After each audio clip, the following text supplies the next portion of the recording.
miles, you just say the horizon appears behind the final oil rate, but we see it at 3 miles. So can you demonstrate the I guess you don't even. Yeah, but you can listen. It's fair. Listen, it's 100% fair to focus on that 7, because that 7 miles of water is on the other side of the curve. Just like the bottom of the boat's supposed to have disappeared, that entire 7 miles of water shouldn't be seen. Yeah. Right. So I mean, the miles of water, then it would be better to. I guess it's better to say that. No, just say this. Put it like I figured it out, dude. Just listen and just tell me if this jives. Yeah. Okay, I'm going to say what you say first, and I'm going to say what I say. Okay, you need 7 miles of refraction. How do you have 7 miles of refraction? That's what you would say. How about this? You need 7 miles of refracted water. Oh yeah, that's better. Or something along those lines. Yeah. Like you need 7 miles of this water to be refracted. 3 miles of it is the front side of the curve, and the other 7 miles is refracted from the back side. Okay, yeah. Yeah, I agree. Refracted water is way more accurate. Yeah. Yeah, that's true. Now, to be fair, Glober might try to zing you back, and he'd be like, oh, he thinks water refracts. He doesn't understand that it's light that refracts. And then you could be like, well, listen, dummy, I thought you'd be smart enough to mean that I meant, the light coming from the water. I didn't realize you were stupid and I had to spell it out like you were a special needs kid.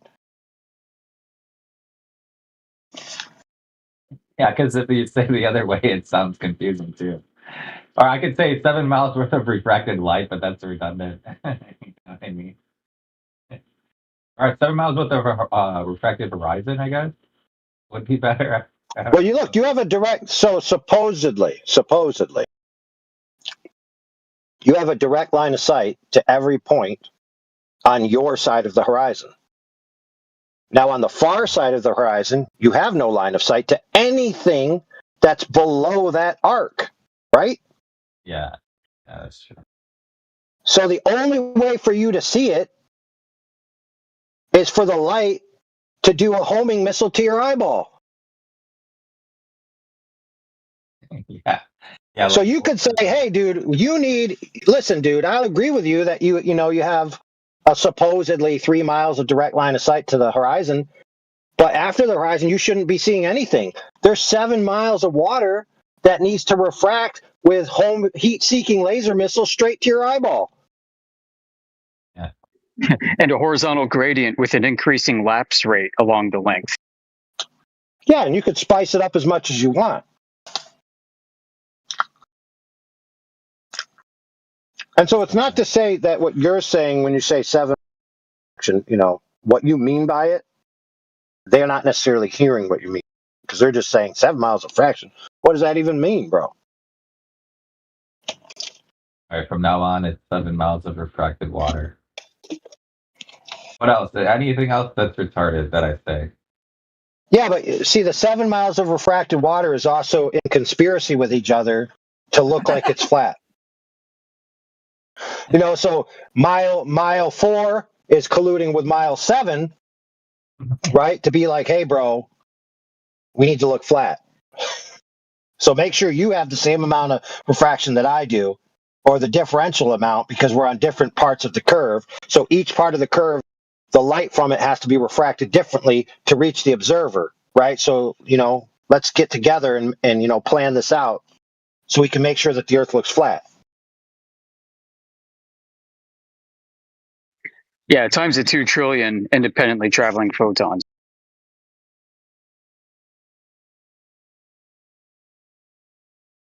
Yeah, that makes sense. What other retarded things do I say?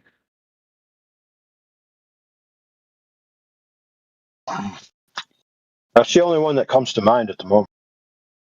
Okay.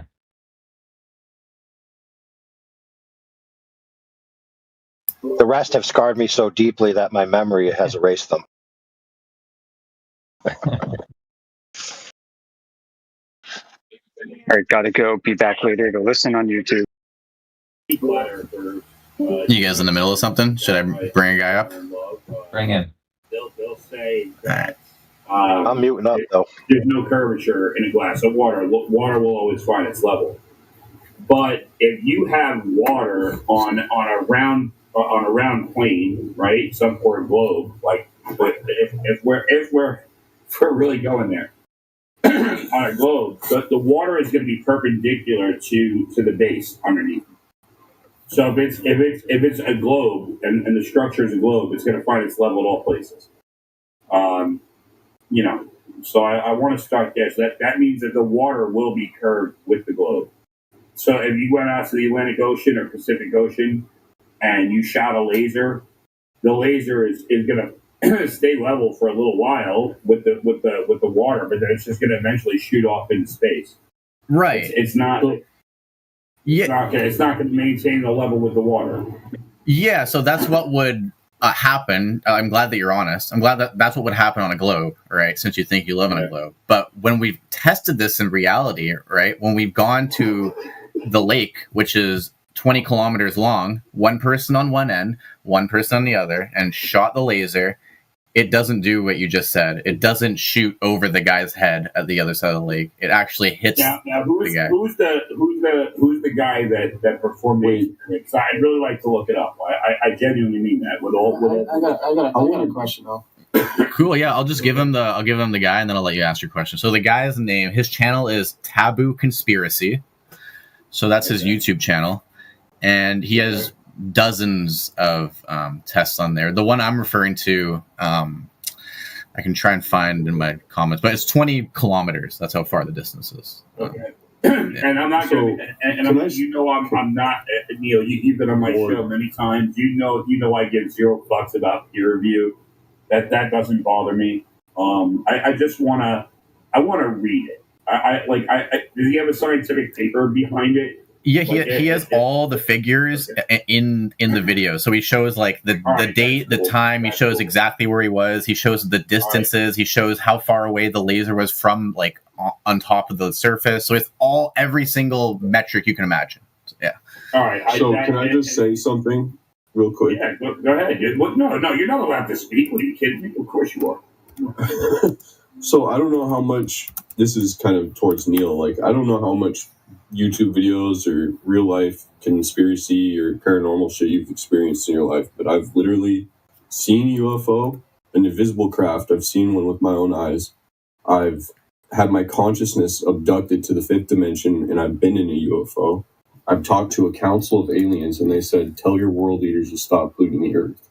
Telepathically, twice they said it. The first time I said, can you please send me back to my body? I gotta pause here for a second and say, holy shit. Also, without being disrespectful, have you talked to anybody else professionally about this? I mostly just talk to like other podcast people. Like I talked to this dude on Paranormal Roundtable. He's a really good podcast host. I'm trying to be respectful and also like to show a little bit of empathy as well. Like, bro, that you need to speak to somebody professionally, and that's the easiest way I could say it without being a dick. Yeah, that's... Well, let me help out, brother. Let me help out. I'm an expert in this field. I'm actually an expert in this field, brother. There's a dome or whatever. Hold on. I got someone else to talk. Give me a second. All right, yeah. Go ahead. But you can continue, my guy. So, you know how there's astral projection? Right. Well, I'm not going to say it because I don't want to get you restricted, but there's a certain thing you can do. Like, you're not going to. You can't get me restricted. Oh, okay. When I smoked DMT, I blasted off out of my body and I shot out of the atmosphere. Right? As a soul, I broke through the atmosphere. I broke through this glass barrier that surrounds the earth. And when I broke through, I peeked into heaven. I was in a place that's like cloudy and you can create anything with your mind, right? And I was only there for about 2 seconds and my dog started barking. So I shot back into my body thinking the cops were at my house. When I re-entered my body, a supreme being from a distant galaxy was like, you're not done yet. And he shot me with a laser beam that downloaded the information of everything onto my brain. It's called the Akashic Records. And when that happened, God spoke to me. I didn't speak to him. He literally spoke to me through my pineal gland. He said, when you die, you're reincarnated based on your karma. And then I threw up. And when I threw up, I saw 2 visions. The first vision was a statue of Buddha, and the second vision was a little man sitting in a chair watching TV inside a brain. So that whole firmament thing, I do believe that there is something that surrounds the earth, but I can't get behind the whole flat earth thing. I had a question for I did. Yeah. All right. Yeah. Go ahead, man. Hit him. I was going to say something, but I don't want to take up the whole panel. I've also seen a portal open up in my sink, and somebody else saw it too. And when I saw the cloaked UFO, a girl was with me, and she was sober, and she saw it as well. And we watched it zoom off at Mach 5 after it hovered over our city for like about I don't know. 2 minutes. Are you done? I appreciate it. I appreciate the story. By the way, Is this a ladies and stream? gentlemen, let me welcome my boy, Crunchy Life Florida, my co-host. What's up, my That's all I wanted to say. my boo-boo. What's up, boo-boo? I'm not a YouTube diplomat or whatever. So- I'm a fucking real life experiencer. Well, Neil, I had a quick question on your experiment there. It's okay if they didn't do it or not. When they did that laser beam across, so a lake or whatever, it was like 20 miles. They measured it. Yeah. Did Now, you anything? hold on. Now, which tool from the Flat Earth toolkit are we using? Are we using the level? Are we using the globe eraser? Are we using That's what I think. You're on with the laser. Laser. Hold on. So when they in that experiment, did they have anything to time the laser to cross the lake and how fast you got to cross the lake? Was there a sensor on the other side to time? By the way, that is a laser pen right there, just so you know. No, I'm asking you on the experiment. Did they time and how fast it traveled across the lake, or what the time was to the other side? That's a good question. Well, that one for Neil. Go ahead, Neil. Yeah, that's a good question. I'm not sure. I have to look at the video again to relay that information to you. I should know that off the top of my head, but yeah, I don't. Well, even there's been times where they did time lasers or whatever. And I mean, it's common knowledge and science. Like they did a laser experiment where they shoot a laser and it hits distant point. It takes the time on the way Let me back. ask something from you guys while we're waiting, since we just started the show, and this is specifically to Neil, AG12, and Dad Master, and my guy up here, plus the people in the audience. Can you guys share the show with your peeps? I just want to start a real conversation. Like, if we're going to do this with 7 people in here, I'll go home and go to bed. You know what I'm saying? I'm looking. I want to hang out and have fun, but we got to do this with about 100 people. Otherwise, fuck it. Well, anyways, where I was going with that, Neil, you could have like subscribed to the fact that they have measured how fast a laser, or like the time it takes a laser to cross a distance. Users 27383982628. What the fuck is going on with your microphone, my dude? I don't know. What do you hear? It sounds like we you're got on a lot of Mars trying to feedback. communicate. Yeah, a lot of feedback. Okay, you can drop me. I can try and request back. No.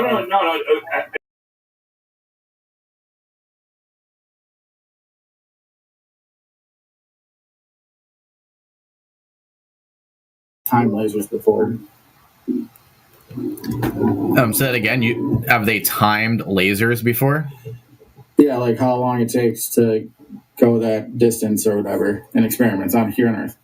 So are you looking? How the fuck is a laser going to tell you the Earth is round or Is that what you're flat? looking for? Or? Just like, no, because okay, so we can establish that if you have the distance and you have the time, you can get the speed. Hence the term speed of light. How is a So laser supposed to tell you if that's the what I Earth is said. flat? I asked if you were looking to confirm the speed of light. That's all. Yeah, and so if you know the speed of light and you know how long it takes light to get here from the sun, just based on how long it So the takes. experiment took 2 seconds, and we know it's 600,000 kilometers. That kind of thing. Okay, so if the sun's 93 million miles away with that light source, there's no way on the flat Earth model that your sun model would work. It'd be Wait. How did we go from lasers measuring the surface to the sun all of a sudden? Speed of light. He's talking about speed of light. Oh, after you assume how far the sun is away first? what?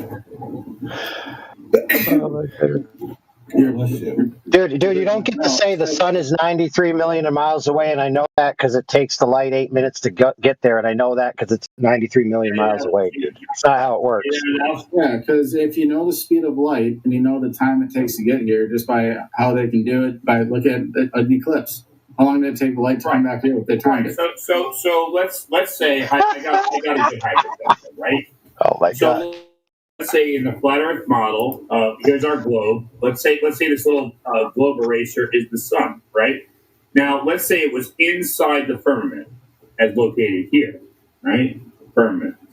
So you got your star sitting inside the firmament. How high above the Earth is it? And then you must now incorporate the speed of light. We know the speed of light, right?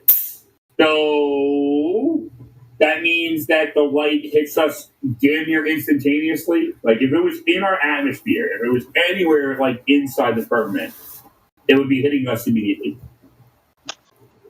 Just saying. And thank you, Ginger.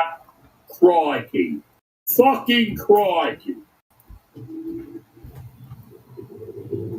And no. Well, you can't really tell that light coming from the sun is 8 minutes old. So how do you determine that? Okay. Dad, was that one to me? Was that one to me? Or was that for anybody? So there's multiple ways. One, they measured it off the eclipse, how long it took the light to return. Also, if you look at how long it took light to return, what did they send light to the eclipse? No, you can straight up time it by just looking at the eclipse and how long it takes the light to return. The light to return from where? From when it goes dark to when it goes light again in an eclipse. Holy crap, dude.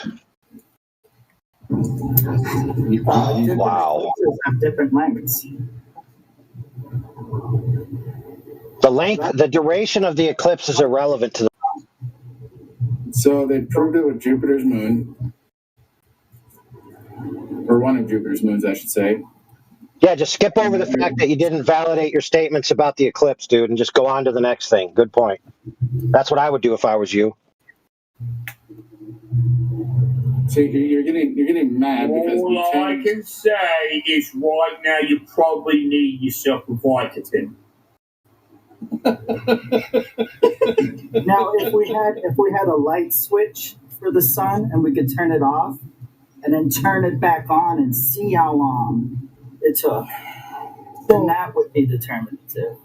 Obviously, why does everybody get so mad on these channels, bro? It's TikTok. Obviously, they determined. I don't know, because the guy was asked a direct question and he just waffled and went on to a point. It's kind of disrespectful, but whatever. Well, that was a rhetorical question, my friend. You've been on my show for so long, bro. You know I have great respect for you, bro. You don't get mad at these fucking ass clowns. Don't. I was just trying to ask a simple question. I mean, and by the way, to my new guy here, let me pull you up. So quantum reality. let's get to the bottom of this, man. Where do you want to go with this conversation? You want to make it real? You want to have something interesting that we can actually learn something from? Well, I wanted to learn something. I wasn't sure. I'm assuming that the speed of light was first theorized through mathematics and then was later tested, and maybe not perfectly confirmed. There was a consortium. There were multiple measurements, at least 5 that I'm aware of, that were all brought into a room with a bunch of top or monocle wearing, top hat having, scientists, okay, that all got together and stroked each other off until they finally figured out that they were circle jerking and said, let's just make it 299,378 kilometers per second. Whatever. And again, I'm just throwing random numbers out there because I don't even remember the exact number of the speed of light. That's how stupid it is. But it's changeable. The speed of light cannot be a constant. That's number one. Once we get past that fact, we understand a little bit better than conventional physics.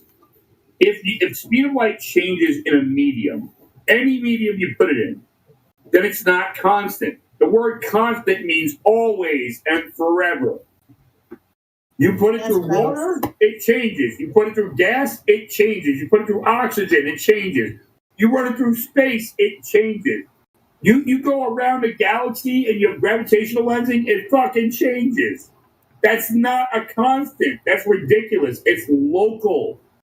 So we could say the local speed of light is 299,000 kilometers per second. Fine.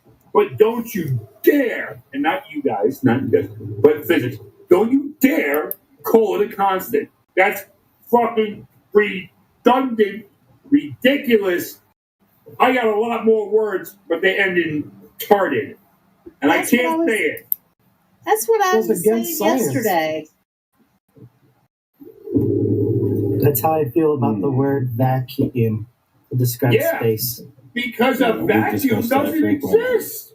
It doesn't. There's no such thing as a vacuum. There is no all right, so we could say, all right, here on Earth we got a vacuum chamber. You remove the air from the chamber. Okay, it's a quote unquote, and please look at my air quotes, vacuum. Bullshit. Bullshit.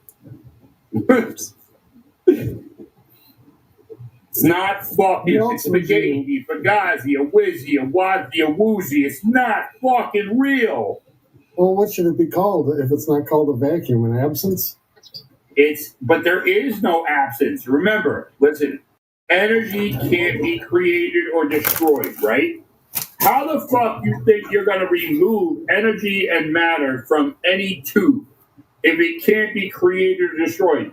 If you could remove it, then it would be destroyed. It'd be gone. Yeah, but wouldn't it be just an absence of matter, just not completely, just less? But, all right. Now let me ask you something. Is the inside the tube? Can you observe inside the tube? If you can, it means it's lit up. It means you can see. If you can see, it means there's photons in there.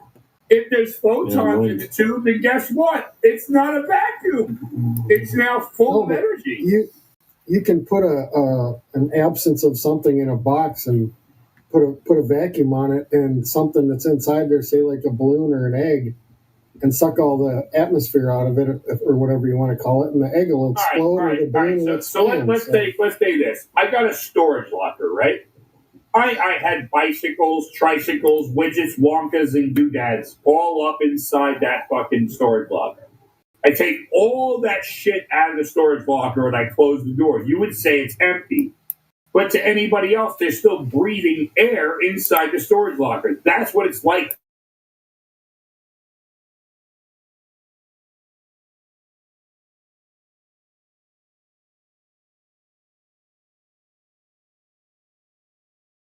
All right. So anyway, Lost Theo. was that guy a Glover who was talking that whole time? That was a TikToker. That was a Glover? No, I think he's a Glover. Okay. I think Neil just moved over to.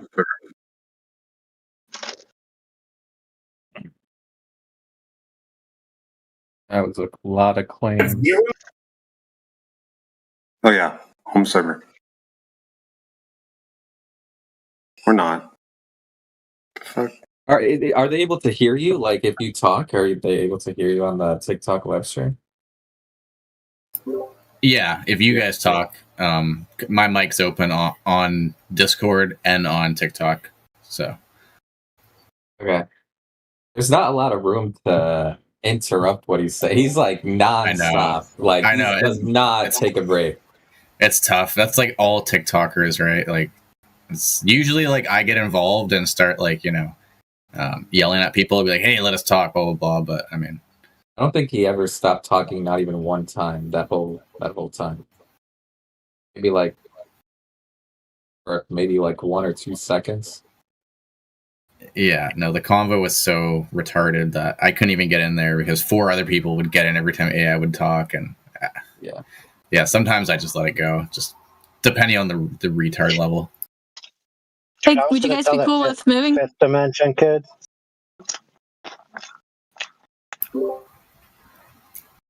What was the AI? And yeah, I'm down to move.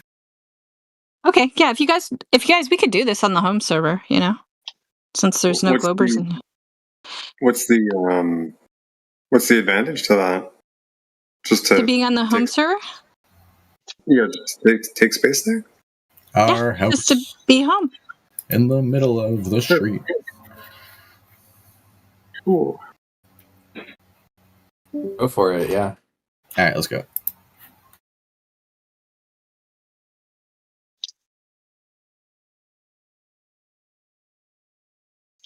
I just feel like if I never gonna get a chance to talk, but whatever. Fine.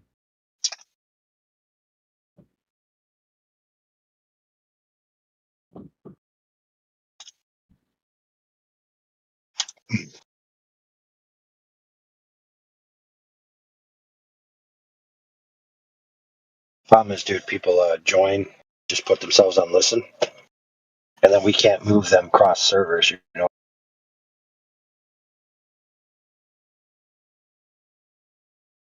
Oh, like if we get a new person in this chat, then they're not gonna be able to.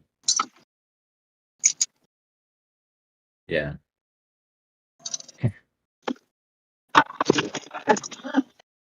Yeah, that's true.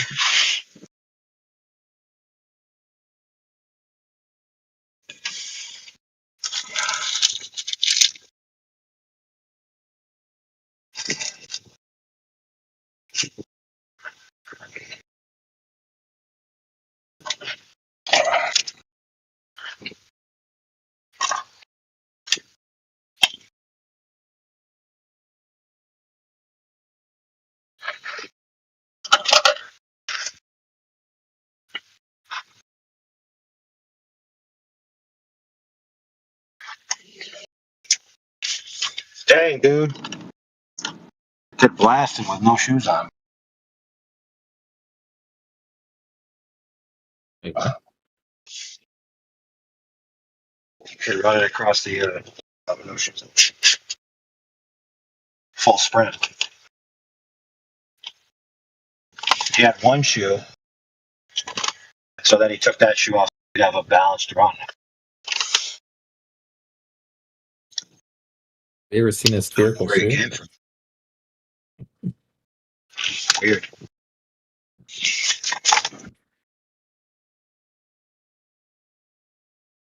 That is weird, dude.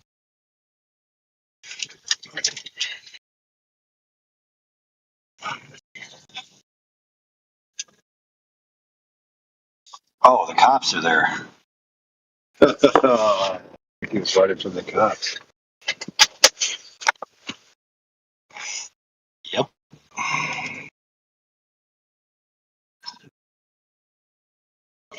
Yep.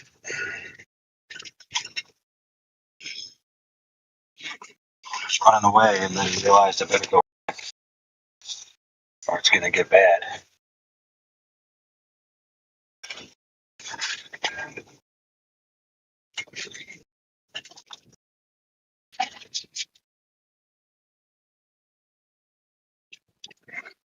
Guys, little known fact.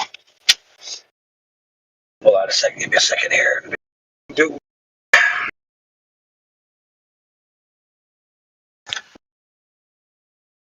Oh man, there's more cops coming. What the heck? Cops to the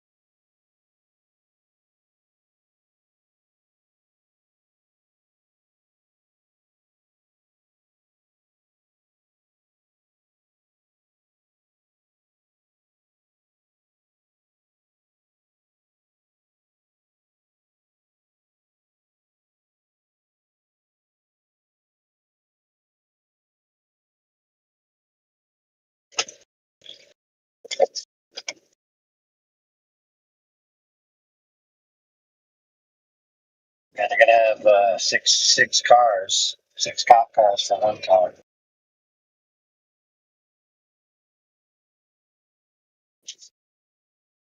Someone getting arrested or something?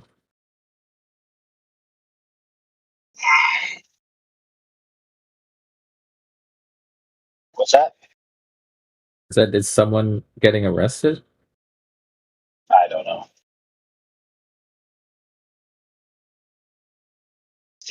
Definitely a car behind business that they shouldn't be behind for whatever reason. And one of the kids was running across the park. He turned around and ran back to talk to the cops. So it might have been that he was running away from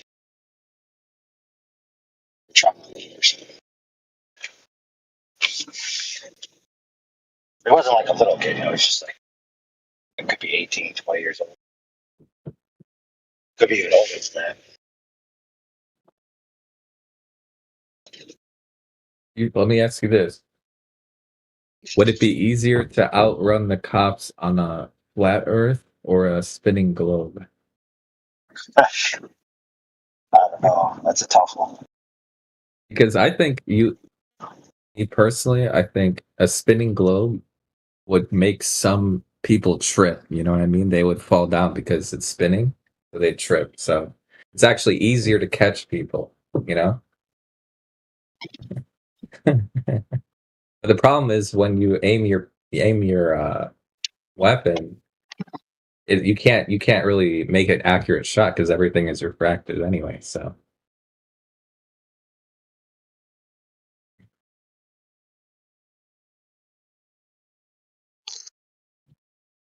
Well, my headset died.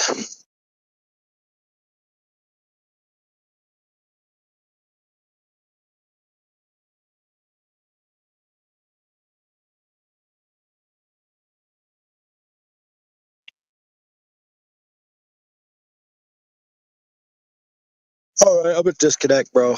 Take it easy. all right, catch you on the flat side.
much as these guys. So yeah, seems like the retards are on 24/7.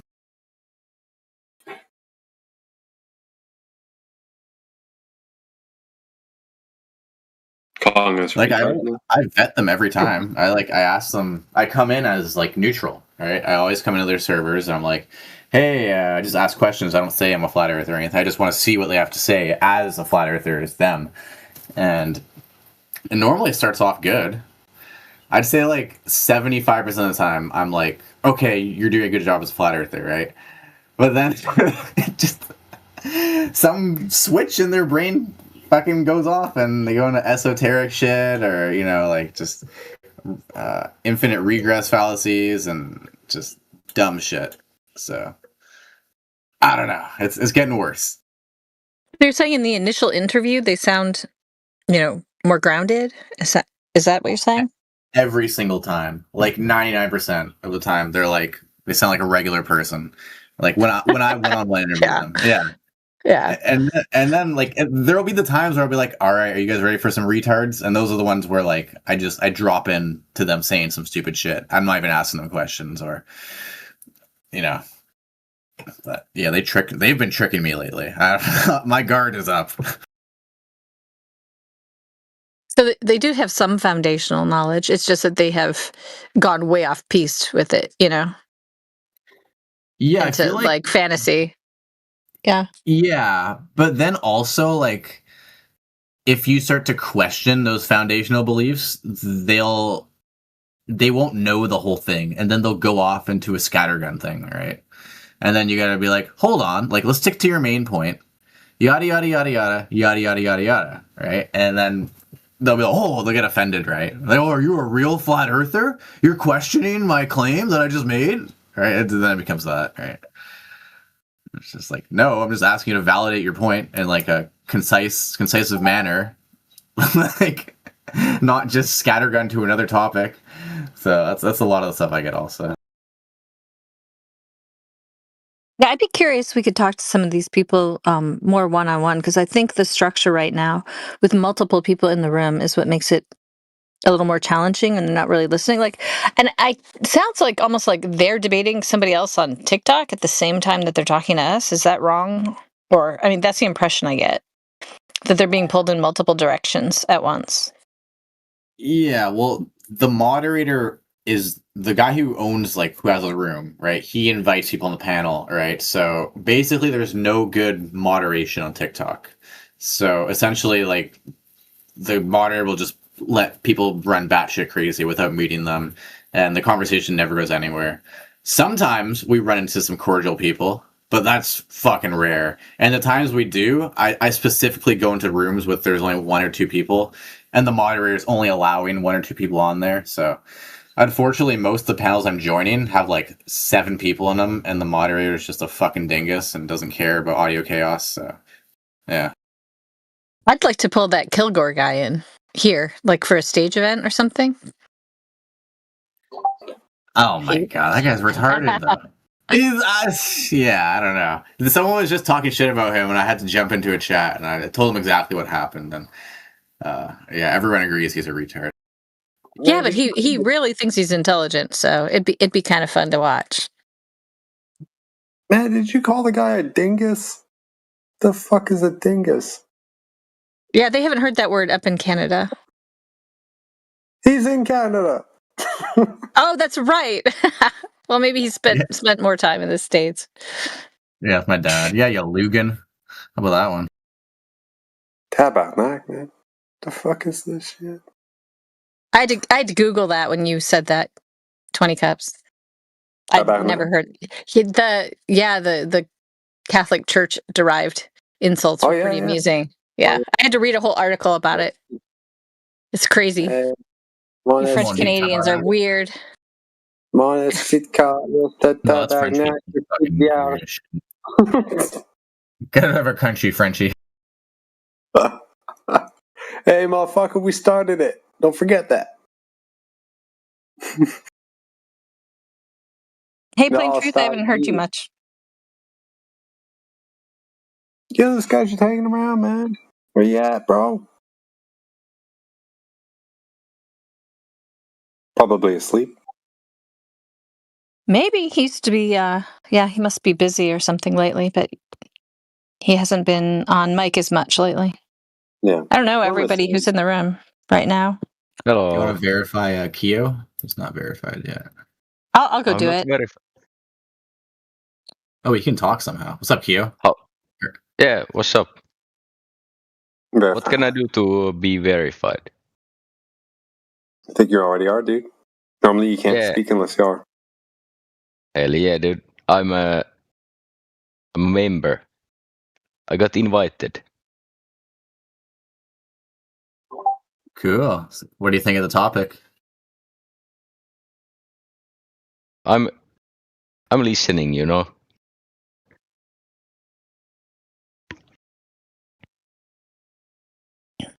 How'd you get interested? Like, how'd you find the server? I was chatting in the English hub on Discord and met some okay. people. Yeah, and they And invited me. so, was that the first time you've heard about this topic over in the English server? Yeah. Yeah. Well, I mean, So, Joe Rogan talked about it like a few that's years true. ago. That's right. What'd you think about it when he talked about it? I mean, he was very skeptical. He had a guest on Eddie Bravo, I think. Was trying to convince him. Yeah, I haven't seen that, but I've heard a lot about it. What did you think at the time of the arguments that were made? I find it interesting. Okay. Yeah. So, if I asked you, could you tell us what is the primary reason we say we know the Earth is flat? I'm no scientist. I don't know. No, what do we say? What do you say? Yeah, what is our best evidence that the Earth is flat?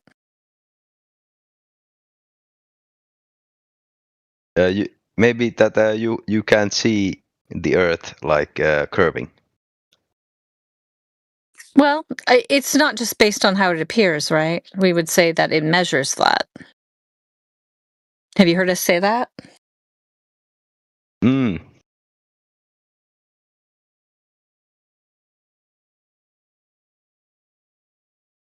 Has anyone explained to you that that's exactly how it measures? It's not just about how it appears. I mean, it does appear flat, but it takes more than just how it appears, right? To provide proof of the claim. Has anyone showed you laser tests or anything? I mean, I saw the Netflix documentary about the flat Earth. So you haven't seen an actual laser test because there's no laser test in that video. Okay. Because the laser breaks, and they use a flashlight. I think it was the Behind the Curve. Right, that's what I'm talking about. Documentary. Yeah, the laser breaks, and so they have to get out a flashlight. And they took things out of context as well, like comments that people made and such. And actually, for the light to be visible, the guy at the end, Jaren, who's holding the light, he would have to be like over 13 feet tall, which obviously isn't possible, right? So they actually disproved the globe, but it's not presented that way. But flashlight tests are not quite as reliable as laser tests, and we have lots and lots of laser tests that show that there is no surface curvature. So you haven't seen any of our evidence, is what you're saying. You've only seen that Netflix abomination, correct? Yeah, probably, yeah. Okay, so I'll link you something in the side chat. So you can see a laser from, let's say, New York. You can see the laser in Paris. Well, no, that's too far for any laser we own. There's going to be a light attenuation. I mean, that's a lot of atmosphere in the way. We don't have a laser that powerful. I mean, I don't know that even one exists, Yeah, I think militaries like China and United States, they have these lasers that can shoot down drones. Aren't they powerful enough? Well, but not to go all the way across the Atlantic Ocean. You know, um, there have been laser tests of like 100 and the military, or was it the military? You guys, the one in the Hawaiian Islands that was 149 kilometers. Wasn't that a military test? Can someone comment on that? I need to pull it up again. But we don't know of anything really much further. I mean, how far do we really have to shoot a laser to prove that the Earth isn't curving at the rate? Like, do you understand how much curvature there should be over like 10 miles? I mean, we don't 10 need these miles is massive not very, distances, very much. you know? No. Okay. I'm gonna post some stuff in the side chat for y'all to look at. Anyone who's a globe believer in here. I don't know if Lobster Man is or isn't, but I'll be right back.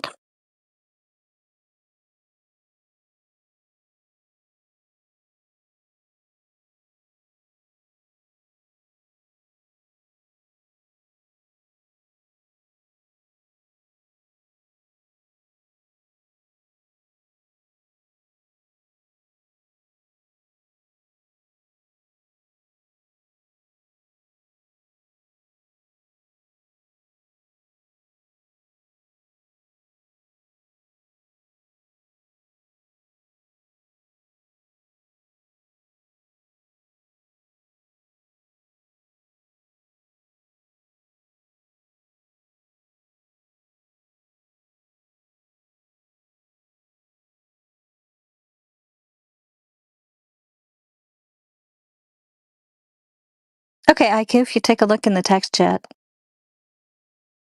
I don't think I have the permission to look in the chat. Okay, well, it's not going to be. So you've got the message bubble. Like, if you click the message bubble, there'll be a link inside It that. says that I don't have a permission to use it. Okay, let me verify you really quickly. If anyone wants to hop in on this while I do that, that'd be cool.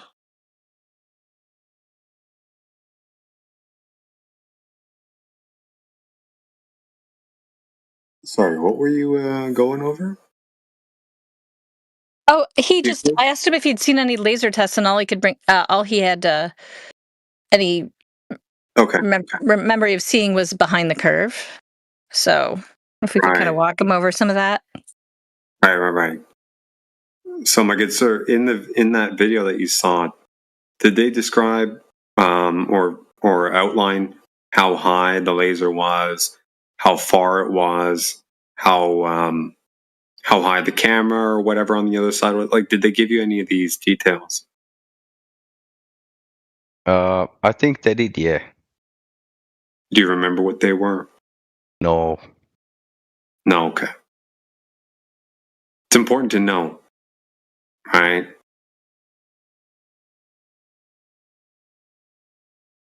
As you'll see in a second there. So basically, right, we're given the parameters or the geometric kind of properties of the Earth, allegedly, that we stand on, right? There's a size of there's a radius of the Earth, and from that, given a certain height, standing on top of it, you should only be able to see so far, whatever that is, right? Like there's limits based on all these variables. Okay. So if they give us, 3,959 mile radius, and the guy is, let's say, 1 foot tall, looking over a body of water, let's say, technically you shouldn't see further than more or less 1.2 miles away. Type thing. You follow me so far? Mm. Right. So without those details from the video, there's no way of really telling how far the guy should see. And thus, when they present to you, he sees something. Well, should he see it? Should he not see it? Like, what's the actual claim? You know what I mean? So I don't know. Maybe Fences knows more of what they describe in there. Yeah. Okay, you have the now. Can you see the text chat yet? No, I can't. No. I pinged you in there. You should be able to see it. No, I can't. It changed me message. Live stream voice text. I still can't see any messages. No. It's it's live stream voice text. The room right above this one. Yeah. Yeah, and so if you scroll up, I posted at 18 minutes past the hour. Laser beam. Okay, And then and then the chart for how much drop over distance should be expected if the Earth is a sphere of the size we're told. Right.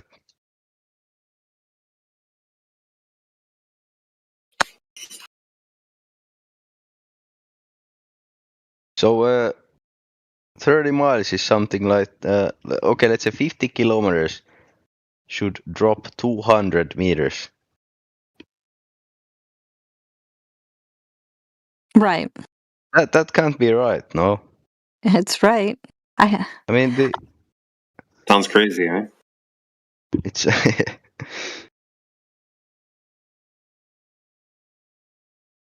almost no one I talk to on the globe side understands that these are the kind of numbers that we would expect. Most people, when you ask them how much curvature should be expected over, say, like 10 miles, will say, a couple centimeters or something, right? Where instead it's over 66 feet. what do you think the size is like? Well, we're told that the Earth has a radius of 3,959 miles, right? So that's what the math is built upon. But I don't think that's right. I mean, okay, well, look it up. We didn't come up with that number, right? That's what we are told. That's the mainstream number. Yeah, if the Earth radius is 6,378 kilometers, you couldn't have 30-meter drop. Oh no, 200-meter drop in 50 kilometers. No. Okay, what would it be then? Well, I would have to calculate, but definitely wouldn't be 200 meters. Okay, how would you calculate it? By knowing the radius. Okay, can you do that? Yeah, maybe. Well, you should, man. Like, double check our numbers, dude. If we're wrong, we want to know. Yeah, You know what I mean? Let me look into it. I'm not arguing. I'm listening. Yeah. No, it's good. This is all good, dude. It just seems. It seems preposterous. I know. I posted another chart that has the math on it. You can check it out. Yeah, he seems to be operating in metric. Does this we can do either one, brother. Okay. It's just, for ease of use, right? A lot of these things are already written in imperial. Yeah, I posted the first chart that has imperial and metric, and then the second one it's only in imperial, but it has the math. Right on. Or you can post your math too. 20 cups. Oh shit, okay. Mine. What I have. I live in Finland, Helsinki. I can see. Right. I can go on the coast of Helsinki, and I can see with my own eye or a telescope to Tallinn, Estonia, and it's about 80 kilometers. I should. Okay. Is that I should be able to see it or no? How tall? How high off the water are you?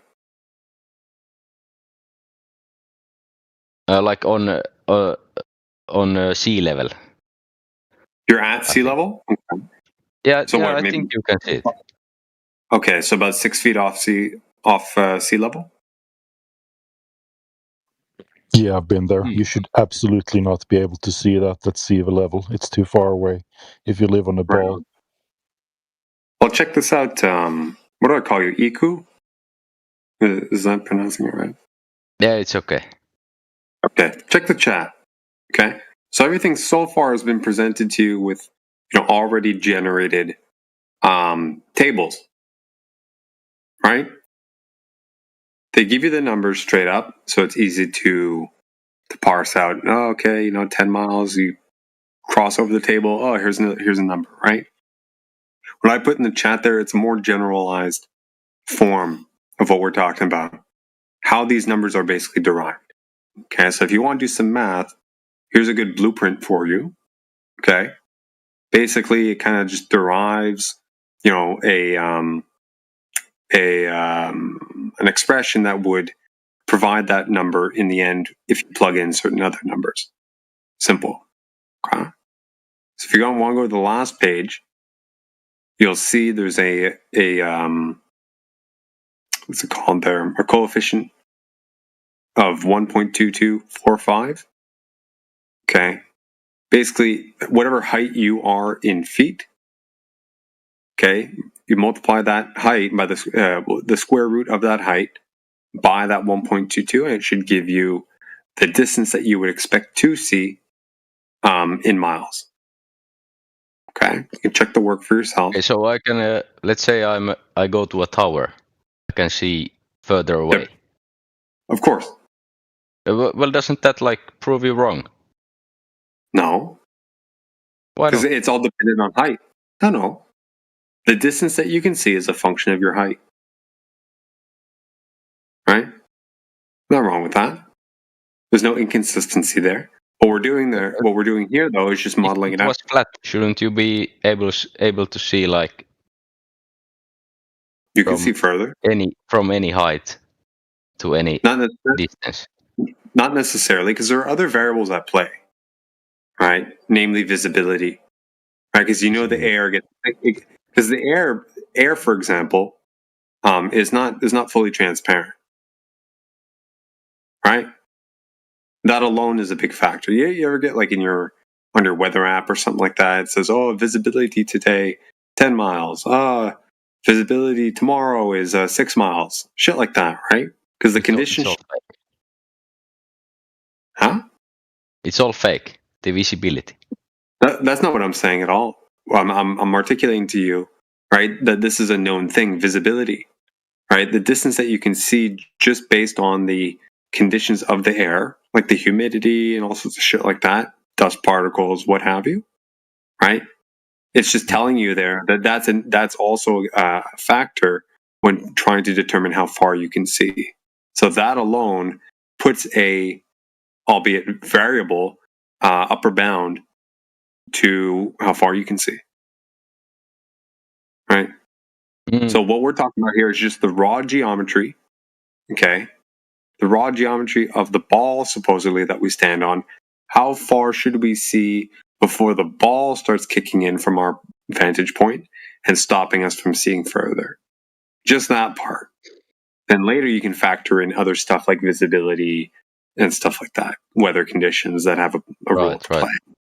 Can you like? I get this one. Can you like explain time zones, and is the sun very small? Do you think? Like it can be night for me and day for you. You know. As far as I can tell, it just moves around, dude. Moves around. Yeah, that's what I think. Think about it, right? You're standing wherever you are. You look up, you see the sun in one position. Later in the day, you see it in another position. Right? Yeah. It apparently moves around. Right? But you know how light works. So like if the Earth was flat, we both of us should see on the other sides of the Earth. We should see the sun. But if it's night for me, I can't see the sun. But you might see the sun if it's day for you. What does that even mean, dude? How far is the sun, though? Because you have to consider the distance of the source of light, right? Let me check how far is the sun. It's supposedly 151 million kilometers. It's pretty far away. Right. Now that's a bold claim. Right?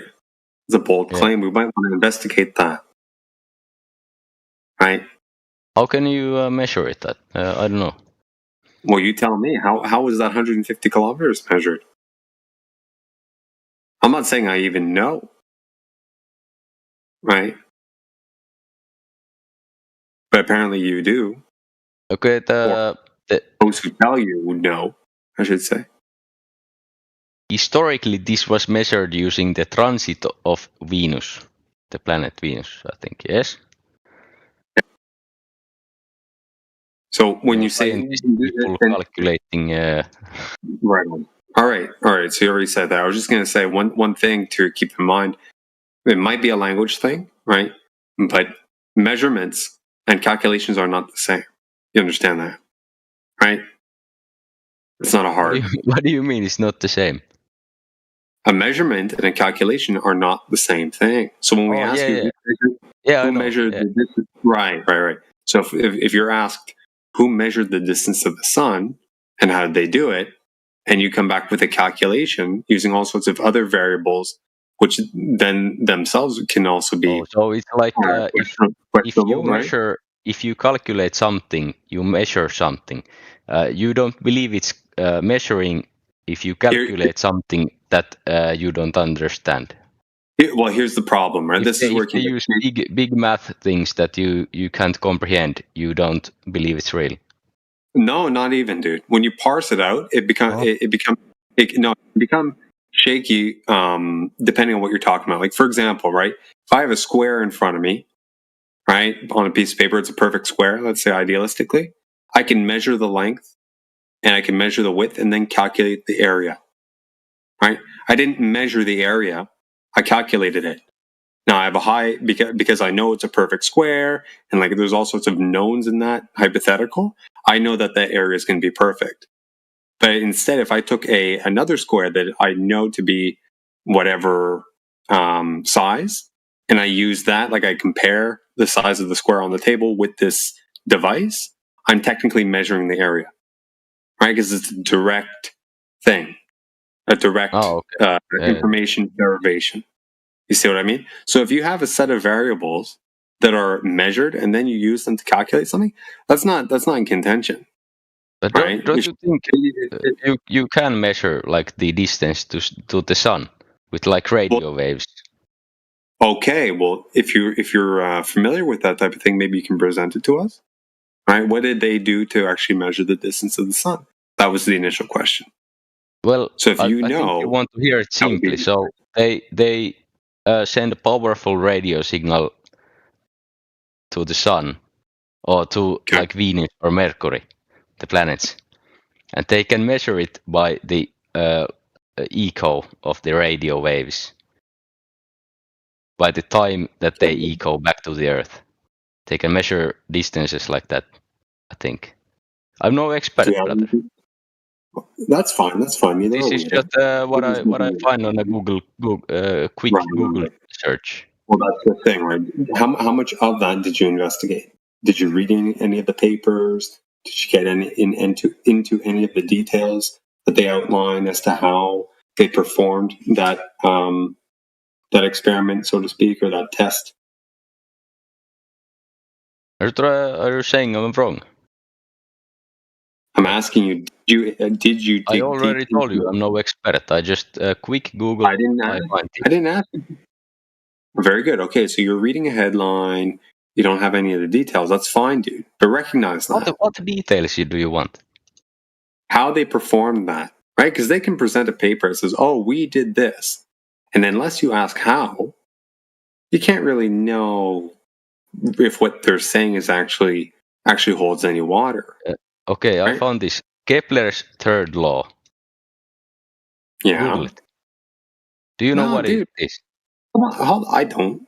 I've heard it, but off the top of my head, I couldn't tell you. But my point is, dude, you're reading a paper. Excuse me, you're reading the headline of a paper. Yeah, I'm not the one doing the research, so it doesn't matter. No? No, well, if you're not doing the research, dude, then you don't have to do the research. But if you come in here making the statement that that's what you're saying, that I have to do it personally to know it's true. I'm not saying you have to go do the test yourself, dude. At least be able to cite those who did and understand what they say they did. Right? You haven't even gotten to that step yet. Right? Yeah. Well, I'm learning here. That's good. That's good. Yeah, it's all good, dude. I'm just highlighting this for you because I it's just very wish important. that you were also learning. Like, dude, do you not think that we've gone into this? Maybe not this specific detail, right? But what you're doing right now, kind of like echoing back and forth with us, digging into things and considering what they're saying and all that, having these types of conversations. Many of us, not myself there, but a lot of people in these rooms have been doing this for almost, if not over a decade. Various topics. That's a lot. When did it start? What was it? Some disinformation campaign that you all fell into, or what? How did you find? Here's the thing, dude. I don't think you need to poison the well like that. Or did you do research and you? I mean, everyone's got their own story, dude. If you want to ask individuals on a per case basis, they might be able to tell you how they came into it. But a lot of it overlaps, right? And the longer you stay or talk to people, the more you'll find out. It's not that hard. But to paint us all with like the same brush that we're all like falling for some disinformation campaign, I mean, you'd have to investigate the specific things that people quote unquote fell for, which you have no idea about because you haven't spoken to them yet. Like, what is this? What are you doing? But you ask, yes. Yeah, exactly. So how about you ask poignant questions and we'll be able to answer it and you discern as you will. All right? No, dude, I've been asking the questions. I've been trying to understand it all. So far, yeah, I think everything was cordial up until now when you started painting us with that white brush. What brush, dude? Dude, do you not remember saying or asking the question, did we all fall for some disinformation campaign?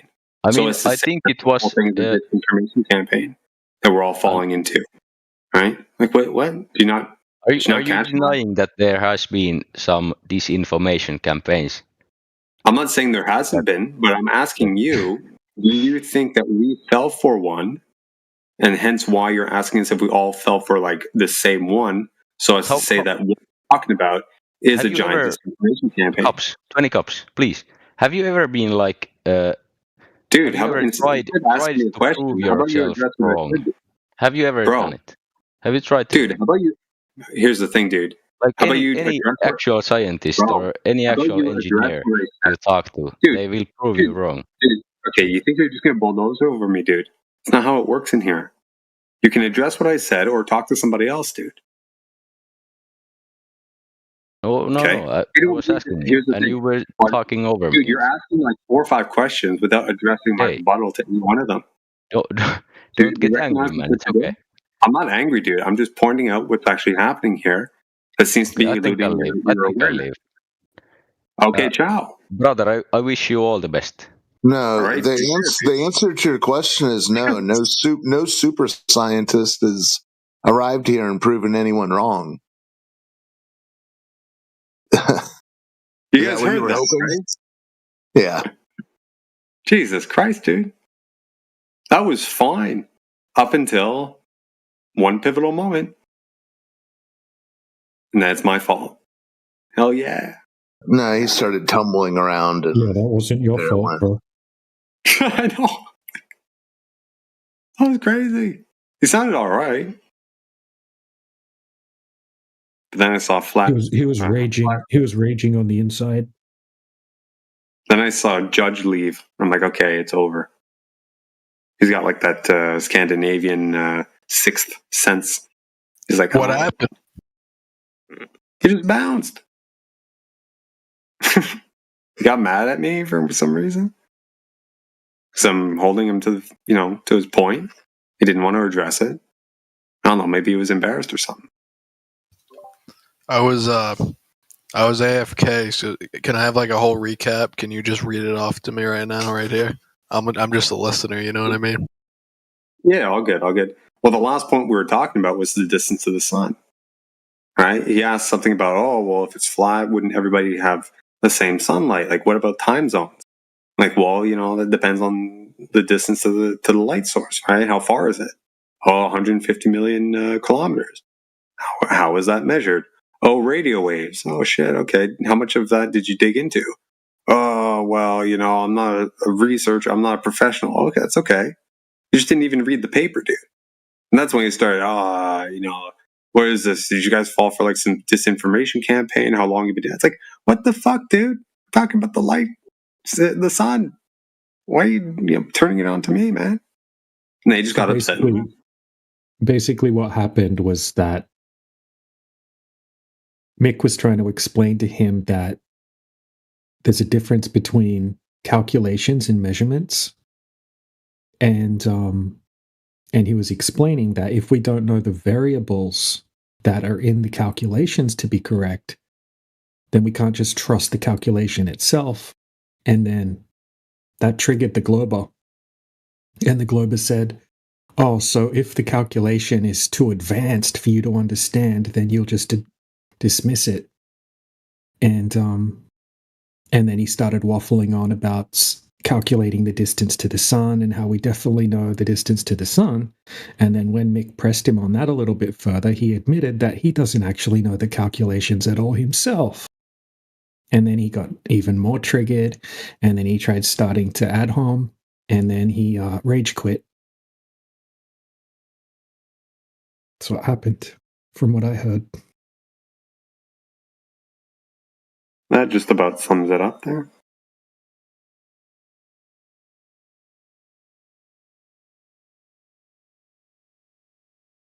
Appreciate that.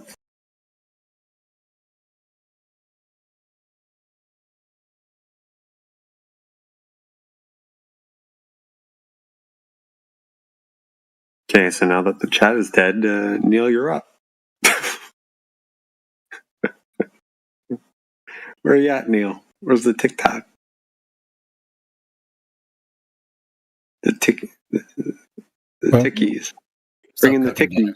I love how they ask us to bring out the scientists, but they still bring out Aristoteles. Dude, it's Erastimus. Didn't you get the memo? I've never heard that one yet. No? Oh, that was a big QE thing.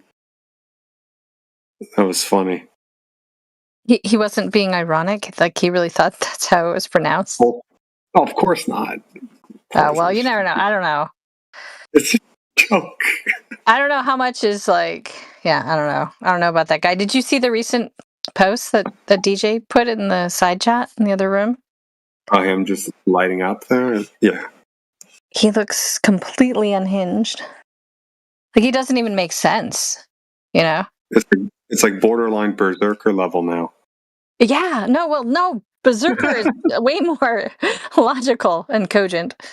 It's like he took all these terrible insults and like just shakes them up and puts them into different, organizational constraints each time. It's just, it doesn't even make sense. Like, and who are these people that are like liking his posts? Man, because they're even dumber apparently. And where does that post it? DJ put them in the text chat. Oh yeah, I saw his post, but where is QE posting his stuff? I don't know. He spams. He's got a few servers left where he hasn't quite burnt the bridges yet. One of them's Worldwide Debates. Yeah, Worldwide Debates. He just spams. He spams these kinds of things. He basically just spams his video links all day, every day in there, and everyone. It's just filled with like flat Earth, a mixture of flat earthers and anti-flat earthers, and everyone just tells him to stop spamming and that he's ridiculous and that his arguments suck. And he just keeps doing it, just relentlessly. What's he trying to get? He'll spend all day spamming links to get 2 extra views on his video or something like that. It's crazy, man. The guy's lost his marbles. Has anyone noted like his viewer counts going down? I imagine that this is going to wear pretty thin pretty soon for most people. Burns new well, when the bridges whole every debacle day. happened, right? Overnight, it went from 100 to 30, right? And he kind of teeters at 30 now. So. Oh, it's that bad. That's great to hear. Couldn't happen to a better person. He does have his own viewer base that doesn't even involve with Discord or anything. So he has his own YouTube base, which totally irrelevant to us. So he has that. Yeah, it's not a big one though, and you can tell by the the comments in the side chat.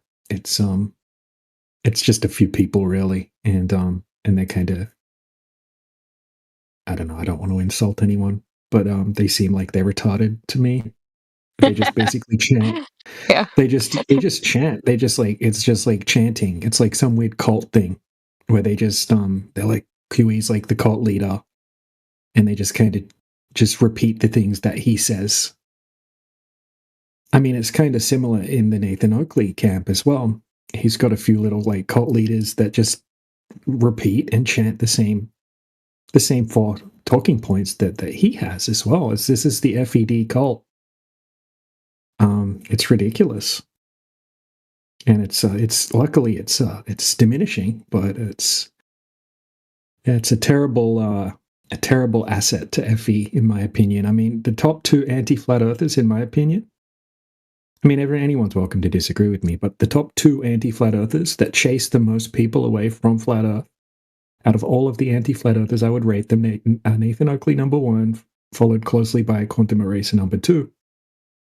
And that beats, in my opinion, people like McToon and Professor Dave's probably up there. But yeah, I consider them anti-flat earthers personally. All they do is attack flat earthers, really. They don't debate globers. They just attack flat earthers, especially QE. So yeah, that's my 2 cents. Oh yeah, I think they're far more toxic, right? Because they position themselves as supporters, right? And so they make us look completely unhinged by association. Well, whereas you expect Professor Dave, McToon, and those guys to act like they do, you know? It's like a Trojan horse kind of thing with Oakley and Quantum, in my opinion. Mm-hmm. I mean, I've said this before. Yeah, I've said this before, but one of the first times I ever came to 24/7, I went to the voice chat and QE was in there. I didn't know who he was, but I almost didn't come back after that, you know, because he sounded so unhinged. And this was somebody claiming to be a flat earther, and I was like, well, I don't want to be associated with that. But so I think it was well overdue to get rid of him, and I do think he'll just disappear in time. Is Oakley going to publish his book too, or is that shelved? I don't know. Apparently he is. I don't know. He went on Worldwide Debates the other day. He was in there for about 5 hours, and most of the time he was just screaming. He was just screaming and saying how he rapes men and fists them, and like Jesse Path of Light, he raped and fisted him, and also just the craziest shit that you've ever heard. Completely unhinged, batshit crazy stuff, right? Anyone can go if you go to Worldwide Debates on Rumble or Twitch, and it's like about 4 shows back, 4 live streams back, and yeah, they allowed that for hours. Yeah. Riggs wasn't happy with it, but yeah, he did allow it to continue. It was insane, man. and he, I mean, I should have taken clips. There were some funny clips. He said South is a flat Earth measurement. No joke. Yeah, that was said. And he got kind of wrecked by Rob Noxious, right? That's how bad his performance was. Rob Noxious wrecked Nathan Oakley. And if you don't believe me, go and listen to it.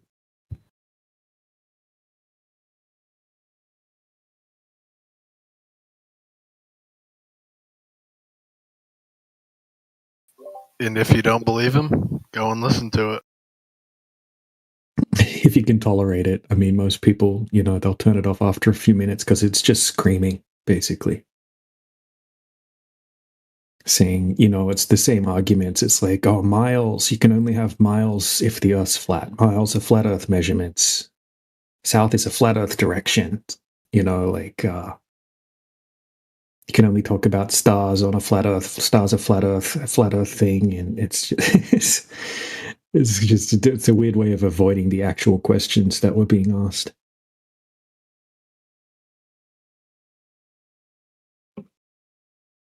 But yeah, in my opinion, these people are gatekeepers of some kind or something like that. Even if they're not actually, you know, they may as well be. They could at least be getting a paycheck for what they do for the Globers by being free flat Earth repellent for people. How's your videos doing? Did you ever get yours reinstated on TikTok? That you appealed? No, I appealed it, and I looked it up. It said that usually it takes 1 hour. Sometimes it can take a couple of days. It's been like 4 days now, and it still says under appeal, so it's kind of weird. Yeah, in my opinion, they haven't really opened this topic up. Like, I know there's been a lot of talk about removing the shadow bans, but I don't notice anything tremendously different. I mean, maybe we can access certain things we had a harder time finding before, but still, the algorithm may be just like looking at us and serving up the content, so that we are in a limited hangout of sorts, and instead serving up like this really terrible content to most people. Yeah. That's all they did was now you can type in the name of a video or the name of a Flat Earth channel and it will actually come up in the search results near the top. That's the only thing that's changed. They're not really pushing.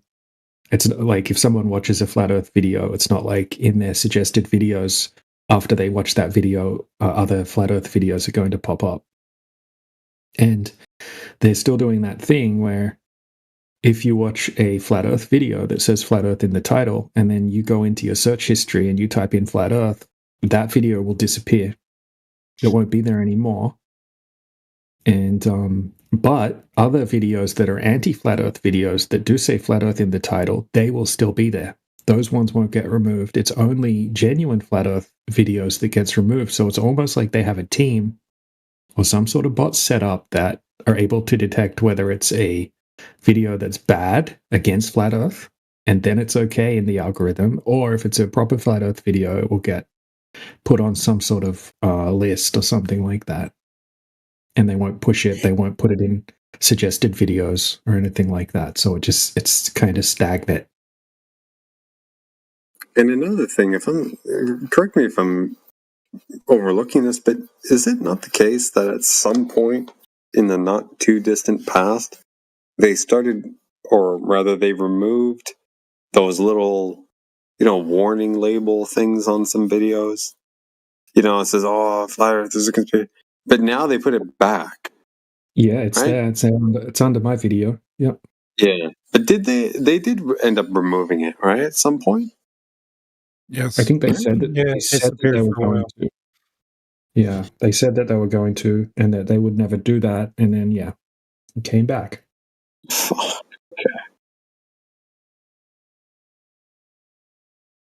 I noticed that the other day when Neil, you had that TikTok relay going on, and we were going over that laser test. I was watching the video, just to get timestamps and shit like that, and I saw it. I'm like, what the fuck? I don't know. Personally, I like the label because I feel like it draws attention to it. Maybe I'm just contrary, but if someone tells me not to pay no attention to the man behind the curtain kind of thing, I'm definitely going to be looking, So I kind of liked how it was, that people would notice that this is the only thing that we're being told not to look into, Yeah, I see that. Like they don't have this disclaimer on any other topic that I know of, right? Maybe some medical stuff. Right? Yeah, probably. Maybe. You're probably right. I don't go perusing around that type of shit these days, so I haven't seen anything, but back in the day, not too long ago, there were, right?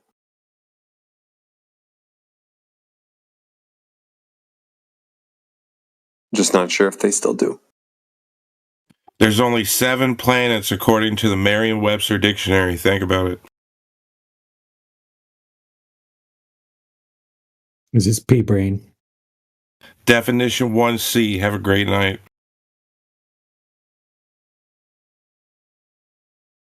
P-Drinker.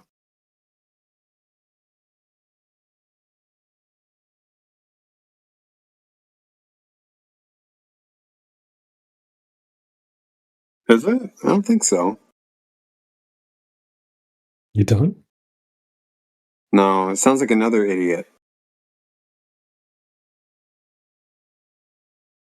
Have a listen to PT's voice and then compare it to that. There's a slight difference. This guy's got a little bit more airiness in his tone. Still equally as dumb, though.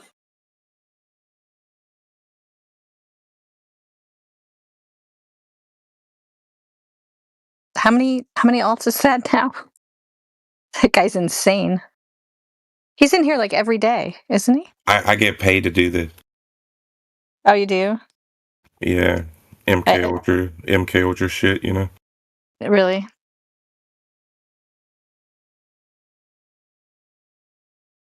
Interesting. Tell us more.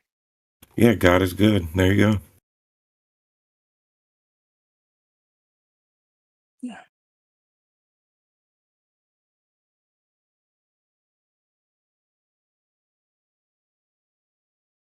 Look, I'm just like you. I don't think the Earth is a planet. I don't think we went to the moon. Okay? They just think I'm crazy. It's cool. I don't really give a fuck, dude.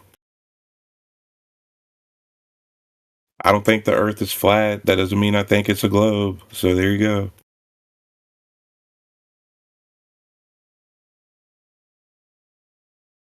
How do you conceptualize it, though? It's pretty fucking curvy, dude. What do you mean, like with mountains and valleys and shit? Exactly. Okay.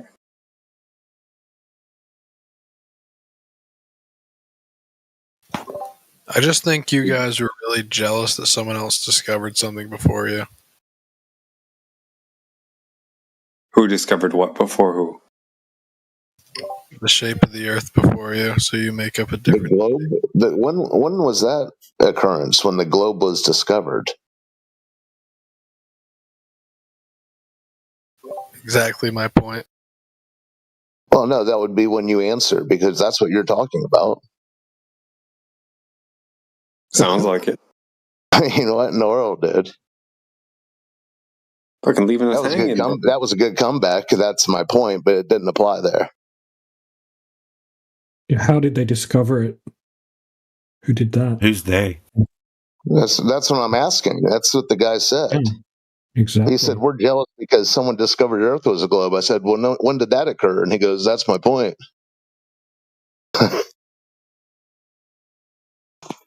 I don't think he knows the history of the globe.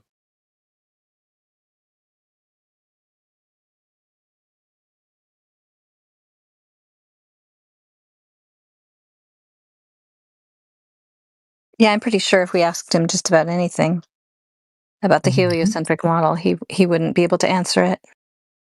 Like, because clearly we're just jealous. That's a new take for me. I haven't heard that one before.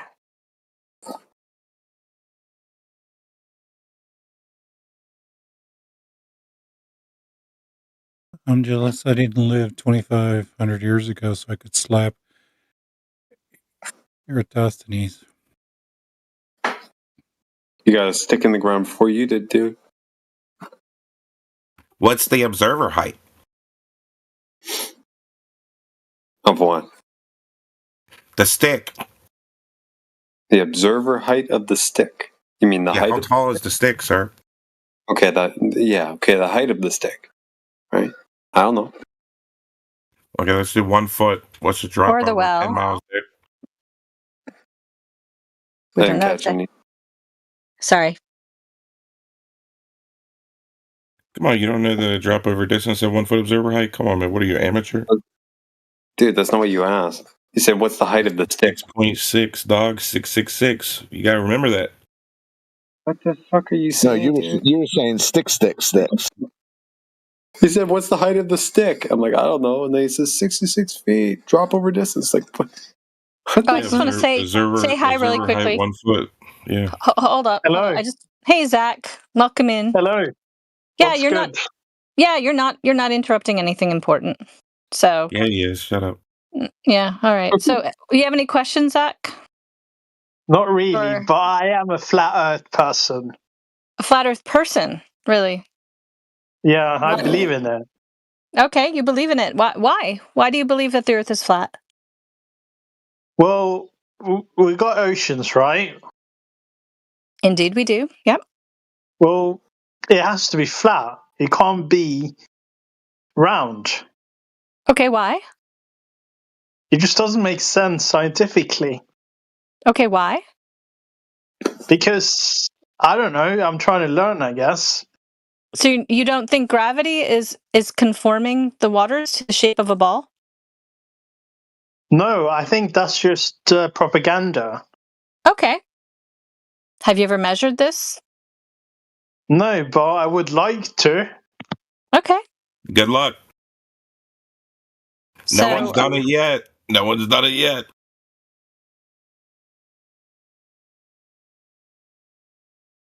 So, are you new to this topic? It looks like you just joined today.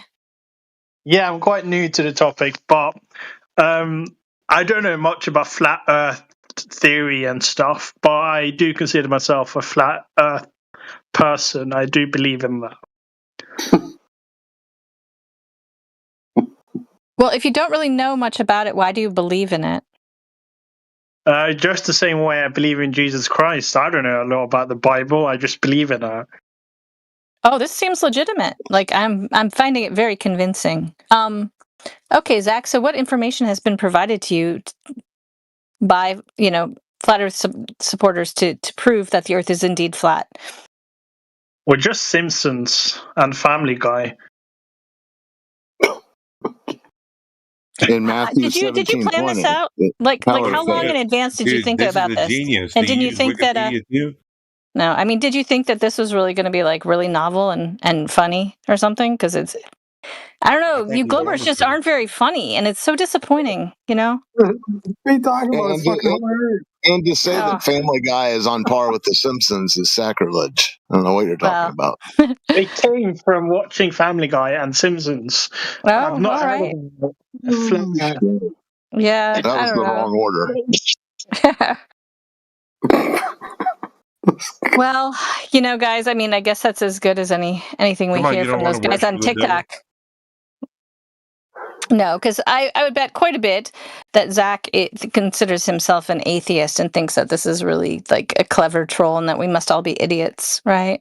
That's usually the situation here. Maybe he's genuine. He could be genuinely stupid. Yes, that's an option, of course. Yeah. Hey, Zach, is that a historical figure of some sort in your PFP? Yeah, it's Karl Marx. Karl Marx, okay. Well, that explains a lot. The founder of sociology. Yeah, lover of green apples. Exactly. He produced the Beatles, did he? He did as well, yeah. And he also wrote the musical lyrics to ABBA. No, those were Swedes. Well, he wrote them for them. Why are you laughing? It's not funny. Wow, the maturity dancing queen, huh? I can't help myself. Queen. Well, they were in English, weren't they? Holy shit. But seriously, though, I do believe in flat Earth theories and stuff. I just want to learn more about it so I could defend it more, I guess. We don't believe in flat Earth. You guys and why don't? is it a theory? No, absolutely not. Well, you were on this service called 24/7 flat Earth. Well, hold on, let me ask you. You were onto something with water. Do you believe that water's flat, or do you know it is? Water is flat. Like, it fits in my water, doesn't it? Does that require a belief, or is that just something you can it requires my demonstrated vision in reality? Yeah. So yeah, I can demonstrate it. You just start from there. Work your way out from there. Flat water. But what about the glass, though? About the what? The glass. The glass. Yeah, it's not always round, is it? It could be square glass. It could be a round one. It could be cylinder glass. Yeah.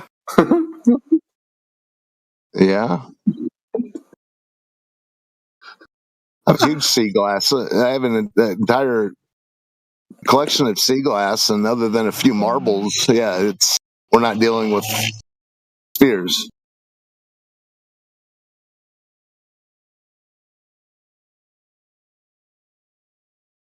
Wait, let me see what this server is about. Where are the rules, though? Welcome. Let me. Oh, you've already broken all the rules, so I wouldn't even. You're a rule breaker, aren't you, Carl? A rule maker, rule breaker, heartbreaker. I'm not. Please, let's stay on topic. I'd rather speak to PD. I kind of agree. I think Zach is being genuine. I think he's here to learn. So let's start with the Black Swan. Zach, go ahead. Oh, we don't. Oh, Black Swan sucks. I don't like using that one. What? It doesn't suck. It's foolproof. You can't. Hold on. Are you it's boring. insinuating? Are you insinuating Wait, can that? someone really explain to me why you guys think the Earth is round? Hold on. Nobody here thinks it's round. No, we don't think the Earth is round, bro.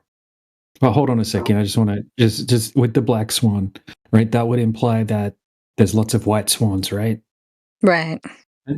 And so we're talking about the horizon.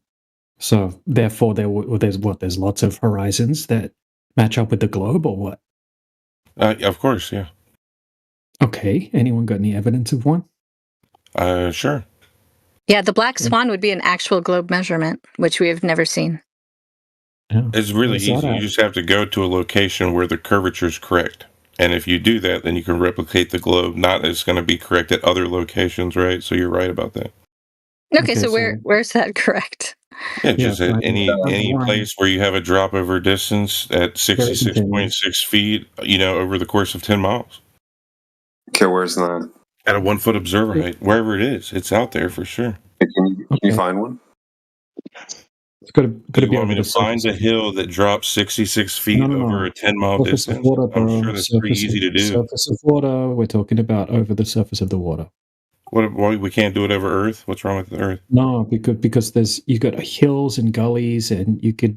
Yeah, we're not talking about the Earth. You already know this, bro. This is why you get banned frequently. What if there's a tsunami? Remember all What if the there's a anthills you hurricane and a tsunami when you're doing the observation?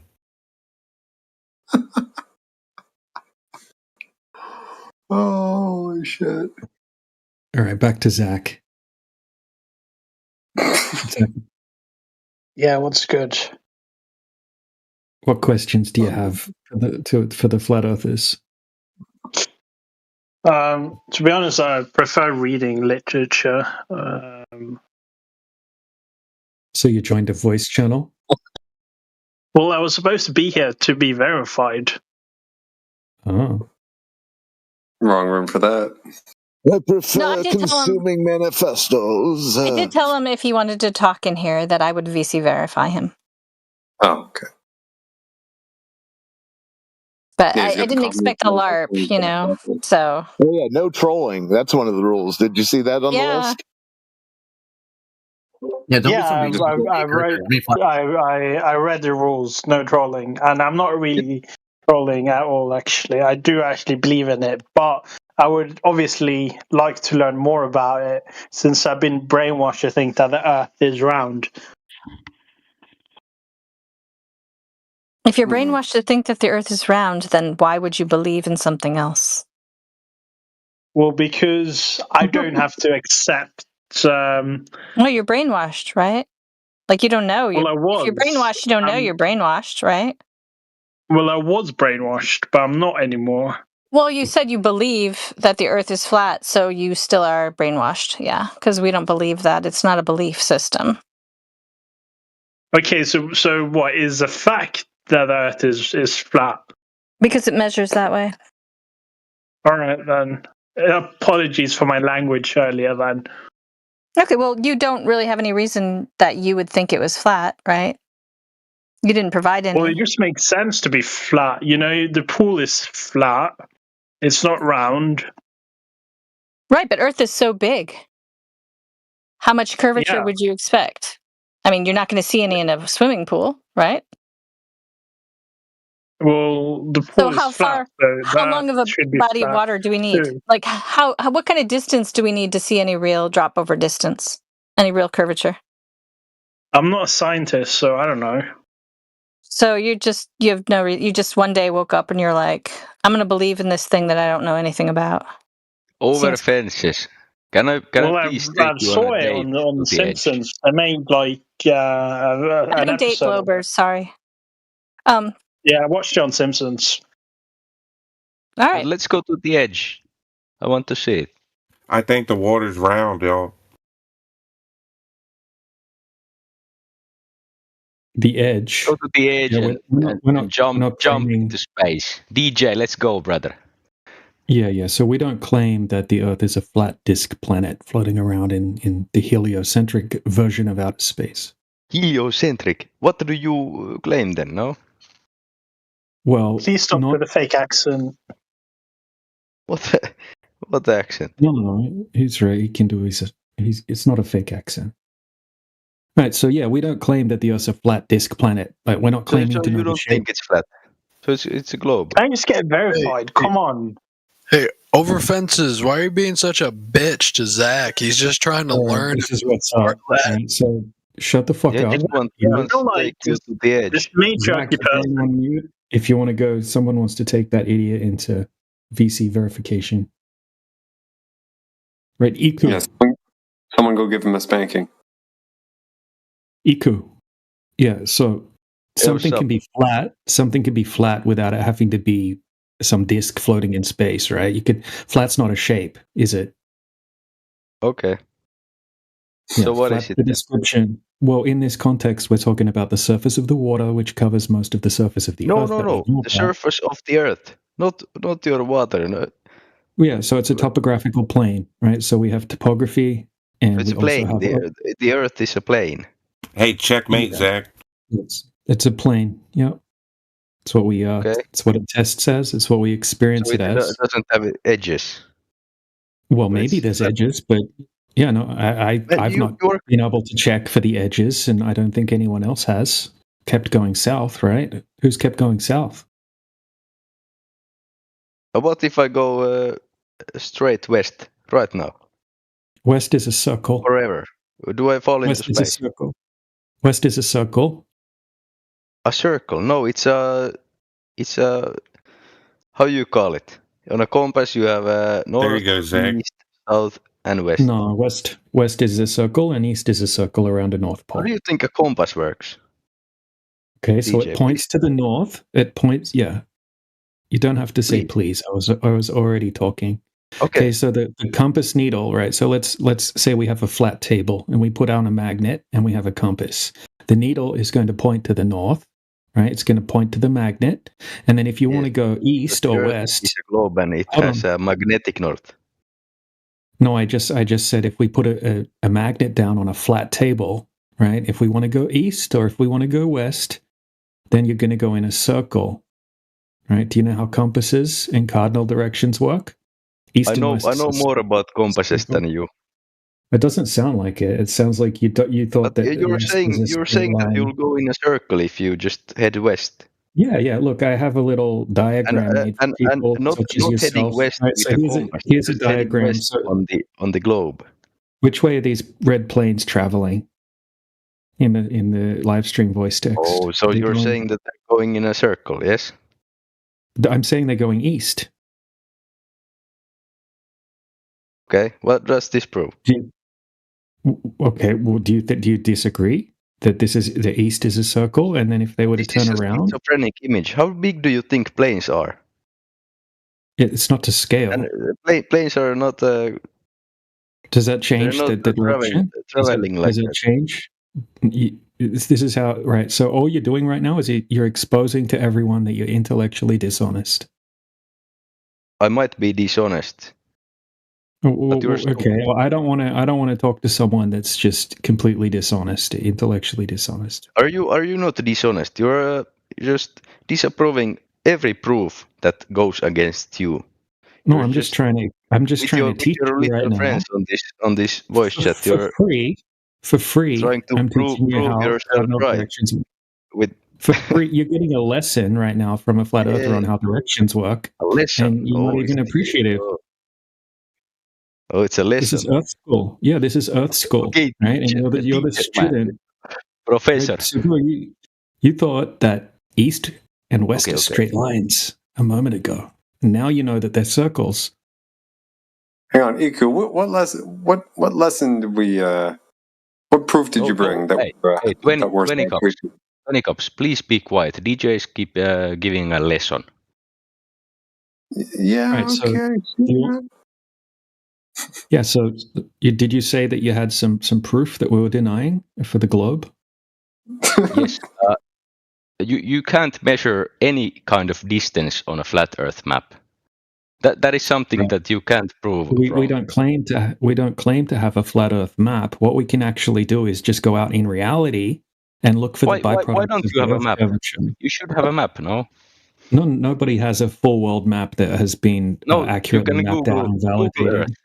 No, it's a map. Yeah, that's a coordinate system projection. It's not a Coordinate map. system projection. Dude, It's come not a on. map for the people. Why Yeah, can't, it is. if it's flat, why can't you do a coordinate system this is projection? Come on. so this is the problem, right? So now you need a lesson on how maps work and what projections are and what coordinate systems are. Okay. I'll chill out. I'm sorry. Right. So if we go to a 20-mile body of water, for example, anywhere on the globe, if the Earth's a globe, right, 20 miles should have 266 foot of curvature. If you go to the ocean, if you go to a lake, and that curvature should have byproducts, which is the geometric horizon, and things that go beyond the geometric horizon should start to become hidden behind the horizon. Do you agree? I don't understand half of it. Yes, I agree. If you don't understand, why do you agree? Because I believe you. You're a good teacher.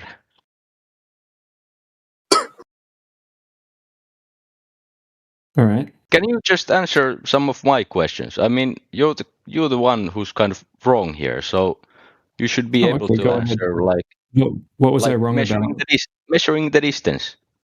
I didn't say we're measuring. I didn't say. How about why do ships disappear hull first? They Things like this. You just can't prove this wrong. But I can you actually. are so Let's confident stick in with your the wrong ships. opinion. Yeah. Let's go over ships then. And it's something that you and you your don't want to friends go over here, ships? you It sounds just like you're kind coping of right now. prove you're like each other, right? Yeah, I And get it's you. not Want to? real Okay. So do science you want me what to? you're doing. Do you want me to debunk your claim about the ships or not? Yeah. You're gonna say it's because of refraction, no?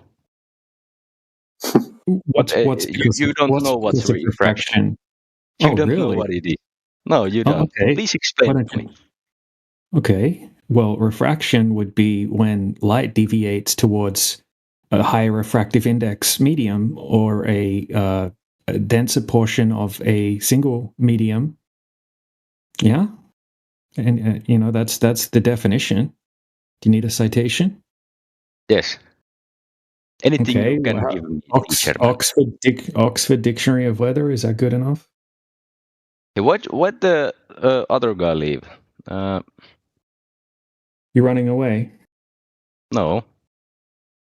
All right. So you want to read the citation out? I'll put it in the side chat and you can read it out. How about that? Yeah, he left because he couldn't stand your bullshit anymore, Iku. That's why.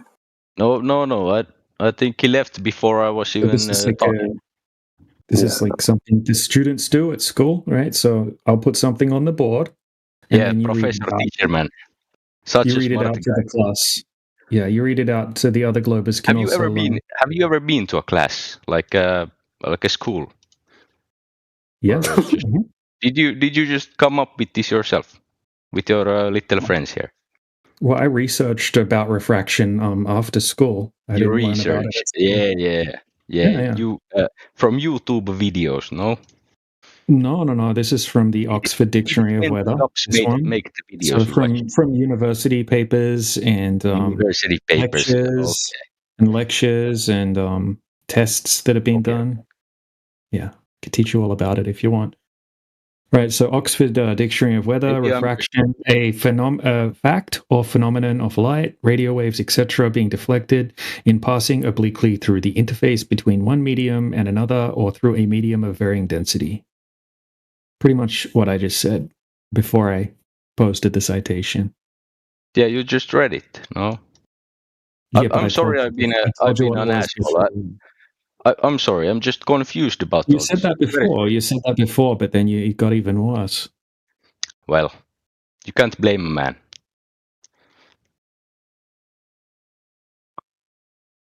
Okay, so we know what is refraction, but then how do you go off the edge of the Earth? I already explained that we don't claim that it's a flat planet. Can you fall off the edge of a lake? Then? What do you claim then? Okay, well, I would say that the Earth is. Flat You could Earth think is of flat. yeah, but if you ask me a question and then I start answering it and then you keep talking, I mean, do you really want to know the answer, or you're just here to It's a simple question. Give me a simple answer. Right, but I started answering you and then you kept talking. Why? Oh, okay. Well, I'll let you talk. Go ahead. Well, thank you. Yeah, so Boy. I like to think of the Earth more like the foundation or the ground of the system that we live in. Okay, and then everything celestial is above our heads. It's up in the sky like a big clock where everything repeats in cycles. This is exactly what everybody experiences as their base axiom for reality. So you're like space, like sun and moon and stuff like this is above the Earth, and Yeah, like clockwork. Yes. So how does, if the sun is above us, how do you explain the day and night cycles around the world? Like the sun moves. The sun moves. Yeah, so the sun moves over the surface of the Earth. If you know how light works, if the sun is above the Earth, the entire planet, or let's say the flat plane, should be lit up by the sun. No, that's incorrect, because we have the inverse square law of light, and we also have light attenuation. Please say again. Inverse what? Square law. Inverse square law of light. Yes. Okay, so this explains that the sun is essentially a spotlight that lights up, let's say, USA at one time of the day and Europe one time of the day. That's what you're saying. This does not make sense. Why does every kind of light source act a different way than your No, it doesn't. sun? It doesn't. Does a street light light up the whole town? Does a street light? Does a street light? Does it light up the whole town? A street light is essentially a spotlight. It's not the sun, dude, brother. Right. It's simple. I didn't say a street light's the sun. Right. So this is simple. Okay. No, you're so saying that they act the same way. Hold on, shush for a second. All right. So let me give you an analogy so you can get this through your brain. Fuck you, dude. Okay, please. You're gonna run away, or are you gonna?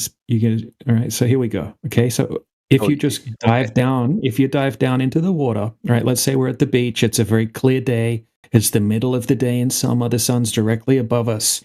I just go down a little bit into the water, and it gets black.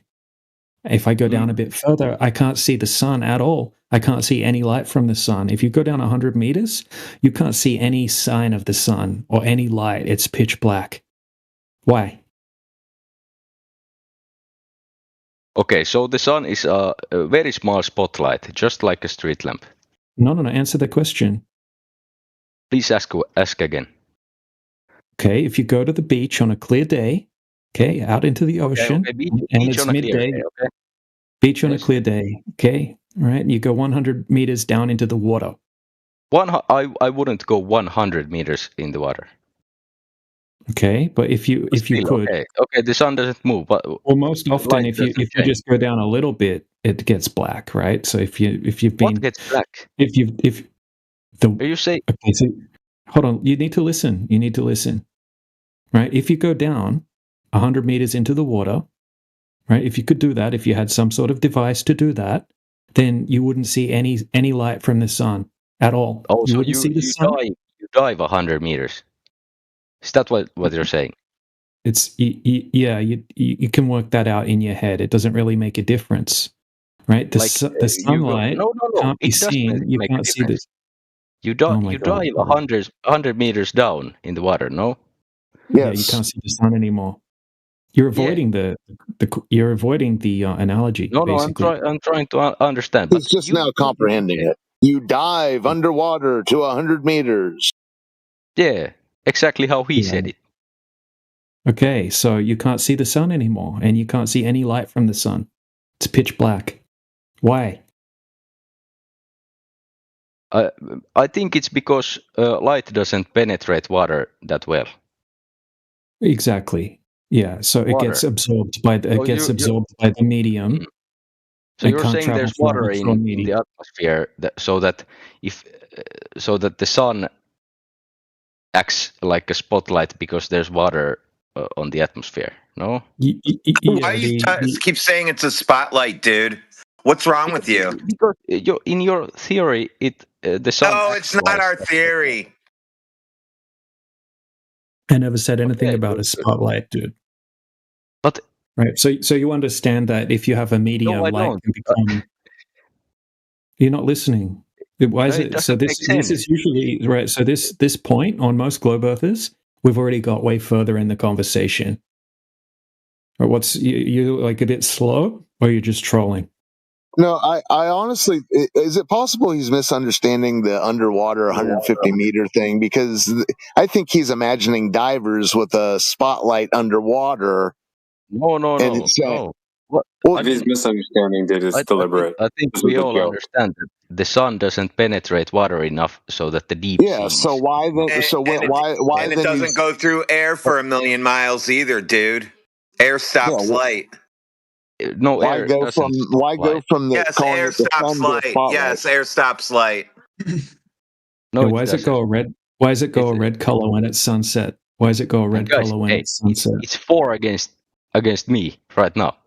Come on. Welcome to the jungle, dude. You know, it's other people are only jumping in. You're pissing everyone off. That's the only reason anyone's jumping in is because you're pissing them off. I'm giving you something to do. Otherwise, you would just be sitting here. I'm giving you something.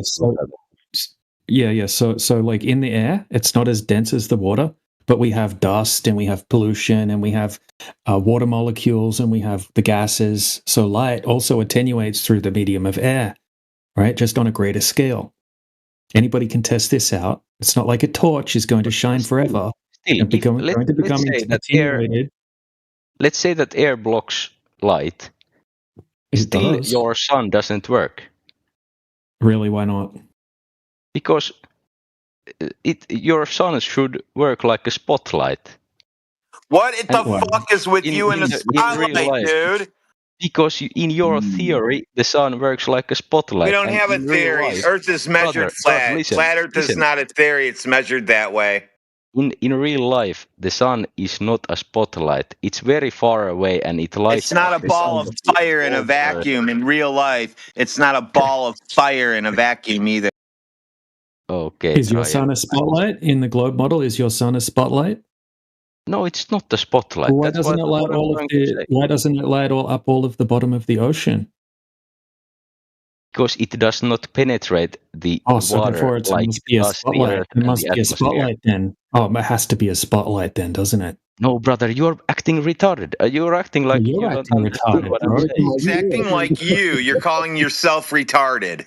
Yeah, hey, I'll admit, I'm very stupid and I might be retarded. But I'm just trying to understand the world, just like you. You're the same. No, you're not trying. You think you're trying to give us content, and you're just making yourself look like a fool for people. Oh, brother.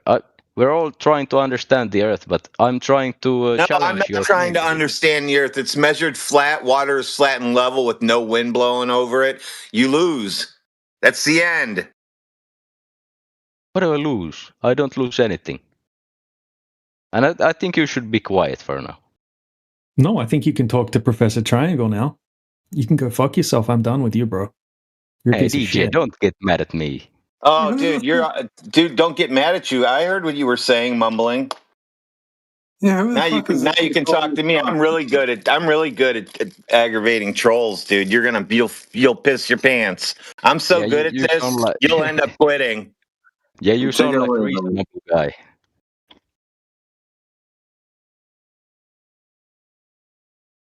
Let's talk about your spotlight, son. No, it's your spotlight, son. My sun is not I told you that Earth is measured flat. Period. Fuck. Has nothing to do with spotlight suns. That's your imagination.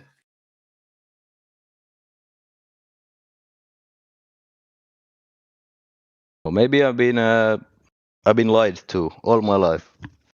What are you been lied to about? You can't figure the shit out for yourself? you're smart enough to figure shit out by yourself. Yes. Yes, You sound absolutely. smart guy. Yes, How yes. about I'm Professor absolutely Riley? that How about smart, you dude. go get a job, dude? Okay, yeah, I better go get a job. I don't have one of those. I don't do enough work. Yeah, you don't. That's the best thing you've got. Yeah, it's the best I got. Well, he's working you over right now. Oh, He's all the way down to go get a job. Get the job, sir. is your Of job law. being a professor on Discord? Nope. Okay. Being a professor in automation, though.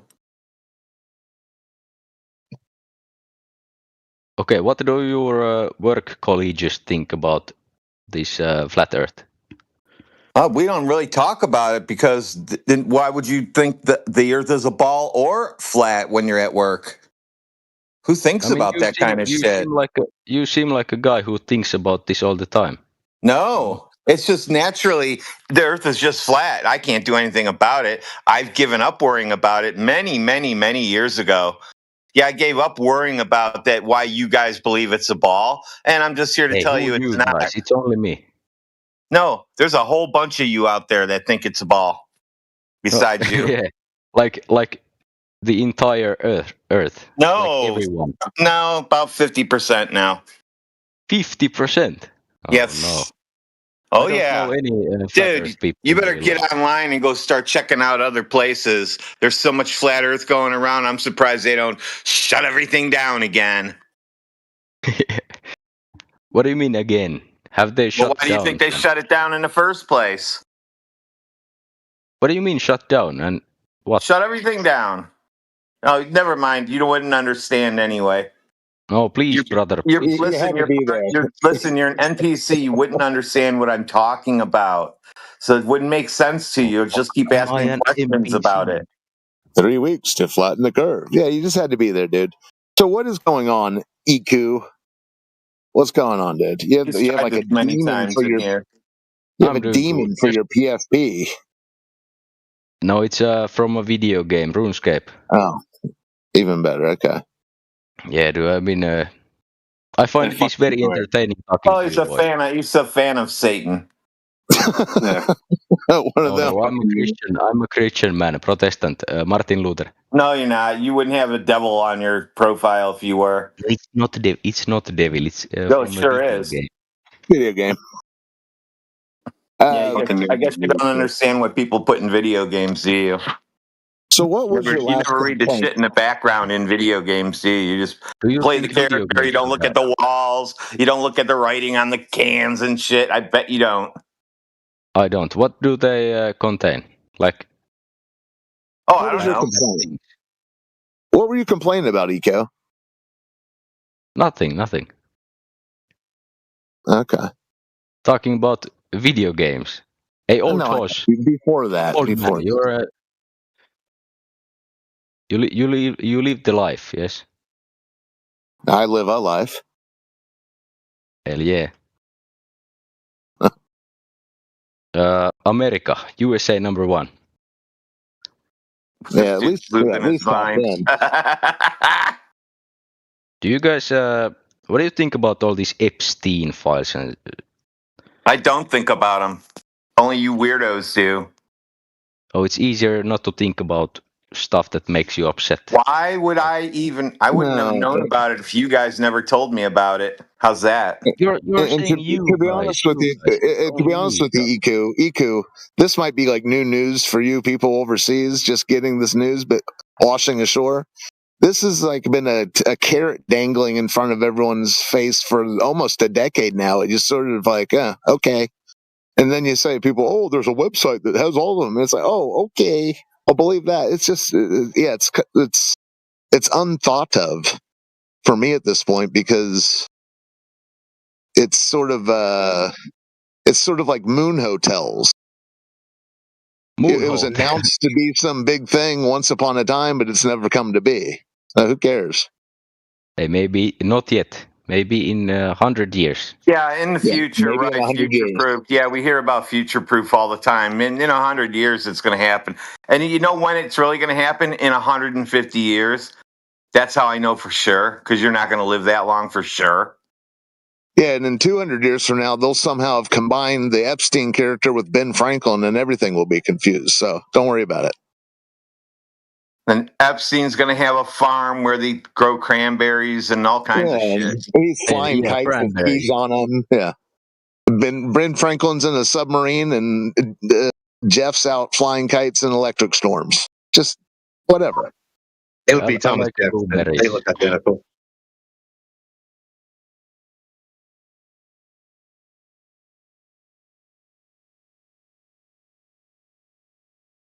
Fuck, dude.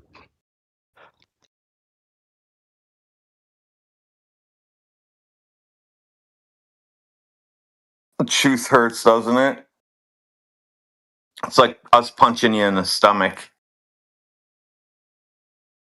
Are you saying that you're punching me in the stomach? Yep. Every time I tell you the earth is flat, it hurts you. Yeah. It's my It's like an NPC exorcism. body Yeah, it's like an saying- exorcism you do on somebody who's possessed by demons and shit, and then you bring the people over and you chant at them, and they just go crazy. When I talk about flat Earth, Globers fucking just absolutely trip out because what always ends up happening when I find out that they're Globers is the first thing I ask them is to define a triangle, and then most of them just walk away at that point because they don't know what the fuck I'm talking about. They don't know what a triangle is. Nobody knows any of that shit anymore as soon as I talk to them. What do you think of that? Mr. Professor, what I think, well, I'm no expert, but you should take a good night's sleep. You should take your medication and take a deep breath. You'll be okay. You sound very wound up. It's okay. I sound wound up? Yes. I'm the same all the time. That's why I get shit done. You get shit done. Okay, brother, me and you, we go to the edge. We jump into the space. What is going on? This is the same guy who told you to get a job. Now he's telling you to take a nap. Make up your mind. No. Now he wants me. Now he wants to go walking. He wants to hold my hand and take a walk. He said he wants to hold my hand and go take a walk with him, and that's really weird. Hey, we can hold hands if you want. No, that's your country where that's normal for you guys. What do you think you're going to get lost, Iku? Yeah, we're on the old house. I'll invite you also. No, I'm not interested. If I want, no, I don't want. I don't even know if I would stay. If I knew you were on a particular body of water, I would just avoid the entirety of it altogether, probably. But that's just me. Don't take offense to that. Hey. Go ahead. So what's going on? You want to talk about making some observation from the beach? You don't make it so strangely attempting to make it romantic. Just get to the. No, I was not talking about anything romantic. I am. You fooled me. I have a woman. I'm sorry. You can also get one, but I was asking for you to come with me to the edge. No, maybe a romantic date. Edge of what? The universe? The edge of the earth, and let's jump Where's into well, let's figure out where the edge of the universe is first so we know where the boundaries are. No, not universe. We don't have to go that far. Why can't we know where the edge of the universe is first? No, maybe first the edge of the earth. No, if we're going to fly rockets around, we have to know where the edge of the universe is so we don't run into it. I don't think it's that close. We don't have How to do you worry know? about it. How would you know? Yeah, I've been there, yes. Oh, that's what you're going to say? I've been there? Oh, okay.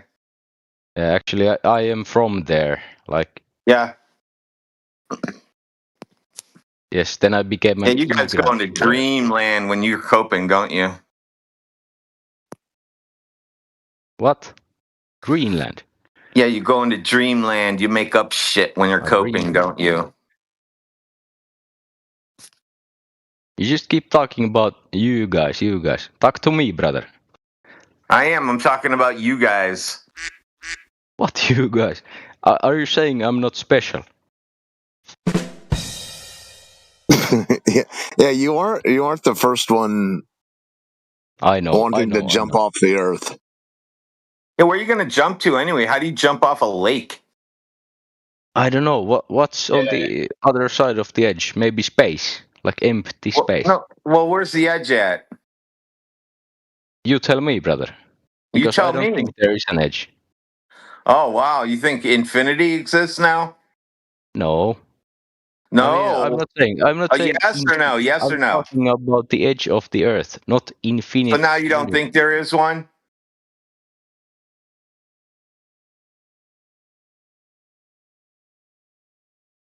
Hello? Hello. Now you don't think there is an edge? No, I don't. I don't think there's an edge. But you seem So to what think were you that there is talking an edge about? to the Earth. No, you don't think there's an edge. Why would there be an edge? Where's edge to where? What's going to be at the edge? Outer space? I mean, if you look at all the flat Earth. What's going to be at the edge? Outer space? I don't know. You tell me. Not outer space. Space is fake. Space is hologram. Yes. Wow. You just go right to holograms. No. You're instantly become a brain in the jar. Dude, you keep You're doing instantly this. become a brain in the jar, dude. That's funny listening to you people. It's fun listening to you people. Oh, there is no you people in here besides you people. It's you people. No, flat earthers are independent. We're not a group. Yeah, you're the only not NPC person in the world. Nope, just that Smart ones guy. that all say FE and flat and that kind of shit by their names, and ones who are flat earthers even without doing that. Bro, those are the regular people. Those are the people that walk around and actually figure out shit and what's broken and how to fix it. The rest of the NPCs just go to work and somebody says, draw a circle on the board. Okay, I did. Okay, I'm done for 8 hours. Let's go talk about circle. Then go home, watch some Netflix. It's all a lie. You're coping hard, dude. So far, every time you've been in here, you've been in a coping world. It's my first time here. No, well, second dude. because I left before. No. Stop lying in here, or we'll send our clip artists after you. Are you the same guy in a English Hub Discord? Yeah, I'm in the same guy in that one. I'm the same guy in politics, and now I'm the same guy that ruins you guys on TikTok. Brother, you're worldwide. You're everywhere. Let's go. Hell yeah. Hell yeah. All around the globe.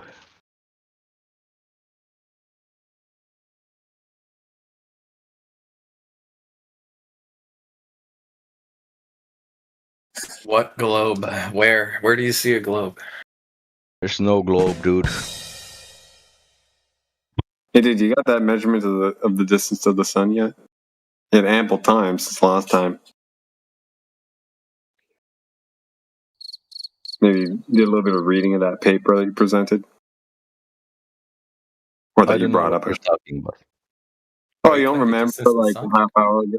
Oh yeah, you don't remember like a half hour ago you came in here, started talking shit about knowing the distance of the sun due to measurements, and you brought up a paper that you didn't actually read. Then you left, then you came back, started stirring the pot again, and I'm asking if you even bothered to actually read the paper at all. I'm actually asking. I'm going to keep talking. Thank you. So I'm asking if you had a chance to maybe read that paper in your downtime between last time and now. And you mean to say no, Have you right? read some papers? I'm asking if you read your paper, sir. No, not. I haven't read anything. Okay, thank you. Okay, so you have no. Okay, so you don't have a measurement of the sun. I actually don't know how to read. Said you did. Okay, well you said it, so that's your problem. All right. So no distance measurement to the sun. Okay, thank you. You're such an angry little guy. I'm angry. I'm actually quite calm. I mean, you are. Do you think I'm angry, dude? You don't want to hear me? Inside, you're boiling. I think. If I met you in real life, I think we would have a good conversation. You read my Flat mind? earthers don't get mad unless they're like trying to make content on YouTube or something. Yeah, dude, we got like this demon guy reading, my mind and reading my emotional state from afar, halfway across the world. That's not creepy at all. He's trying to be It's so romantic man again. to You're bailing for me. telling another man that he's getting mad. That is super, super like sissy. Like why are you No doing one's that? getting mad, brother. Don't. Yeah, you're trying to project onto me because you've kind of failed the task. How do you guys think that? Why are you so hostile against people who disagree with you? You're doing it again right now. I'm sorry for interrupting. I'm Talking done. about Eco, we've been having all kinds of laughs since you've been in here. me and you, Relax. brother. Me and you. But these other guys, they are instantly very hostile. No. Dude. Who's dude, it's not hostile, hostility. dude? No, it's just about holding your. You know what it is? That when I speak the truth at you, it's like punching you in the stomach. That's why you think that everybody's mean and shit. You're saying that you want to punch me in the stomach.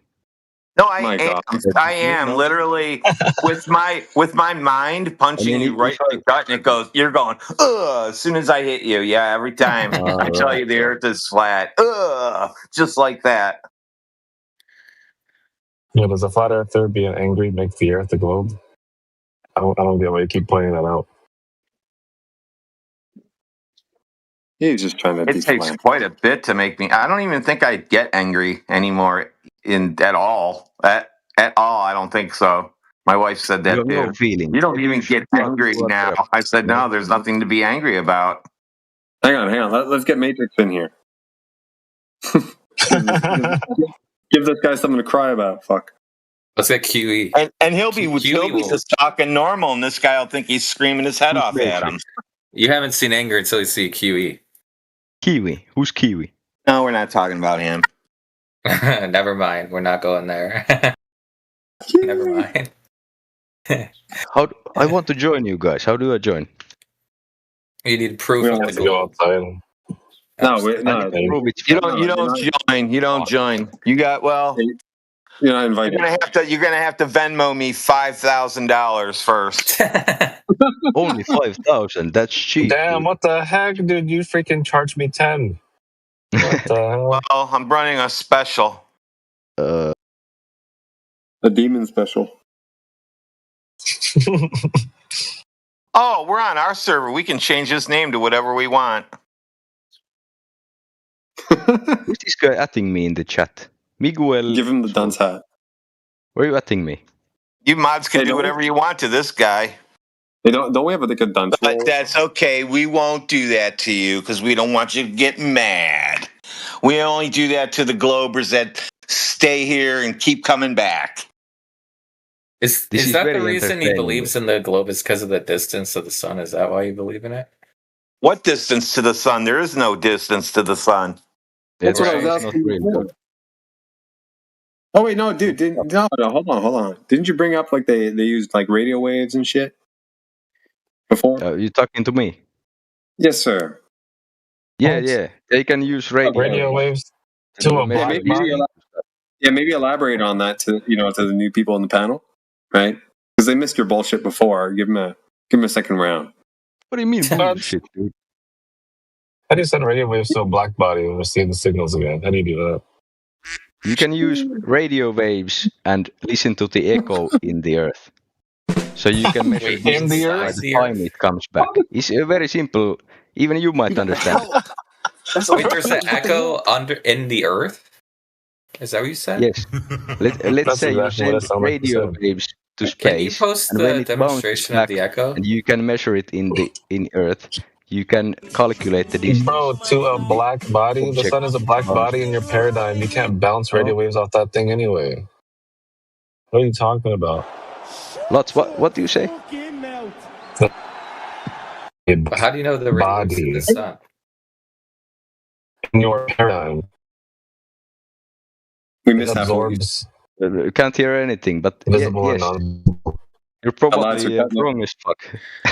No, How lads, can you you're be cutting it certain off. the radio waves hit the sun? I don't think they can measure the distance to sun by radio waves. It's cooked. Then why are you talking about radio wave, they- dude? What the? Brother, listen. They shoot the radio waves at like Venus, the planet. At what? And by This is brilliant. Okay, yeah, continue. Sorry, continue. what are you saying, dude? They can And then what? calculate it by radio waves, no? And I The think I thought you said it was measured. So they sent the I can radio wave to calculate Venus? Venus's distance. Oh boy, here It's not we measured go. though, right? it's like three people talking at the same time. I can't really. Okay, tell us about Venus. Go ahead. Tell us. What do you want to hear about Venus? And why be acting Because like you smug said- guy? You act like a smug guy. Act like a Because you normal can't person. prove what you're saying. You can't prove anything that you're saying. Yep, we measure the Earth. We can go out and do that tomorrow. Planar Survey does it every day. They measure the Earth flat. Hold on a sec. I mean, Iku, like, I don't know if you were like, like not listening or something, but Zodiac actually didn't say anything yet. Like, you getting them confused or something? Like, what's wrong with you, dude? Yes, please bear with me. I think Professor Triangle got you all discombobulated or something. That would make 20 sense. cups. I'm trying to join Maybe you it's guys. my delivery. Yeah, you got to work on that, dude.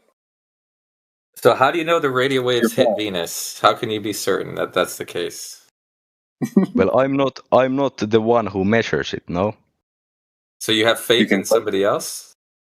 Yes, I trust. Read about it. Read about it online. in these Somebody fields. did that. Okay, so you trust someone else. Okay, how do you test trust? How do you test it? Zodiac, do you trust the people who make the YouTube videos you base your entire worldview on? I don't need to What are trust you them. I go talking outside. about, dude?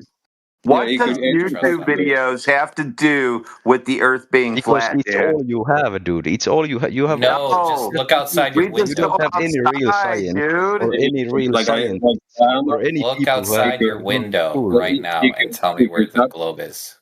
Yeah, so Ego, hang on. Ego, like, like we also do in there, like instead of answering Zodiac's question with an That's answer, exactly what you put both doing all the time. I ask you a question, you ask me a question Don't back. talk over me, please. Don't talk over me. Thank you very much. I'm going to keep talking. I Thank you talk very over much. you How about all this? the Like, you time I don't want. after me You saying know it what? already. I talk Like, over you, I talk don't over talk you. over me. Like, I don't know You're who my the fuck you think you are. I don't know who the fuck you think you are. And like, thinking, yeah. Allah Akbar. Yeah, thank you very much. Yeah, so how about this, right? So how about you answer Zodiac with like an actual answer instead of like a rebound How type about you answer me? Yeah, how about like you do what I say or You haven't How about that? answered any of my How questions about tonight. how about you just continue with Zodiac All talk. cordially? Just continue with Zodiac cordially, or we're done. We're Like, done. You don't have to be here, dude. I really wanted to join you guys. We don't want you. I already told you. You're not invited. No, but I want you. I want You're you not to join invited. me. You're not invited. I told you you're gonna have to send me $5,000 just for the starter kit. I already sent it. Don't listen to them. Send me $100. I'll get you in. Go look into your account. I sent You want the official kit? Mary Mom and I have been making these for about a year now, so you want that kit that you get. Just buy my knockoff one. It's better. Yeah, the It's not $1 better than behind mine. the one that's behind the Wendy's. Dude, careful. Mine dog. uses hand-picked sticks from the woods. I take RuneScape Gold though. Yeah, 50,000 rupees. Yeah, Oh, that's cheap. give him 10 bill in platinum tokens and OSRS. What the fuck? Some guy tried to bribe me with 75 million, and that didn't work. What are you talking about? Not enough. No, Hey, that's not bad for starting out, though. dude. Where do you think I got my? Where do you think your sugar daddy came from? Fuck, I think Gielinor is a flat Earth. Yeah, it's not spinning either, right? Gielinor is not. It's not rotating, and It's not spinning, dude. Yo, Zodiac, you play? We gotta play, dude. We gotta play. Yeah, you have to. In order to join us, you have to come PvP. You have to go on a wilderness PK trip with us, and you have to. You know what? You have to 1v1 me and NH. You have to NH me. You have to go 3-0 and NH me. All right. You right now on any build, any account build. Right now. Let's go. NH me to prove the globe. All right. You ready? I will destroy you, dude. Wait, and which game? What game was that? No. Let's go Counter-Strike. Oh yeah. Oh no, dude, you're gonna lose in that game too, dude. I'm gonna shit on you in Counter-Strike. Fuck, I think D-Dust 2 is Counter-Strike is flat though. Bro, I've been playing Counter-Strike since I was like fucking 10, dude. I'm gonna lose. There's no globe in Counter-Strike, bro. Yeah, there's no globe. But I think the logo used to be like global offensive. Wait, hold on It a used second. to be. Let me ask you this question. When you're taking a sniper shot in Counter-Strike, do you account for the Coriolis rotating Earth? In Counter-Strike, negative. Nope, negative. He's too busy at the edge of Counter-Strike world trying to find. And they even give you a compass so you know which direction you're pointing. So theoretically, you should be using that spin of the Earth for your shots. Yeah, it doesn't matter if you're playing. And Counter-Strike has no bullet drop. Duty, Fortnite, Battlefield, not one of you can still explain the edge. I got so many headshots and not a single time did I around we go. Curvature into account. Are you the ones who believe in? I told you space is fake. You're not getting the edge. Space is fake. Stop talking about it. Space is fake. Stop talking. That's such a retarded thing to say. Why would you think that there's a vacuum of nothingness above us? You don't think he can back that up, right? He's not just pulling that out of his ass. You're just why don't pulling you it ask out him, of your dude? ass that Why space don't you ask why do you him? believe Why space you is say real? that? Why do you believe space is real? Because every real scientist says it's real, and I can see. No, I already told you no. I can see the moon. You said real scientists. Real scientists, and I'm telling you, yep, it does not exist. Real scientists. Me. Okay, so the only real scientists, Professor Triangle, it's you, and your 5 friends. No, a lot of people know that it doesn't exist. No, it's like let's say 1,000 people in the Earth. So you trust someone else about to tell you what you believe? 50% of the people now. 50%. Yeah, dude. It's not. That's not true, dude. We hold consensus. Dude, nobody's interested in that moon shit that went on. Nobody cares about that. Nobody was talking about that shit at my work, and I work with everybody when you're talking about what we do, they would all be talking about that shit, and not one person talked about it. What moon shit? Please enlighten us. Your moon rocket that went around the moon. Went round and round and round. Artemis 2, yes? I don't know. Have you ever questioned the scientist that told you outer space was real? Have you ever questioned He doesn't even know what a scientist is. What question did you ask? You're leading him. Yeah, he doesn't even know what science is. I'm asking here. You know how a critical mind works, no? Yep. That's why I do what I do. So what did you ask the scientists? What did you ask them?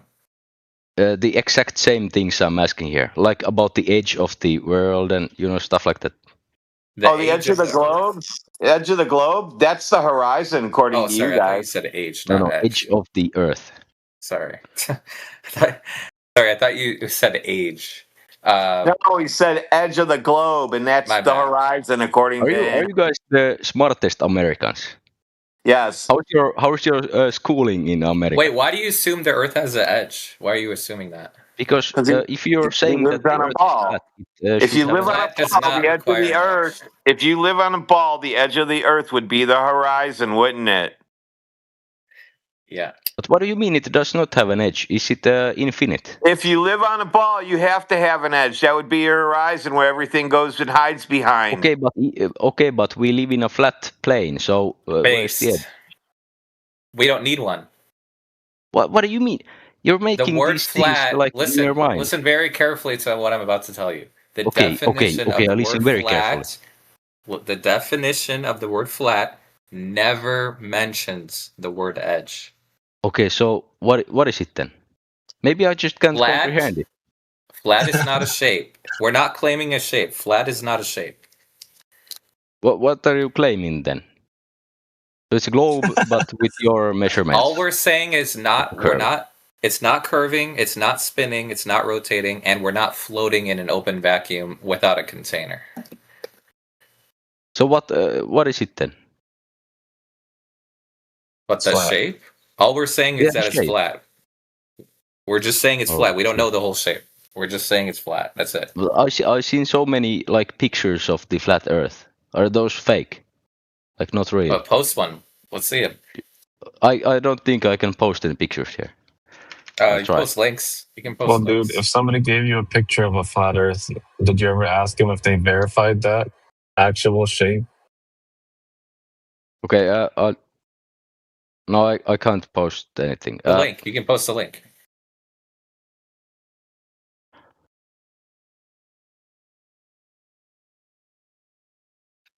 But this is the first one I came up with. Okay, let me see. You see this picture? Where did you post it? On live stream voice text. The link is fighting a flat Earth theory. It's not a flat Earth theory, by the way. That's no good now. You can't use that, Zodiac. I've already told him it's not a theory. So he's just straw manning us. No. I'm trying to show you the image. I just couldn't post the image. Yeah, this is not accurate. We're not in space. Yeah, this is not accurate. Wait, isn't that from a Glober website? Yes. But isn't that a Glober's rendition of flat Earth thing? Yes. Right, it's not accurate. So what is your like? What do we think? Are you asking what do we think? Here, I'll tell you. Ready? Earth is flat and stationary. Flat like this. The Wikipedia link. No, space is fake. Yeah, no. This image does not have space. I don't know. The link I provided. No, I'm not looking at your link. No. It's not like anything. It's not like something that. It's not like a flattened globe or anything like that. Yeah, no. Yeah, this has curvature in it. What do you mean? This is not correct either. Oh shit! So what is the correct one? Can you provide? Flat and stationary. It's measured flat and it doesn't move. How much clearer can I get? It's measured to be flat and it doesn't move. What do you want me to say? I understand what you're saying, but you. Okay, so what is so difficult about that? There's no map. There's no. Well, I mean, but the sky, though. The sky. Bro, you could just go outside and see the Earth is flat. It's easy. I go outside. I drive 100 kilometers on my car. It's flat, dude. How do you measure that on a flat Earth? All 100 flat. Same way you measure it. You take the average of the last 5,000 cars that drove that route, and that's the distance. Because they're all connected now. Every car's little black box is transmitting. Anything that's new right now, you guys, no matter what you're doing, you're sending data back. And it's telling, that's how they're getting accurate distances now. So they're getting an average, and that's going to be as accurate as you can get. You're getting your distances from people driving around. Did you know that? Hello? Hello. Why do you think the cars drive around and take pictures? Like the Google Map cars? Yeah, all the cars that do it. Anybody's car that does that. They're trying to map the Earth, no? Okay, so why would they have to do that? So we can go on Google Maps and use streets. So we can get the right distances on those streets. Oh.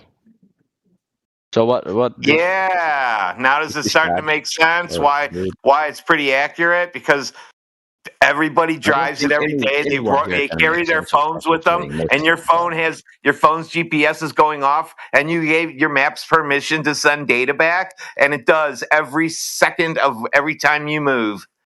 That's why your maps are so accurate, because of your phones. Now, I didn't mean to break it to you guys, but that's how mapping works nowadays. We can use GPS. What for what? Satellite images. What are you going to use GPS for? There's cars driving down the street that are taking pictures of the bikes inside your garage, dude. Let's say I want to use GPS. I want to drive from where I am right now to the local nearby store. Yep, plug it in want your to map, and you'll get the whole route created by, and you'll get a smart one because the car's reporting like they had to go detour. They're going to figure out that was an accident, and they're going to already detour you if you got a really good system. When you go, your route will change. Like my route changes during the day because if when it changes, I'm like, oh shit, I know what's going on. I'll completely go in opposite direction because I can go like 4 ways to get to my offices.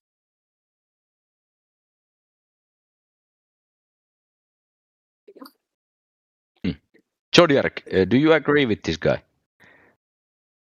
What GPS would be much easier on a flat Earth. Yeah, I'll you tell fucking that right sheep, dude. You're a fucking sheep. You're a lamb. You're an NPC. Why are you mad? Relax. Now you're the mad one. See that? Now you're the angry one. Hey, chill out, dude. I'm trolling. I'm joking. I'm joking. Okay, so why do you trust the scientists that outer space is real? Okay, let me Google. How do we know that the outer space is real? Go ahead, Google it. Yeah. Bro, I thought you knew it was real already. Yeah, you can just look up in the sky. Yeah, you literally can. No. Yeah, you can look up. Yeah, you look up and you see vacuums and gas bulbs. Okay. Yeah, how do you see a vacuum, dude? Okay, How do you see the absence of matter? Like satellites, so we know that you can go there. No. And even the Artemis 2, who went around the moon, they went to space, no? Oh, there was nothing going how around. do you verify Artemis 2? Go ahead. It was a movie, dude, and it was only 14 minutes long. And after that, it was CGI. It was fake. Of course, How it do you was. prove it's fake? Nobody's stupid enough to go in a rocket, dude. So it's fake because you don't think it's real. It's fake because you can't do it. So if you start claiming they are doing it, then they're lying to you. Do you think rockets work in a vacuum? Here we go. Round 5 million. 5 million? You're experienced, man. Do you think, yes or no? Do rockets work in a vacuum? Yes or no? Yeah, I think they work in a vacuum also. Yes. Wow. Here we go. Who wants to volunteer? Any takers? No, the rockets, they don't need to push against air or the ground to move. Yeah, I know. Does anyone want to? Why are you so confused about this? Dude, you asked the question. You talk to me. You're okay. So Zodiac, please.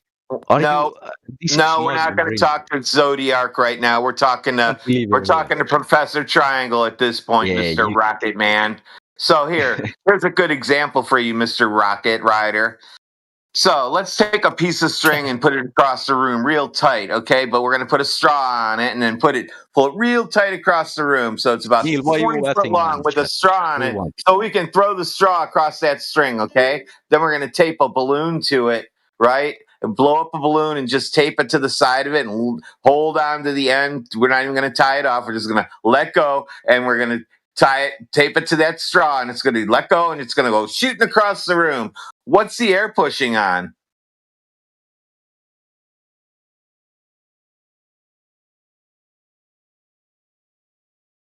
Okay. Where do you go? Oh, there he goes. Do you have a demonstration of rockets working in a vacuum? I want to know what the air is pushing off of to make the balloon move. All right, let me see. Hold on. Is this all fake? I'm checking it, bro. You can even try to understand the physics. Wait, what happened to answering Professor Triangle's question? With the balloon on the straw on the string. Who are you? Who are you? You're going to answer it because you think you're going to start talking about something different because you thought by not answering me and talking to Zodiac again, I'll just mute one of you two so that doesn't happen. And you're going to tell me how that balloon moves. When the air comes out of the balloon, why does it go? Why does the balloon move? Wait, You that watched doesn't. the Go ahead. you watched the video. Oh my Rocket goodness launch in a gracious. giant vacuum It chamber. doesn't move until the thing hits the wall. You see it? It's a pressure wave. It's called a pressure wave, which goes off the back of the wall, and it actually is reflecting towards that rocket.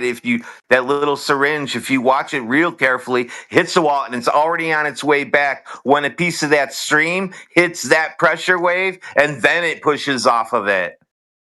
Yeah, it doesn't move until it hits the wall. Okay, still. Eiko, Rockets, do you actually they- see they- do you see the? Oh my God, not this one. Not this one. What the hell? Not this one, dude. Now, Do you see the one DJ posted? They Do you see work what because DJ posted? they carry oxidizer, Where'd it go? and they are expelling exhaust and generating thrust bite. Yes. And pushing off of what? What's the pressure wave bouncing off of and coming back and reflecting at the rocket? What's Okay. it hitting? To burn fuel, fire requires oxygen. Since space has no air, rockets carry their own supply of Wow, oxygen. so not only do they carry rocket fuel, they carry oxygen to burn rocket fuel too? Yes. That's crazy. What about this don't you understand? Is this too It would complicated? take about 50 rockets to get in outer space doing it that way. Eiko, do you Why see you the want to GIF? go to outer space? Do you see the GIF in the live stream voice text, Eiko? Yeah. You see that? Okay, you see how the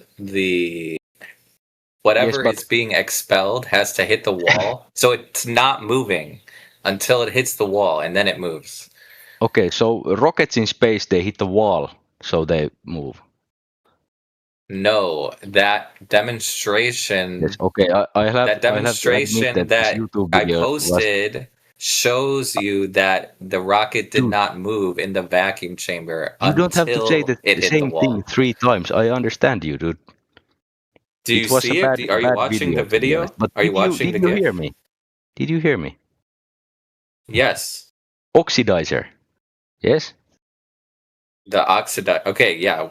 Tell me Okay, more. so we're gonna oxidize and we're gonna make. Okay, listen, dum dum. We're gonna oxidize it, dum dum, and we're gonna shoot it out the back, and it's gonna make a straight line like it did in that little tiny rocket. It's gonna make a straight line straight out, and the rocket's not gonna go anywhere till it hits a wall and the pressure wave presses back on it, and then that stuff shooting out of the rocket hits that pressure wave, then it'll move. So what's your rocket pushing off of in outer space? Okay, did you hear me about the oxidizers? Yeah, that's how you make the smoke come out, because you made it burn. Yes. So the rocket can thrust forward. Yeah, just like in that using image, you oxidizer. see it shoot a straight line all the way out till it hits the back wall. Then it creates this big pressure wave, poof, a big cloud back there if you pay attention. And it's rushing just as fast towards that rocket. And you can't see that pressure wave that's bouncing just as fast back at the rocket. And when it hits it, then the rocket pushes off that pressure wave. This is Professor Triangle. There are many things in this world that you can't understand because you might be. No, I totally understand how it works. I don't want to insult you, but I you have are a not vacuum smart chamber, guy. dude. I have So a there are vacuum things chamber. that you I can't understand how it works. It does not make it fake, and it's okay. You don't have to understand everything. But please don't keep. It sucks talking, to understand everything, though, doesn't it? It sucks for you that I understand everything. You don't understand anything. You think air is pulled to the ground by magic, whatever, little ropes or something. Yeah, maybe the magic fucking candies that your doctor gave you. You should eat them. You're gonna be okay one He's day. getting so mad. Yeah, you're getting mad. It's okay. What would I get mad about? Just eat the medication. Yummy. Mine is actually inhaled. I have to inhale my medication. I was going to say, is that a Spinal Tap album? Just eat the medication. Hey, could you say that we don't do the medical advice thing here? That's like a bannable offense. Oh shit! I go to prison for it. Oh yeah. He's just Yeah, looking for a way out, just like he does in the other servers, trying to say stuff so that he'll get banned. I've been Unless we're on the here stream, for a dude. very long time, like an hour. Still not banned. I think it's personal record. Because you're trying to you don't know how this works, do you? No, I'm trying to understand it all. No, you're not. You're not trying to understand anything. I'm trying, but You're trying. I'm not You're trying trying to be not mean. understand it, and because I'm telling you different ways that are fucking you up, you can't do anything but understand it, and that bothers you. Yeah, which one is it? You said you just got done telling us that we don't understand it, and now you're saying you're talking to us so you can understand it. Exactly, dude. I'm The trying hell's to going understand on? you as like a human psychological thing. And Like maybe a Jane Goodall thing? Yes, like a research on you. Do you see the thing hitting the wall in the animation? Whatever your name is. Eco? Do you see it hitting the wall? Yeah, I saw the video. I think if I would listen to it, he would explain something about it. But I just found it on It's 5 reflecting seconds. back as fast as it hits the wall. You guys just don't get that. Yeah, it moves when it hits the wall. Yes. Yeah, gases move in all directions, and they move in all directions and speeds until they're hit by something. It's just bouncing. Hang on. If Why it's, doesn't it move before it hits the wall? If it's in a vacuum, what does it thrust like? What's the matter inside the tube? Eco. Why does the rocket not move before it hits the wall? I don't know, but I'm asking, and I'm thinking. It's over. It's over. It doesn't. Your demonstration does not count. But what was inside the tube when it was thrusted? What does it shoot toward the wall? It's not air. It can't be air because it's a vacuum. Hey, yo, PG-13, bro. PG-13. Zodiac, what do you think? It's is it air? Whatever it is, look, listen. Whatever the problem, the only problem I have with the demonstration is that the rocket does not move before the thing hits the wall. That's your issue. You have to show me it moving before it hits the wall. Yeah, I see your issue, and that's also my issue. Then why did you post it? Why did you post the demonstration? It doesn't count. Because it was 10 seconds. You asked me about this. Okay, find one that doesn't do that. I found the first YouTube video. I linked it here. Okay, find one that does not do that. Find one that doesn't. I don't want to find anything before researching. Wow. So you don't have evidence then. You have no evidence. I have no evidence. Yeah, you also don't have any evidence. Look outside your window. Do you see a globe?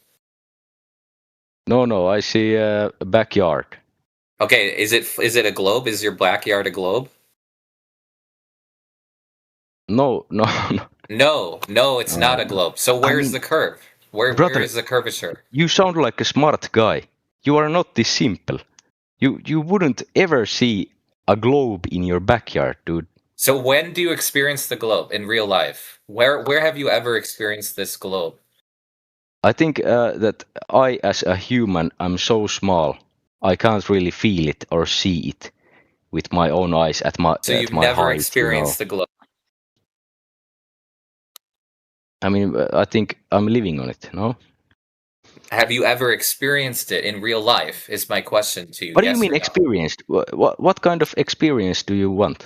Like, have I grown at 1 million times of my size and seen it? Okay. Let me be specific. The gravity. Okay? I mean, I have felt the gravity. I have fallen many times in my life on my head. That's why I'm the way I am.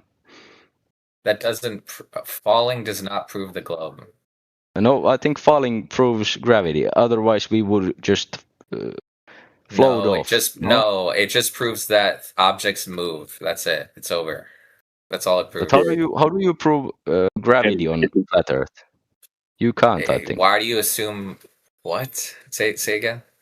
Like gravity on the flat Earth.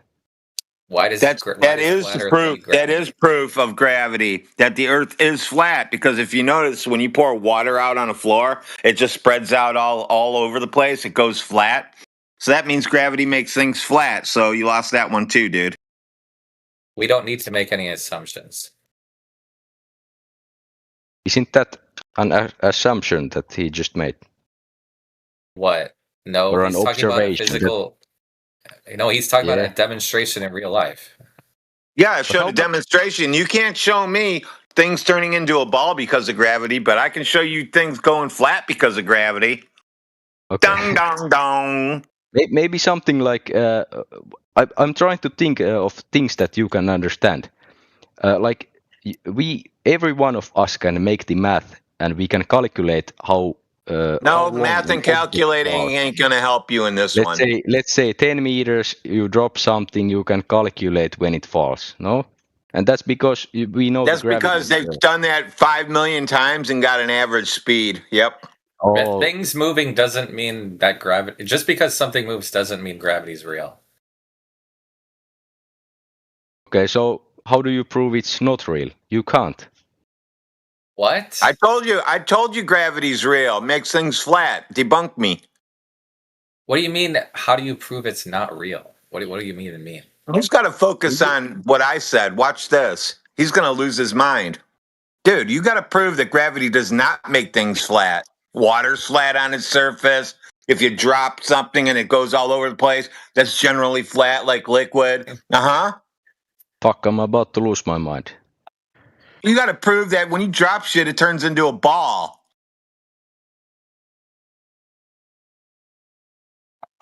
Yes. So a ball, yes. You can look you can buy a telescope, look at other planets. They're all round. All light looks like a circle from far away. Did you know that? But you're saying it's not real. All light looks like a circle from far away. Did you know that? Nothing in the telescope shows All you light the Earth looks is a like a sphere. circle.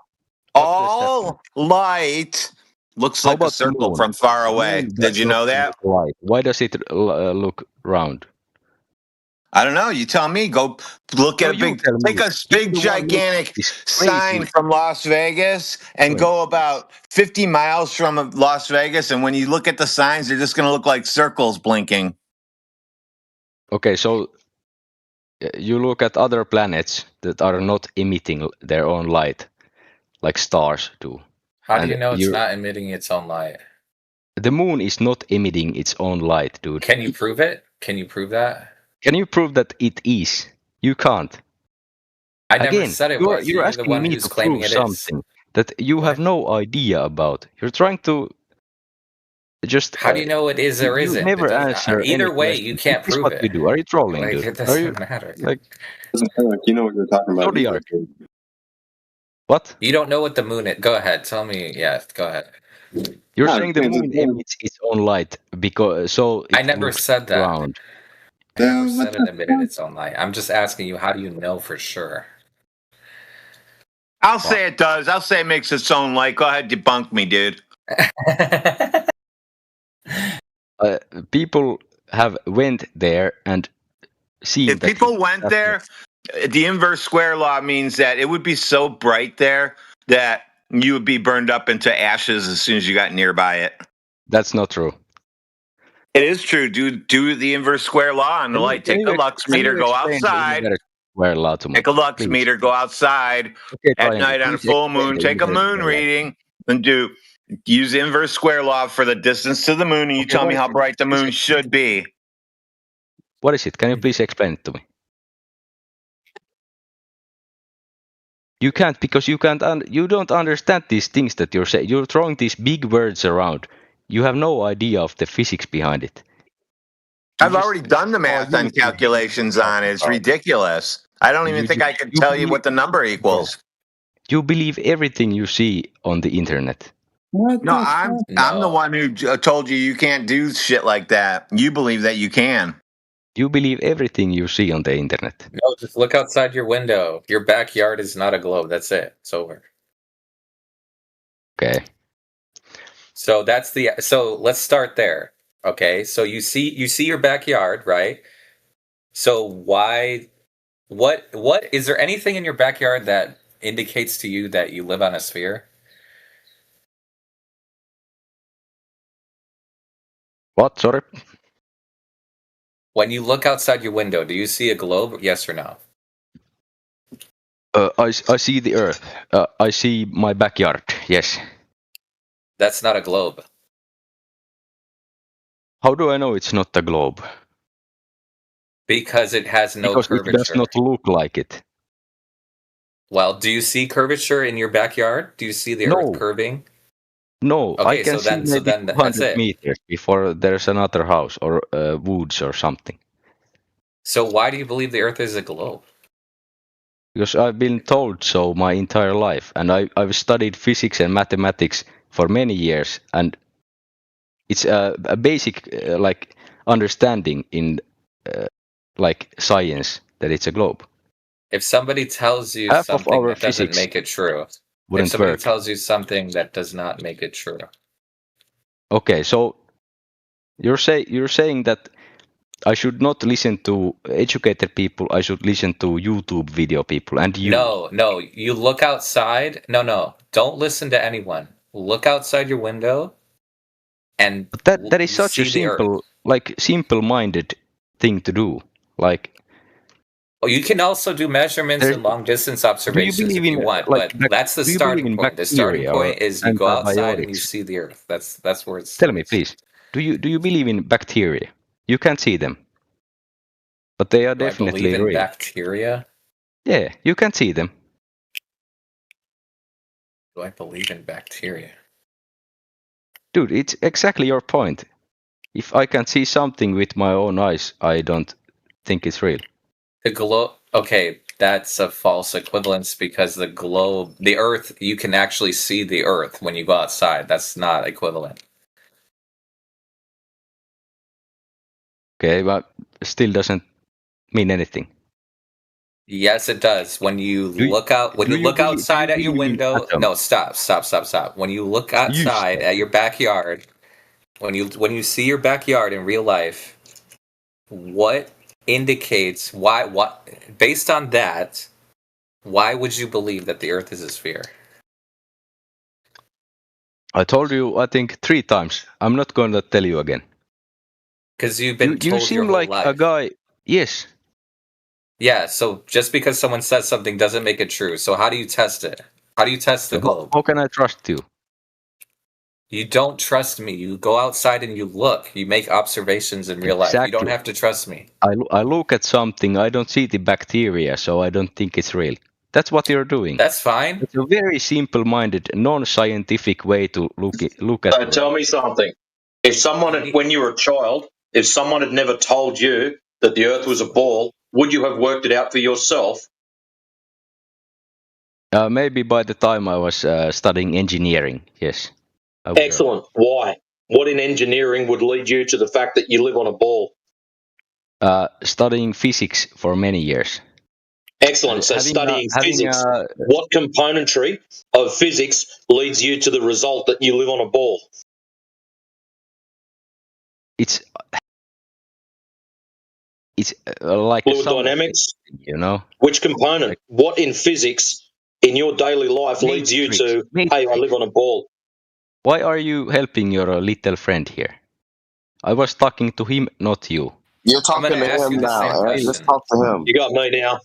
We're going to ask you the same question. So just answer your worst nightmare, dude. Your worst nightmare. So you're asking me to prove that the globe is, the Earth is a globe? No. Yes. We don't want you to prove it. We want you to admit the fact that you wouldn't work it out for yourself. You wouldn't have. There's nothing that's in your daily life that necessitates a sphere. That's also a very simple-minded take. It might be simple-minded, but you tell me what is in your daily life that necessitates a sphere. People, when they were civilized and schooled and, studied science, they figure out... This is not a question of science. So which field of science deals with shapes? Caveman, dude. Which field of science deals with shapes? We'll see how caveman you're really not. You're the caveman here. Which field of science deals with shapes? You are talking. Is this? You're talking the way that you would talk to a child. Answer him. Answer him. Because Stop, stop acting like a child, and I won't talk like that. Because you Answer only the understand question. this way of Answer talk. the question. Answer the question. We can talk like adults. Yeah, he asked Normal you a people. question. Excellent. So answer the question instead of sidestepping. What do you want me to say? Like geometry? No. That's not a field of science. What? So you're in a category error. That's You're rage mathematics. baiting. You're actually rage baiting. That's mathematics, not science. What do you mean it's not science? Mathematics, geometry Not is not science. science. It's a subcategory of mathematics. Yeah, it's not. It's not the same category. Okay. Yeah, you could just because someone tells you something that makes you rage, it's not that they're actually rage baiting you. You just can't handle it. Yeah, They're maybe not I doing it just on can't handle purpose. it. 20 cooks. Yeah, Why are you you still can't. here? Why Because am I am here. I was here first, motherfucker. I was here first, motherfucker. You're in my house. I'm in my house. This is my house now. You in the wrong You think? house, fool. You think, eh? Well, you just go around stealing people's servers? You are a demon. Yes, sir. Yes, sir. Okay, so what in mathematics? What about geometry and physics and mathematics leads you to believe the Earth is a sphere? Go ahead. So you want mathematic proof that the Earth is a sphere, a globe? No. I want real proof, but you don't have it. So just tell me, give me your best proof, whatever it is. Just tell me your best proof.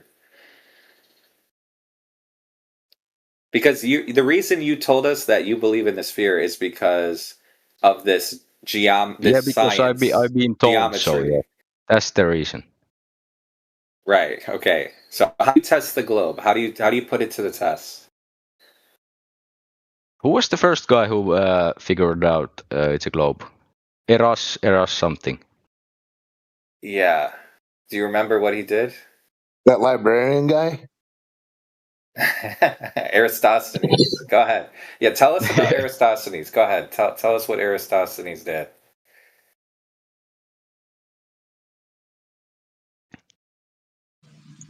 How did Aristosthenes prove the Earth is a sphere? Go ahead. Let him Google search really quick. He has to Google search really fast. No shit, I have to Google it. Not normal people think about these things daily. And Ranger, dude, you shut the fuck up. I wasn't talking to you. No one's talking to you. Well, that's not nice. It's not nice, but I mean, it's 5 people against my stupid opinions. I'm just trying to understand all this. So they're just opinions, they're not facts. I'll give you a second to Google it. Go ahead. Take your time. Yo, Aiko, you should think of it as 5 people against one. Why do you have You should think of it as one idea against another. Привет, иди нахуй. Okay, dude.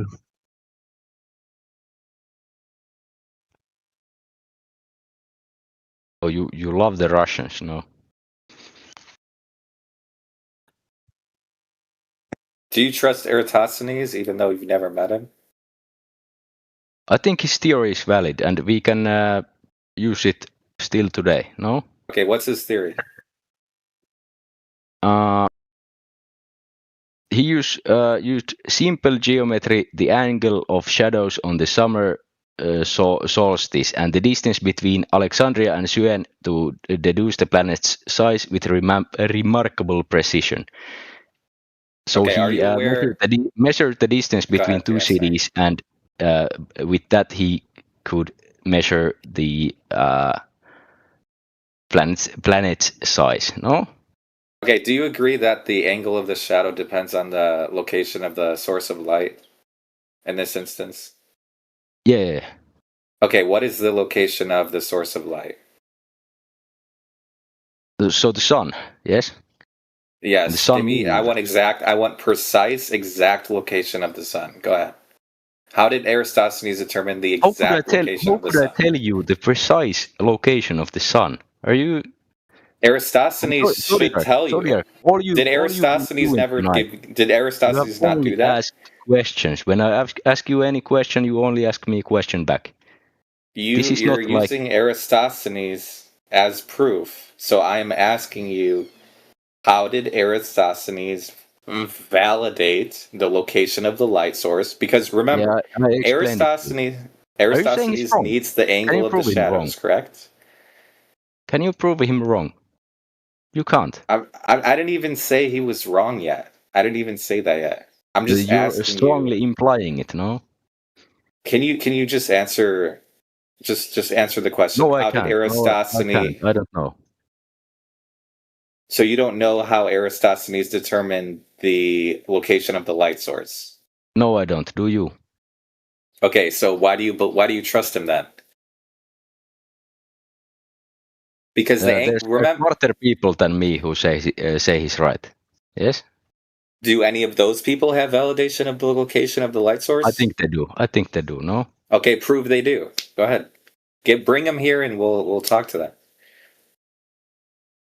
Fuck, I don't think I can bring them here. Smart people won't come here.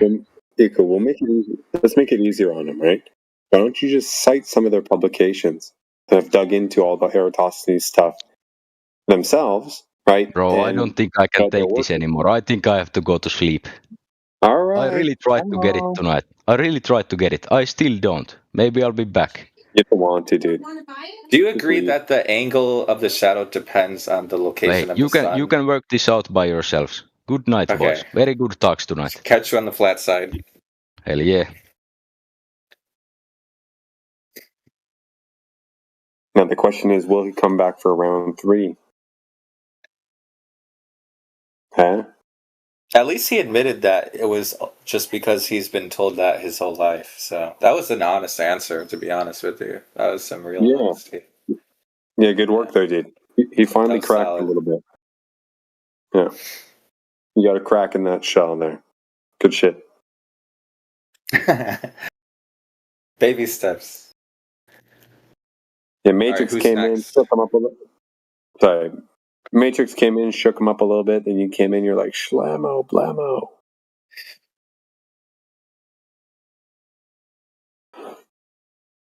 All right, next Glober. Unmute yourself. Let's hear. Or was that the last one standing? Was he the last one? Yeah, Brown Recluse left. What about M0092? Is he a flat earther? I don't know. Or Kathos? Or God? Okay, or Godly?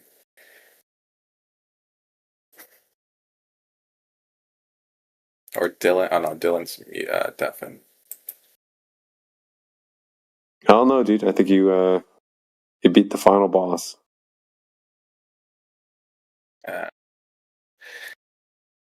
All right. Should we go back to the politics server again? Or I guess we could just wait. We could just chill here. Whatever. It doesn't matter. The truth is inevitable. We came in here earlier. Neil was going to do a TikTok relay, and then it kind of just piled up and delayed, and that guy came in and then got sidetracked. Oh yeah, I don't know if how did Neil, the you TikTok want go? We didn't end up doing one here. We did some earlier, or Neil did some earlier. Only caught maybe one or two of them. Yeah. Were you able to like actually talk to them, or did they just keep rambling? Both. Because I know AI talked to them. He got like a few sentences out, but I don't know. After that, was there anything beyond that? I don't remember. I don't remember. Oh well. Half of it didn't make any sense anyway.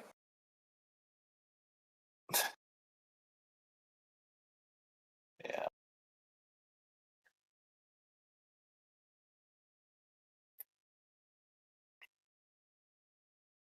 I don't know, man. We're just chilling. You know, Eratosthenes. How did Eratosthenes account for refraction?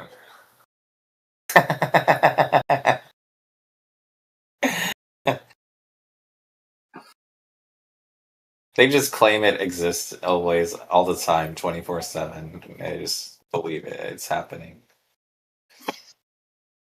with that Eratosthenes story, my biggest gripe with that is the fact that he's supposed to be a Greek, and I always thought the Greeks prided themselves in their logic. Surely, a group of people that pride themselves in their logic would realise how much of a stuff up that show was. I thought isn't there only like a few sources that actually believe he exists, or there's only like a few things that point to him actually being a real person. But I don't want to go down that road right now. But that's what I heard. I heard like I could be wrong, but that's what I heard. There's like almost no. There's nothing that actually authenticates that he even existed. In all honesty, prior to the last 5 years, I'd never heard his name before. Yeah, me too. It is a pretty cool name, though. Aristosthenes. Actually, it's kind of weird. It sounds kind of weird, actually. Never mind. Yeah, that's why I just call him Erasmus now. Platosthenes.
You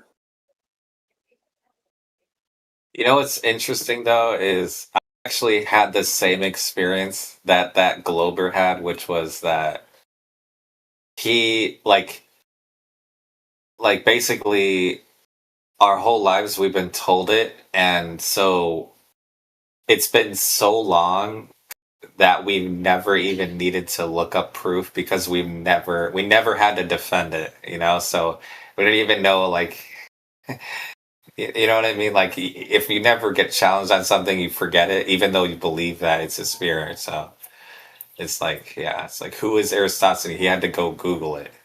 So it's like not even. That's why it's taught to you at such a young age. So it's a part of your core beliefs. You have no reason to test it. I think they want you to forget about it, honestly. Like I think eventually, like when you get older, they want you to like forget about so that you don't have so that you just like overlook it.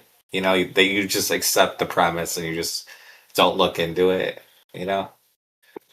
Yeah, you forget the minutia. Yeah.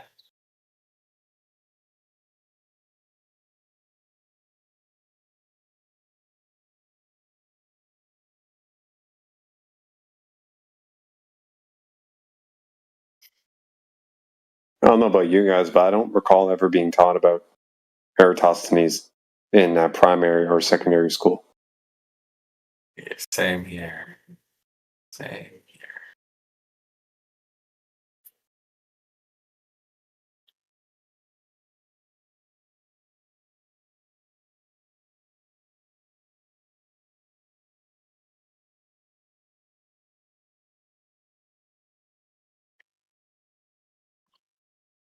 It definitely never mentioned refraction in primary school either. Well, it's a complex. It's a complex issue. I mean, we learned about it in high school, but it was applying Snell's law in physics class, right? We're doing optics and shit. All right, yeah. Oh, you did okay. learn about it? You learned about refraction in high school? Yeah, in optics. Yeah, it's a cool high school. But that's two distinct mediums, right? We had little labs, and had a little laser or something. or a light source. And yeah, Little light boxes with a slit in it, so it pushes a narrow beam out. Yep. Yep, a little we did the prism. same thing. Did that in about year 8. Yeah, I think it was year 11 for us. Yeah. That's actually interesting. Yeah. There's nothing wrong with it. It's a real phenomenon, dude. The issue is when they start using it like ad hoc as like a wild card, catch all solution to a Get out of question. jail free card. Exactly. So when you were in high school, could you make it like bend and stuff? You could make the laser bend. Depends like which lens you used. They give you there's your little triangle prism to think the Pink Floyd album cover. That's exactly what it did. So you had these little black boxes with Yeah. double slit in it, so the light would come through as a real narrow beam, and you'd line up concave, convex, different prism shapes to get different effects, so you can understand how light travels through different mediums. Yeah. It was a very simple case, right? Nothing wrong with that. It's just when these guys start throwing out that the air is doing something similar without providing the minutia behind it. There goes Yeah, they that kind word. of ruin. They kind of ruin how cool it is, you know. That's all. That's the only problem, dude. Like before all this, like before them using it as an excuse, I feel like it would be really cool to like, do some tests with that. But I mean, it still is. now dude. I'm just so calloused with it. It's like, Yeah, don't let them ruin your, yeah, ruin your curiosity. or your inquisitiveness. Yeah. Yeah. Same thing, by the way. That also applies to like something falling as well. Like they kind of, every time I'm like, oh, this would be actually kind of cool to like, and then it's like, oh, now I have to debate. Not necessarily. You want to inquire as to why something happens. Someone tells you that they know how. You ask them and they flop. Or you're like, all right, next. Same thing. to Okay, no. And then, I just stop myself from getting jaded. That's what it is. I don't blame you for like, having a sour taste in your mouth after all this, dude. You know? But the good sign of that is that you're able to see what not to do. Yeah. You know what the good news is? Is they still have not ruined Star Wars. I still enjoy watching Star Wars despite all of the nonsense, Hey, wait, does the lightsaber reflect? I don't think so. Those lightsabers are straight as hell. That's all I'm gonna say. Does plasma refract? Maybe the light coming off of it under certain circumstances. Okay. I didn't see a curved lightsaber. I don't know. I think someone's got a meme of that, actually.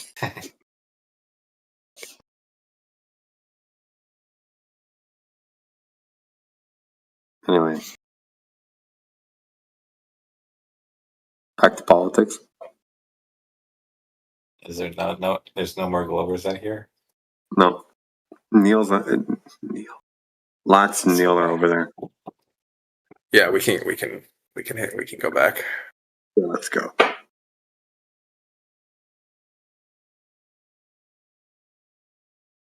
Oh, I think someone has to create a channel or something. Oh, no, I see it. It's right there.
Oops, hold on. Sorry.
Howdy. How's everybody doing? Hey, how you doing? I'm good, brother. So what's going on in here? There's so many people in here. Nobody's talking. Yeah, yeah. Anybody talk to you yet? No, Oh, damn, everybody's okay. Okay. Well, you a globey? You a flatty? I believe in science. Dude, I love science. Hell yeah, dude. Are So you what also a science literate person? Yes, I love science and the scientific method. Like one of my Let's favorite go. things. Let's go. Oh Let's yeah, talk dude. about it. What do you love about? What's your favorite science? My favorite science, that's hard. There's so many good ones, you know? Yeah.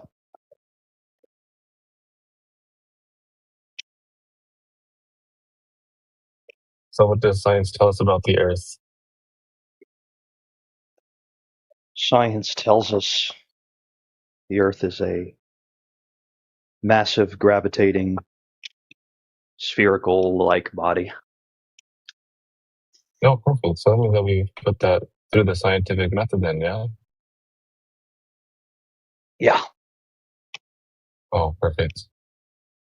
Well, So, yeah, okay. oh, yeah, oh, Okay. okay. Okay.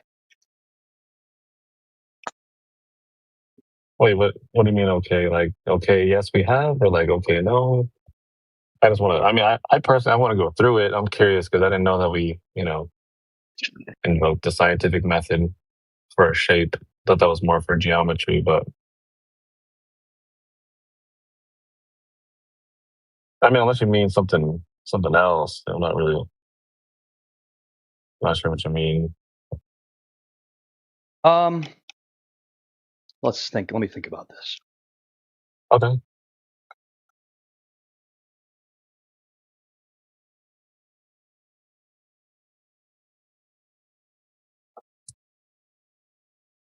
I guess where we use the scientific method for, things we can observe, like water freezing, and then we're gonna come up with an independent variable in our hypothesis for the reason of the effect, that we just observed for the water freezing.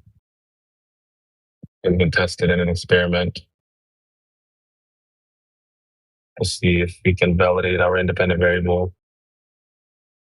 And then, we've either proved our independent variable is the cause for the effect, or we proved a null.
objects up there. Not whether the patterns that we've identified are accurate or not, and thus, those patterns embedded into our, navigation systems and how we interpret them or whatever for navigation purposes. Talking about whether Mars is a giant rock or a giant fucking red light in the sky that moves irregularly with respect to other stars or other bright lights in the sky. Okay, that little shift in your mind, what the fuck would that change in your life? Why is it such a big deal that you hold on to this notion that's a giant fucking red rock?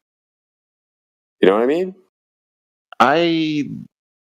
I get a lot of pleasure out of like learning things about nature, and I think of that as like Okay. kind of an extension of nature. It's like the place we live, like knowledge of things is like a value unto itself, you know?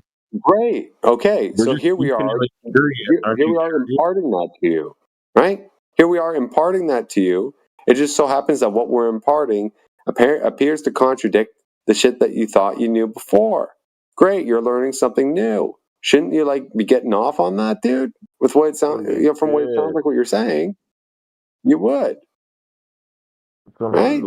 I'm not sure if what you're saying is true, though, dude.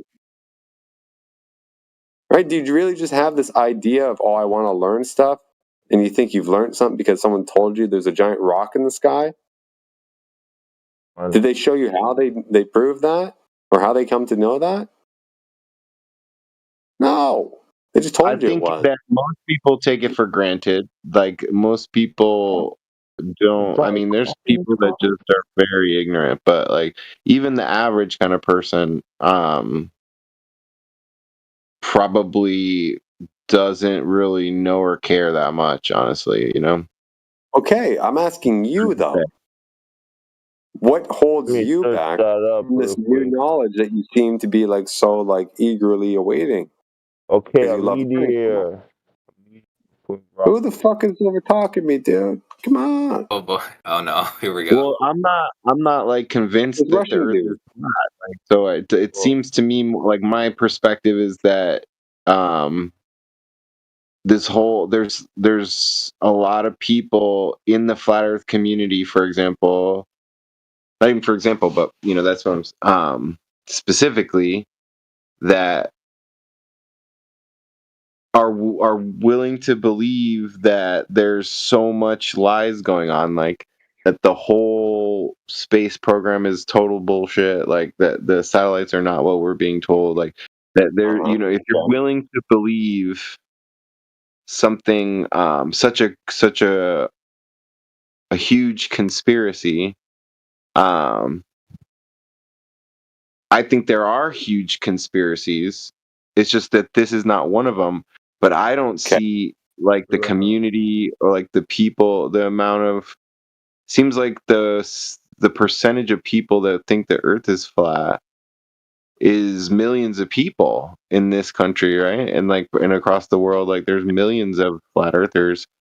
And they like are doing these experiments with lasers and whatnot. Like I just think that energy should be, and they're asking like questions, you know.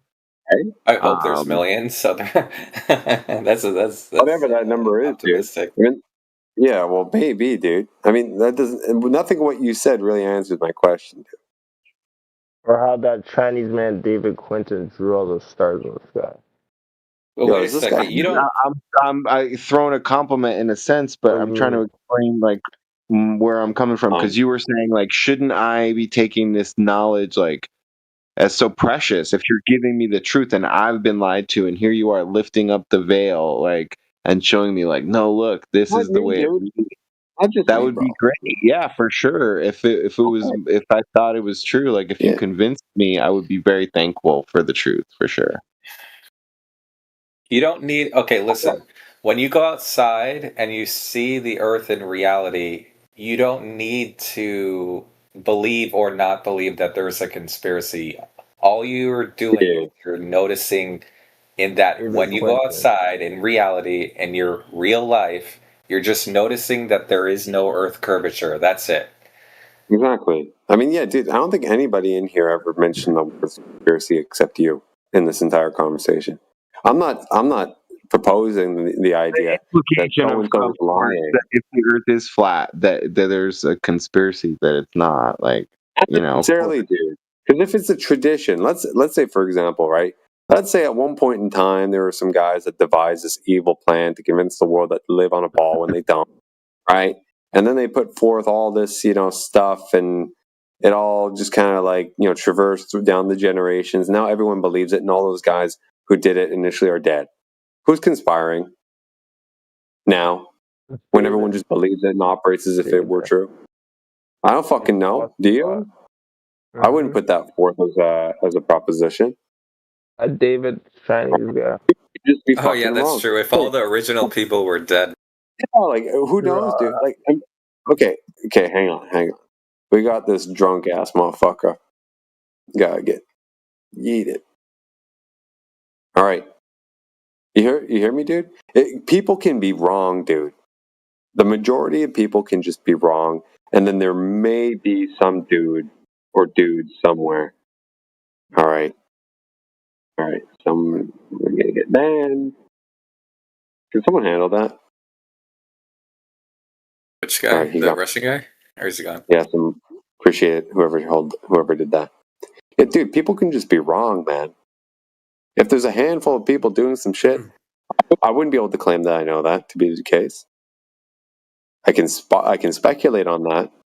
but it wouldn't be a no one says our teachers are doing anything nefarious. A lot of things. It would be a lot of things. It would be way more than a handful, right? It would be a consistent. Like, there's space programs. I used to work for Blue Origin on a contract, and like, I saw, the whole. Not that it matters. Everybody's seen this stuff before. Like, there's all these companies doing stuff today that are like specifically space programs, and like there's a space force, and there's astronomy. There's a lot of things that would have to be like directly.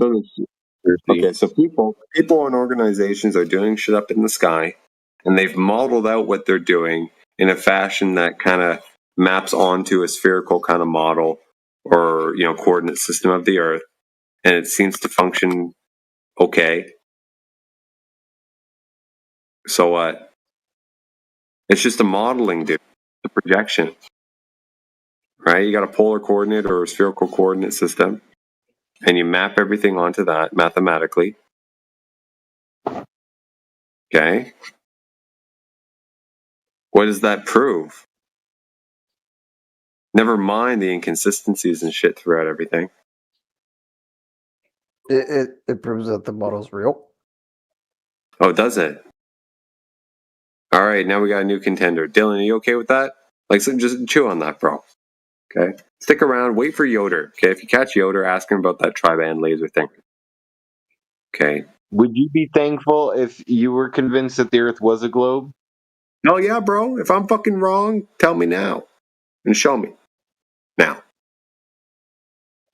It's one of the reasons why I'm here so often, bro. Because it sounds so fucking crazy. Okay? To a certain degree.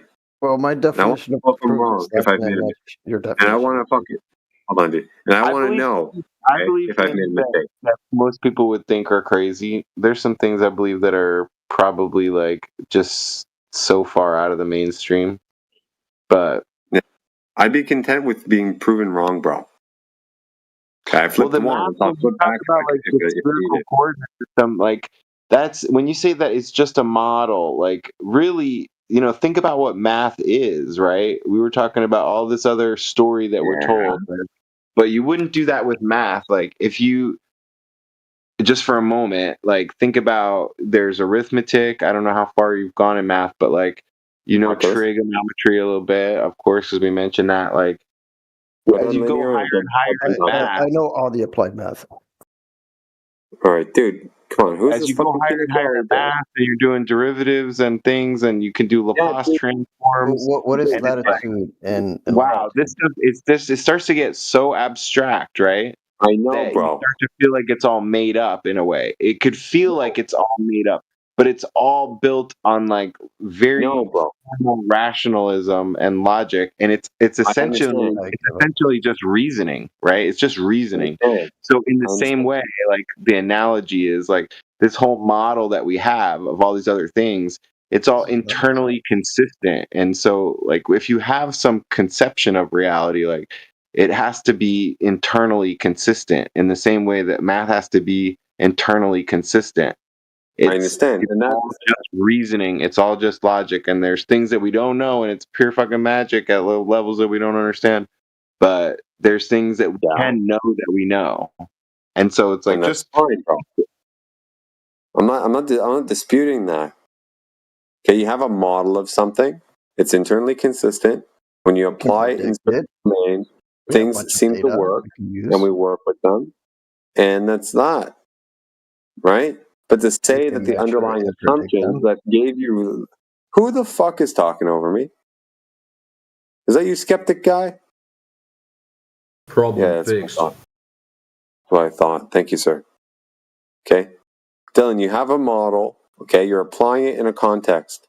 It seems to work fine. It's hyper complex, very abstract, layer upon layer upon layer of, framework after framework, yada yada yada. Okay, it seems to work great. If someone comes in and starts questioning one little cornerstone of that entire edifice, right, that you've conjured up, okay, and they say, "Oh shit, there's a crack in it," everyone says, "Oh no, don't touch it. Everything's gonna fall down." It's like, yeah, but bro, there's a crack. What are you gonna do? Just leave it there, or are you gonna try and fix it, or at least address it, and maybe somebody can do something about it? Maybe rebuild the whole thing without a fucking crack in the cornerstone. Eh? Oh no, we spent millions of dollars building this thing up. We can't dismantle it. Is this issue of refraction? It all comes down to like we've made these observations with lasers or with just observation of things, and we believe that the Earth must be flat because of these observations. And you're saying that is this crack in this gigantic edifice, and it would be a serious crack, but it seems like the issue of refraction covers it. There's not really an issue of refraction, because what is I find most interesting about that, the only ones that complain or say there's an issue with refraction is globers, because they need refraction in order to keep their globe. If you're going to claim refraction, please demonstrate to us lasers bending downwards, complying to an approximate 8-inch per mile squared curvature rate, and I'll be happy with that.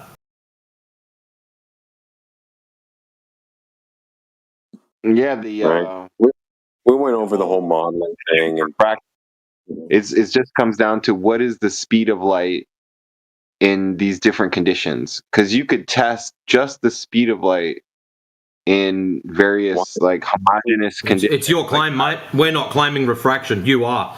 This is your issue. You've got to go and produce all this shit.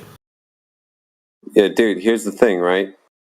Pretty sure we know like what the light is. Check this out, bro. Check this out, right? Okay, we have a laser. We zap it over a certain distance. Okay, we already talked about this, right? But just to reiterate, okay, we zap it over a certain distance. Technically or geometrically speaking, okay, it shouldn't result in what it results in. Okay. Now, if you can show how it actually should, we want to know how, under what conditions, how you've come to that conclusion. Okay.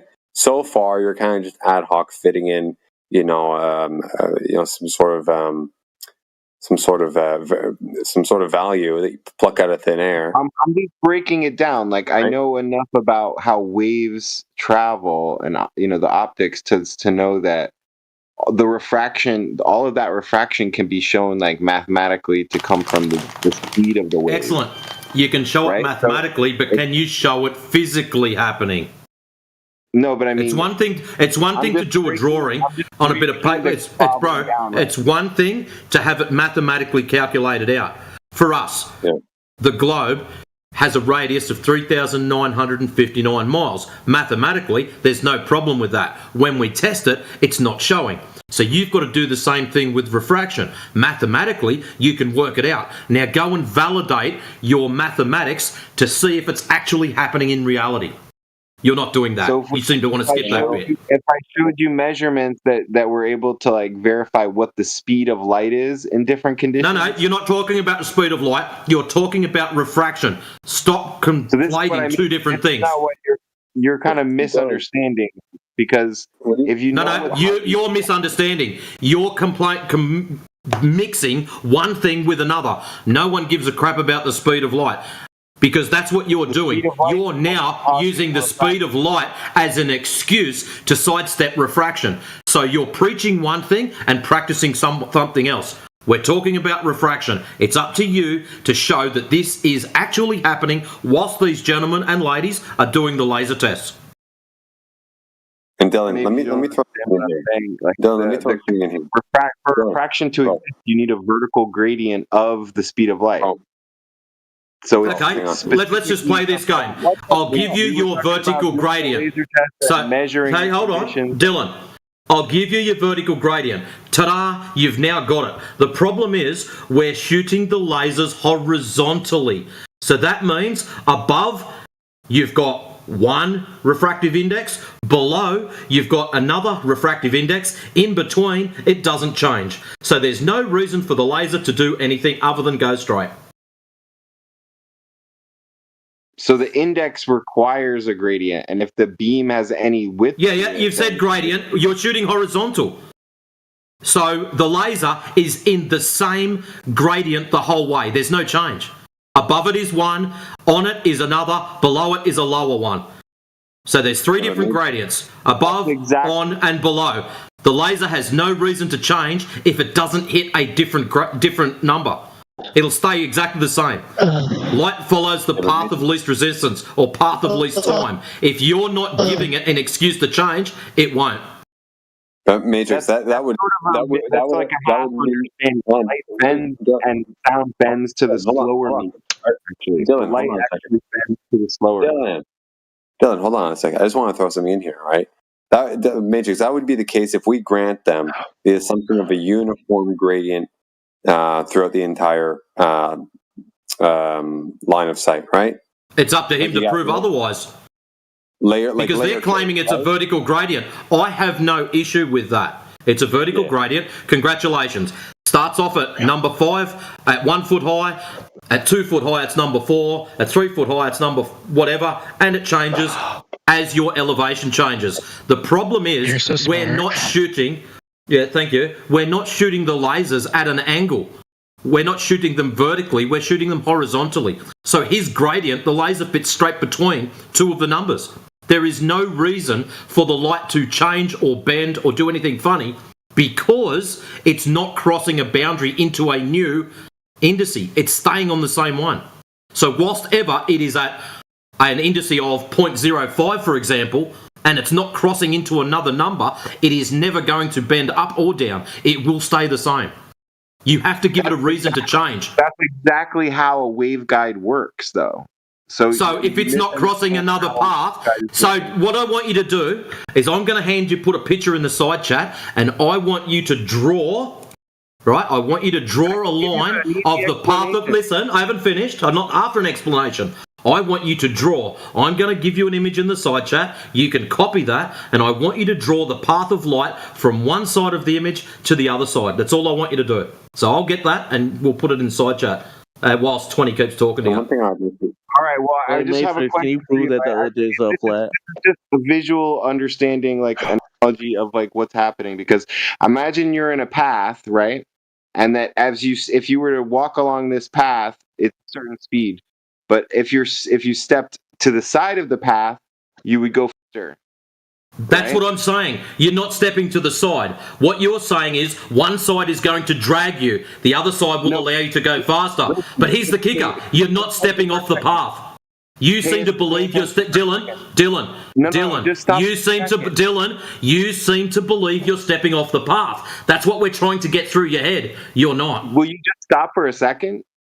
imagine you're walking on the path. If your foot goes off the path and you walk faster on as you go off the path, then you're going to turn back onto the path. Okay? If your left leg is walking faster than your right Dylan, leg, you need an excuse to then step off the back path in the onto the first path. place. That's the whole- Dylan, what was your excuse to step off the path in the first place? Dylan, listen carefully. Dylan, I need an excuse to step off the path in the first place. You haven't given me one. At the moment, I've got a nice straight path. Give me a reason to step off that path in the first place. The Earth is curved. No, it's not. That's what you're proving. And you're using refraction to prove the Earth is curved. This is not a good idea. So give me a reason to leave my nice straight path. Because the Earth is curved. What did you laugh for? The laser's showing the Earth's not curved. There is no deviation. Simple principle of a waveguide. No, you don't understand, because you need refraction to prove the Earth is curved, and now you're saying refraction happens because the Earth is curved. You've got a cyclic view going on here, son. You're begging the question, Dylan. We already talked about this. We're just going around in circles. It was more productive when we were talking Actually, about, it's you going around in circles. Yeah. We were talking about the equations of refraction earlier. Like, it sounds like you're disputing that refraction even exists. So No, I'm not. I've got no problem with refraction. No, dude, we got into the minutiae. That's what that's for me to prove, is that refraction exists. No, dude. Okay. What's in contention is basically you're saying that the conditions that exist, okay, let's say even on average, are conducive enough for the phenomena or for the effects that you're describing are necessary for us to be able to witness what we witness. Okay, that's up in the air. That's for you guys to prove, right? Because as Matthew pointed out before, Atros, can you right? pull up As Matthew pointed out, all right, who the fuck is this dumb shit? All right, Oh no. all right, thank you. I got it. Okay, as Matthew pointed out before, right? Mathematically speaking, you know, the light only has to bend at whatever fraction of an arc second per mile or something like that. What conditions actually produce that? Okay, you guys can model it out. Okay, without actually begging the question that the Earth is a ball. Right? That's why we got into the K stuff before. Right? And I showed you that this K stuff, it's very generic. It's very abstract. It encapsulates the effect without demonstrating what the constituent parts are. Okay, that needs to be unraveled and shown. How the fuck do you get certain K values in the first place? Right? Okay, there's a big problem with it. Anyway, that aside, I wanted to bring something to your attention. Right? Earlier, you seem to have a certain, a certain degree of affinity towards the notion of the tri-band lasers. I just wanted to bring that up now that some new people are in here. Does anybody have the material on that? I think Yoder has shared it in the past. Maybe someone snagged an article. Which one you or two. after? Yeah, what was it? The long range. The Hawaiian Island one, the 147 or 149. Oh fuck! There's more than one. Yeah, there's a couple of them.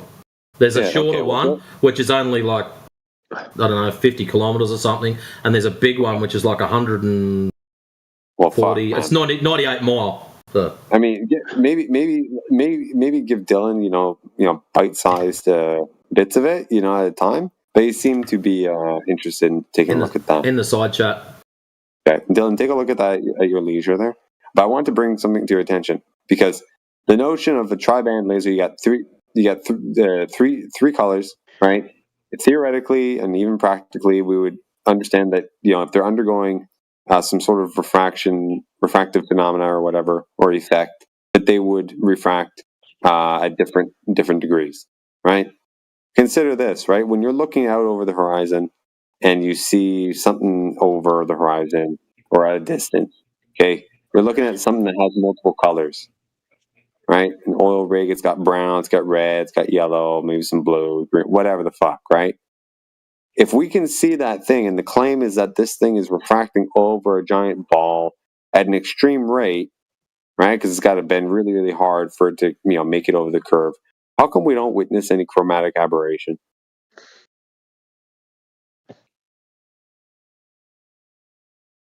any chromatic aberration in the in what we witness, in what we view, right? It's not like we don't see the colors kind of like being misplaced, right? The blues bending less than the reds, so the blues are all at the top of our view, and the reds are all at the bottom, and everything is all fucked up and like a fucking painter's palette due to refraction and all the different bands passing through these through the air like this. You're saying like it should be like a rainbow all the time because the way a rainbow splits the light because of refraction and that's a part sure, of it. yeah. You can analogize it like that, whether it be a rainbow or a fucking painter's palette, because there's a total mess and total chaos out there, right? We know that the gradients are not uniform, right? So who the fuck knows what it would look like? But that kind of shtick, like you get my point, right? How come we don't witness that like ever?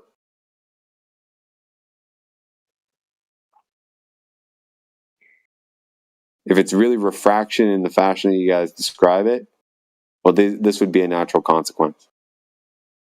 It's a good question. Right. So I thought that would be interesting to chew on, considering the tri-band laser thing seemed to catch your attention, and that's a simple one. That's only 3 colors, right? God knows how many actual colors are there. What is it, like 16 million discrete ones that we model and we use in a computer? Fuck. Yeah, something like that. Infinite. Yeah. 32-bit color or 256-bit or whatever the fuck it is, right? Infinite amount of colors. It should be a total fucking like you're on an acid trip or something. Okay. Think about that. Anyway, as Matrix said, the paper's in the chat. Do what you will. Also posted up the grid in the chat just above that, 20 minutes past the hour. All I'd like you to do on that, Dylan, the numbers on the left-hand side from 0 up to 150 is feet. So 20 equals 20 feet, 80 equals 80 feet. That's your observation height. So what we're going to do, or what you're going to do, is at 40 feet, you are then going to draw a line from the left-hand side to the right-hand side, as if that's the path of light that you're going to witness. And I just want you to draw it as you believe it would travel. So 50 foot is you looking or doing a laser test. And I just want you to draw across that how the laser would behave, basically. What are these N levels? Index of refraction. Index of refraction. I've put them there for your convenience. Right, so you have a beam of light that's perfectly horizontal, and it's smaller than these 10-foot increments, right? Naturally. You would still have... Yeah, discretize it even fine. You wouldn't have like discrete levels in regular conditions, right? So... Well, you said there's a gradient. I've given you a gradient. What's the problem with it? It's discrete. So that means that... How do you know it's not discrete in reality? You want to make it logarithmic? Go ahead, dude. It's because air mixes, like it would just be some linear. It sounds like. So what you're saying is because it's non-discrete, our laser, now linear, is not bending or curving. It's going to stay straight because of the nature of the air being all mixed up and turbulent. You've got a problem if you're going to claim that. No, I think I'm going to give you the answer that you were looking for, is that the laser would still go perfectly. The answer I'm looking for is not an explanation of words, but you to draw a picture for me. I want you to copy that and draw the line, starting at 50 feet elevation, and draw the line across the page as the laser would behave if it was set up in a horizontal fashion. That's all I'm asking for you. It would be horizontal. Excellent. That's over. GG. Just wanted to say one thing real quick. something that Indio was saying, and it reminded me when this fellow was talking about stepping off the path and back on the path and on the path and all. That's basically how India was describing it one day. It's more of just like a scintillation is happening. Yeah, it's a wave guide I'm describing. So like now let's extend his experiment to like if there was curvature, you would expect to see some drop, right? And this layers that are extending off would curve with the with the curvature of the earth, right? And so you start out with a horizontal layer with a horizontal laser, right? And you imagine that these end levels are like faster speeds of light. So that as the beam starts to cross over those faster speeds of light, it's like stepping outside of the path. And that it bends back towards the So slower what you're saying is you've got to prove curvature before we can give you refraction. Yeah, but you even check this out, right? Even if we go how it works, because you don't seem to like understand how. No, we got it, dude. We're right ahead of you, dude. Okay, and this is why I brought up what I brought up before. Okay, so you got two different colors entering one of the lanes. Okay, and those lanes are curving downward, right? Think of like a quarter of a circle, let's say, just for argument's sake. Two of these colors enter the lanes. Okay, they're going parallel, you know, with the horizontal, and then as they traverse, right, they jump into the other lane, right? One color bends downwards at a certain angle, okay, so as to maintain its lane, and the other one bends at a different angle, also to maintain its lane, right? Do that several times. At the end, those two different colored paths are no longer going to be parallel, and that's where you're going to get what I brought up before as chromatic aberration. Okay, the color is going to be kind of like, you know, like it's not going to be coherent anymore. Right? It's gonna look like a fucking rainbow or a fucking painter's palette or something. This is the problem. No, like I'm seeing it now a little bit more. Like why you don't see the rainbows in in all the light is because you have light coming in from all these, like the light that's reflected off of things that we see, right? Is light that is coming from some light source and bouncing off of that thing, right? Yeah. And this refraction is going on all the time, so you would start to see rainbows, right? But these rainbows are all split up again. So how do you justify? Hold on. Like with a regular wait a second. How can you justify? Wait, dude, think about this. How do you justify that at some point in the path, a rainbow is effectively, you know, with manifest, right? If you're standing at a certain position, you would see that chromatic aberration. But then later on down the path at some unknown distance, right, they'll reconverge so as to create like a perfect, crisp picture. So, you know, emulating what you would have seen if you were looking dead straight on it.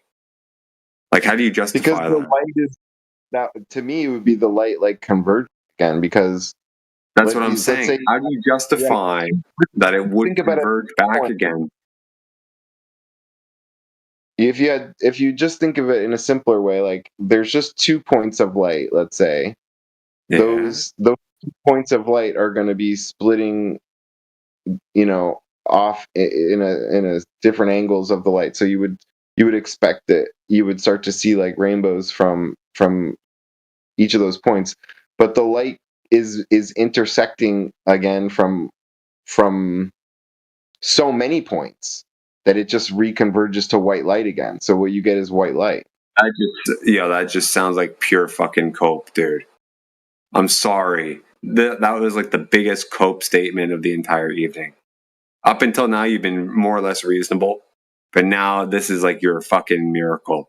That all the light from all which way angles, you know, going through this chaotic fucking unpredictable, you know, set of gradients, is somehow going to reconverge after undergoing various, you know, distinct We're refraction. not talking about and then like reaches their prisms, right? create a perfect We're not crisp talking about. distribution. Don't you? The light is already bouncing around. If you were trying to imagine like what was the ray path of every like wave of light, it would already be incredibly chaotic. Like when you look across somewhere, there's light crisscrossing the light that you're looking at. If you stand at every point in a room and you look around, you could still see everywhere in the room because that light is already crisscrossing all over the place.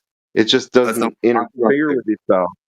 I'm not talking about interference, dude. I'm talking about the light that you see, right, being bounced off an object that the light is going to end up in your eyes, right?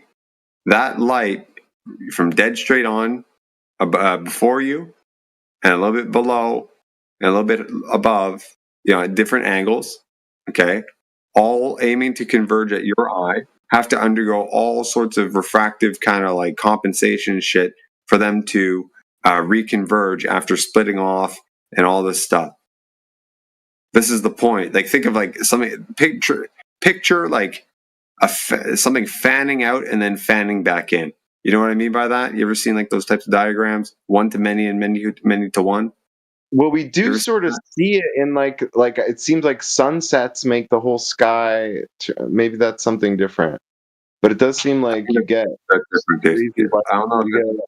I'm not sure if it's necessarily refraction, but it might be, right? But that's why you see different colors, though, right? So you I'm not do sure sort of really get like.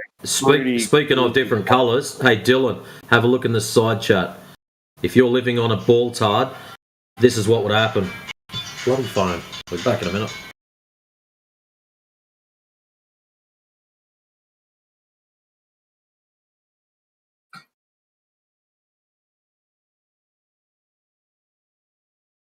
That doesn't seem like an accurate depiction. It might be. It might be a little bit. It might be a little bit crude or exaggerated, but this is not beyond what people have spoken about before, though. Yeah, heavily exaggerated so you can understand what's going on. Okay. Right, and this arguably, right, would be a good illustration, albeit very crude, of what when people say, "Oh, the boat's going over the horizon," you don't see, the bottom or whatever. It looks like it's cut off. For all we know, the light that's bouncing off of the bottom of the boat, right, and the top of the boat are all bending down like this in a certain fashion, only allowing for the top part to actually continue bending in a fashion that actually reaches your eyes, and the rest don't. So it looks like, The second one is what you guys claimed our laser tests do. Because in one of the tests, they actually set up an 8-foot target and hit it. Yeah. So the light must have bent down, crawled back up, and then decided to smack the target. And how the pretty fuck do you stupid when you see it drawn out, eh? Justify that.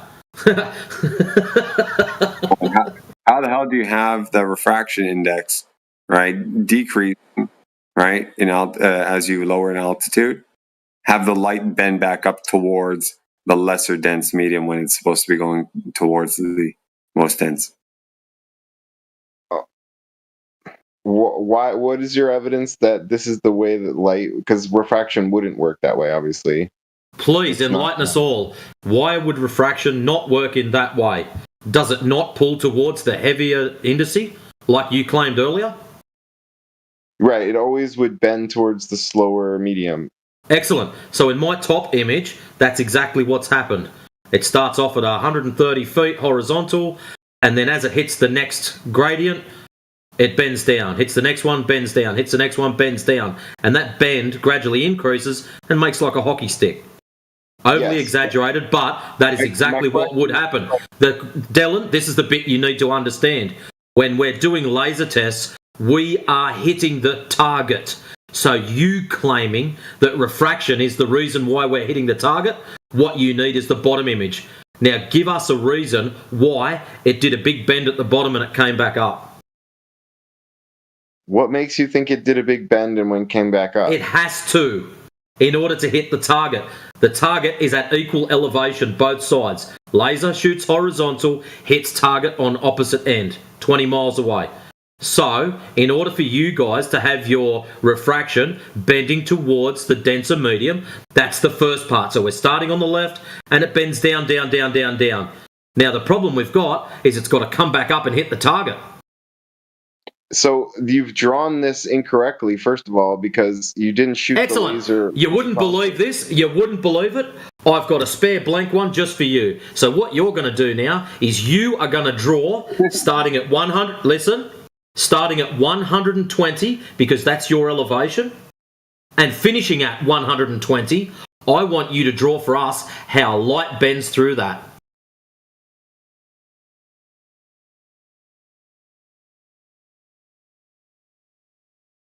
It's going to follow the curvature. Why would it follow the curvature? The laser is straight. The line I would draw is just. It would be the same as one of those curves. Lasers are straight.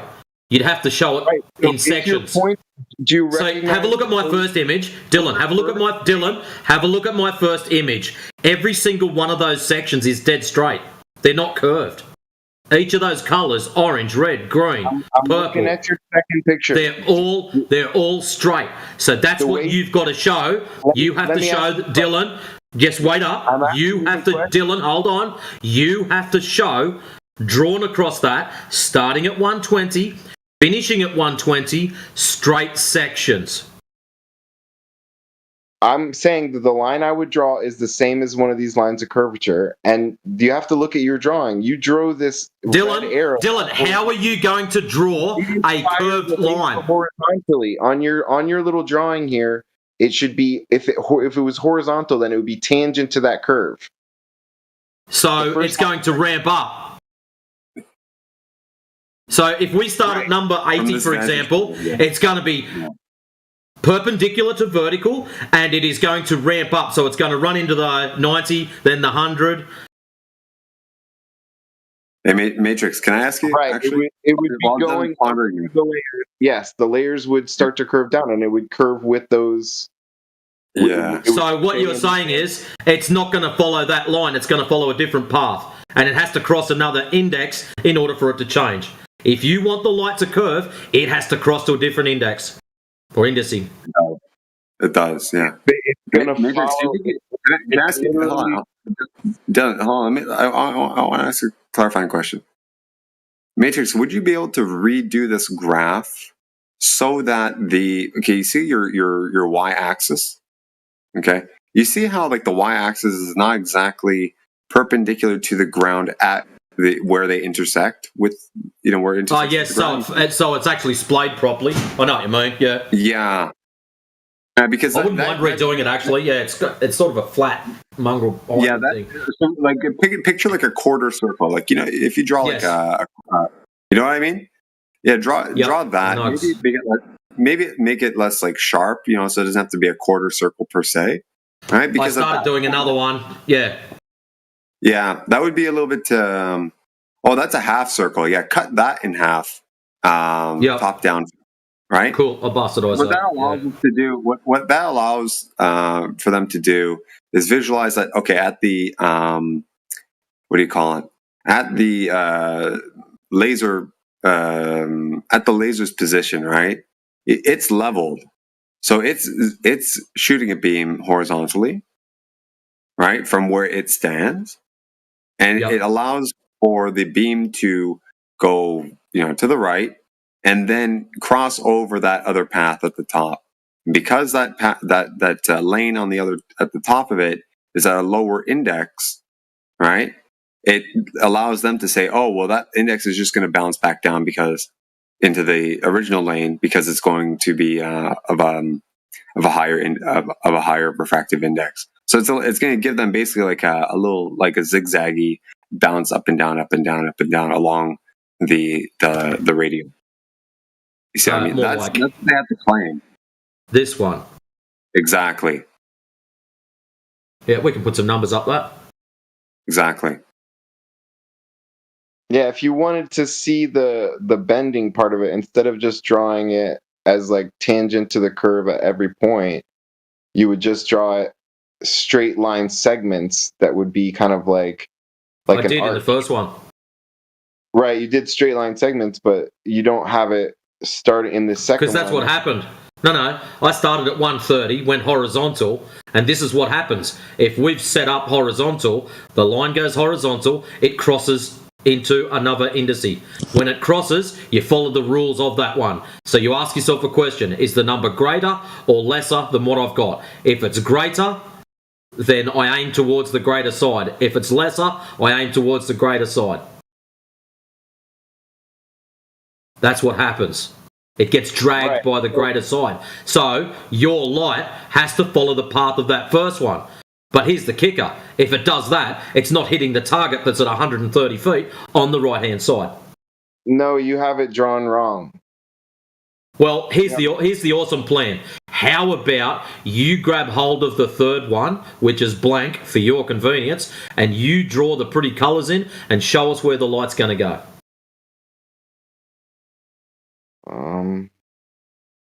It would take me a second to figure that out, but I've got no problem with it.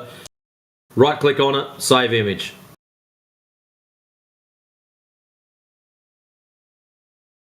Then you can go and do what you like with it.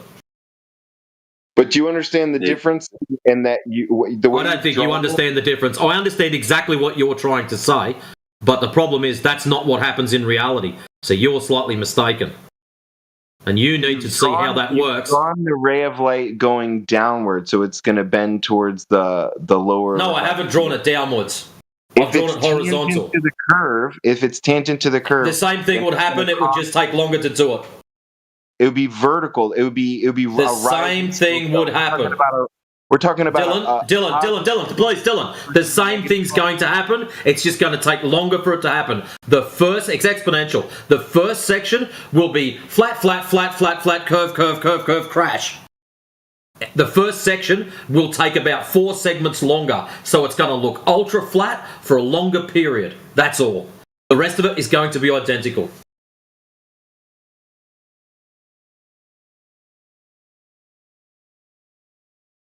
Don't believe me? Would you like me to map it out in the other one?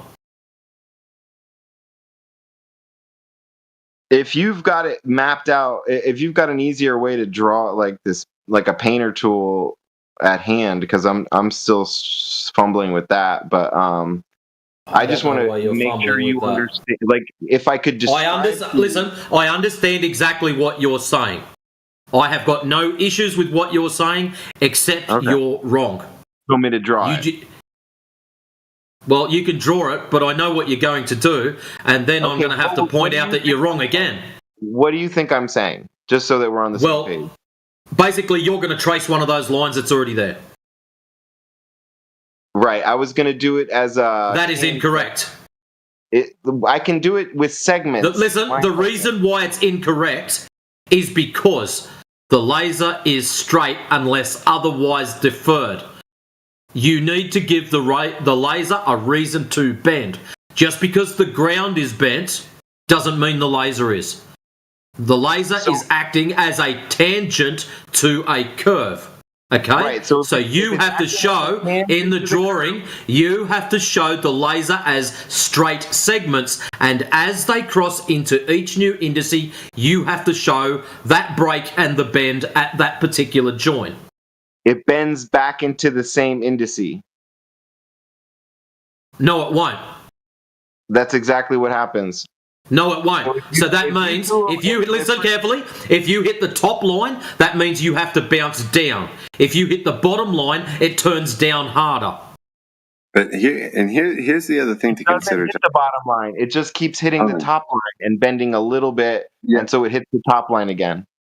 Yeah, but hit the top line, and check this out, right? You get tangent at the start. He's got no fucking idea, this kid. Yeah, It follows the curve. That's the whole point.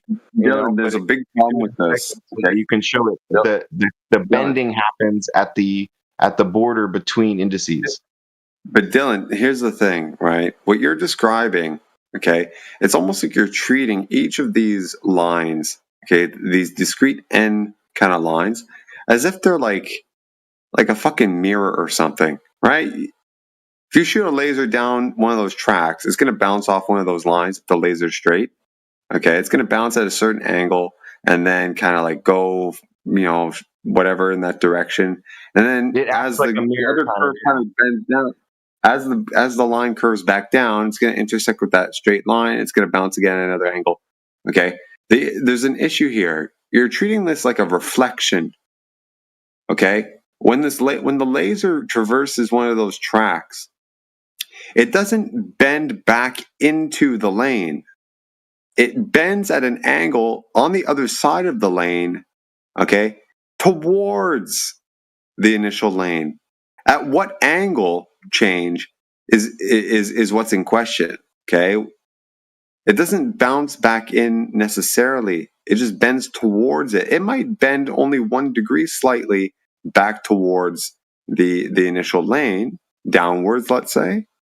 Right? It doesn't mean it's going to reflect like if it's a fucking mirror, dude.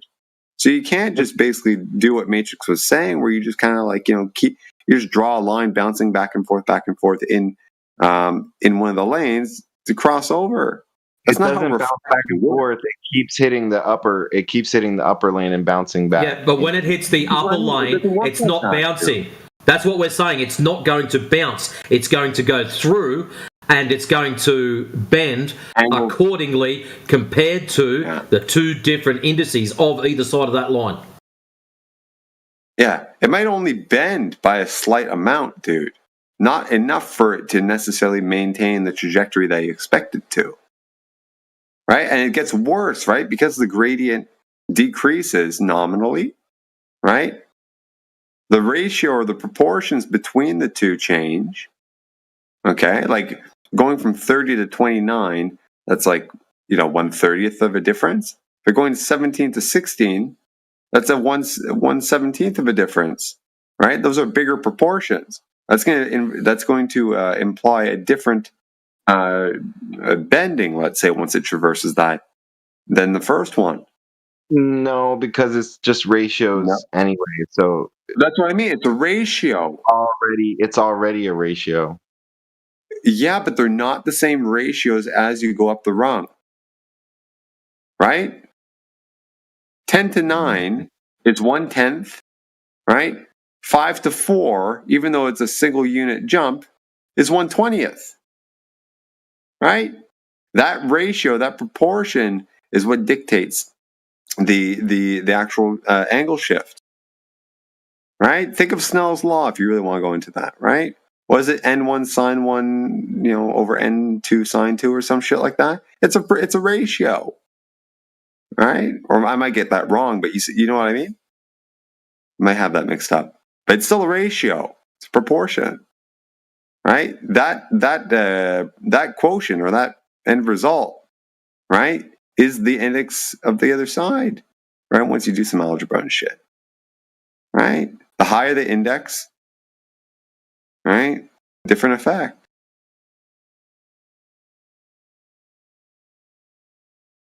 I think this was a good exercise, Matrix. Good shit. Got me thinking it, to say the least. Excellent. My job here is done. Yeah, I haven't really considered it like this before. I had it in my head, but vocalizing it was something else.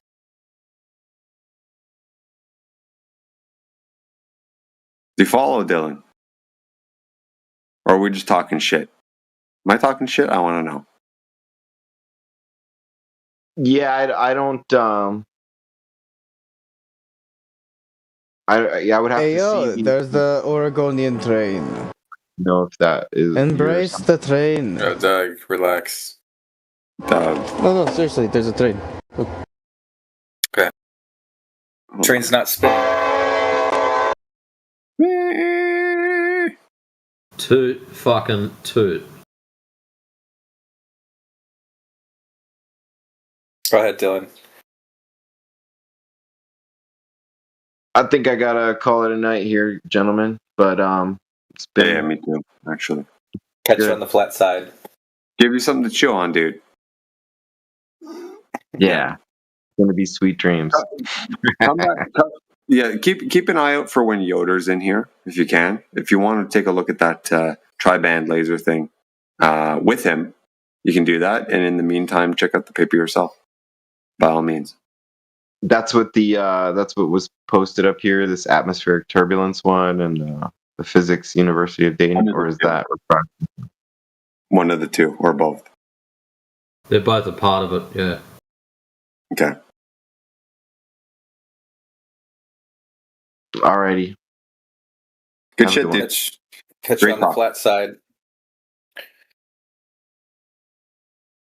You know why he's got a bail? Because he just realised. Yeah. But he was in here for a long time, dude. How long? Zodiac, you've been here since the beginning, right? How long has it been? Almost 3 hours? Yeah, it's been a while. Yeah, I did the rounds with the guy, man. I hate taking the stage like that. Time fucking flies. It's crazy. when you get into Dylan it. is very similar to. Actually, Dylan is more of a sensible version of Chardsy. Okay. And then when you go down the ladder, you're talking Ice JJ, that level. But yeah, Dylan, I haven't seen him too many times have an absolute flip out. But he is probably, you've all seen what Chardsy's like, but Dylan is probably a more sensible version of Chardsy. Okay. Very set in his ways. Like, he's 100% that the light would just follow one of those curves, but it needs a reason to. He hasn't given us one yet. Has anyone given you guys like a temperature or a pressure? Like, has anyone give you, okay, this one, there's this laser at 17 psi and it was 63 degrees Fahrenheit outside. Has anyone given you that data for like a laser? There's no actual decent model that they can use it for. So they have to reverse engineer everything to get their refraction. This is what we require, is a set model, so someone can come in and say, I've just done a 10-mile laser test at 1 mile, air pressure, temperature, humidity. At 2 miles, air pressure, temperature, humidity. At 3 miles, etc., etc. Yeah. And then turn around and say, our prediction from these given numbers equals straight line. We did the test, we measured it above water because water is the gold standard for level, and we were out by 1 millimetre. See, that's the kind of thing we need. But the problem is they do it backwards. They'll go and do the test and go, oh, well, you hit your target, and Earth's a ball-tard, so therefore there is refraction, and then they'll jump onto Bislins, and they'll squeeze it backwards. They can't give you one because if they do, it's over. Correct. Yeah, if they give you one, it's over. It's easily disproven. Hey, Zodiac, were you there for the I think it was yesterday, when I went over the Black Swan modeling using Walter Bislins? Were you there for that? I heard someone bring up Walter Bislin, but I've never seen the demonstration for that. Let me see. I want to show you something. You must have been there, dude. I think you were. Hold on a second. I've heard that phrase before. I know someone talked about Walter Bislin, but I've never actually. I don't know what it is. I brought it up earlier. Sad. Okay. Isn't it sad that they don't even want to come up with like a. Like. Maybe, I don't know if it's sad or they're intentionally not giving you a. They don't want to give up the gun. Yeah, that's sad. They can't, dude. They don't know how.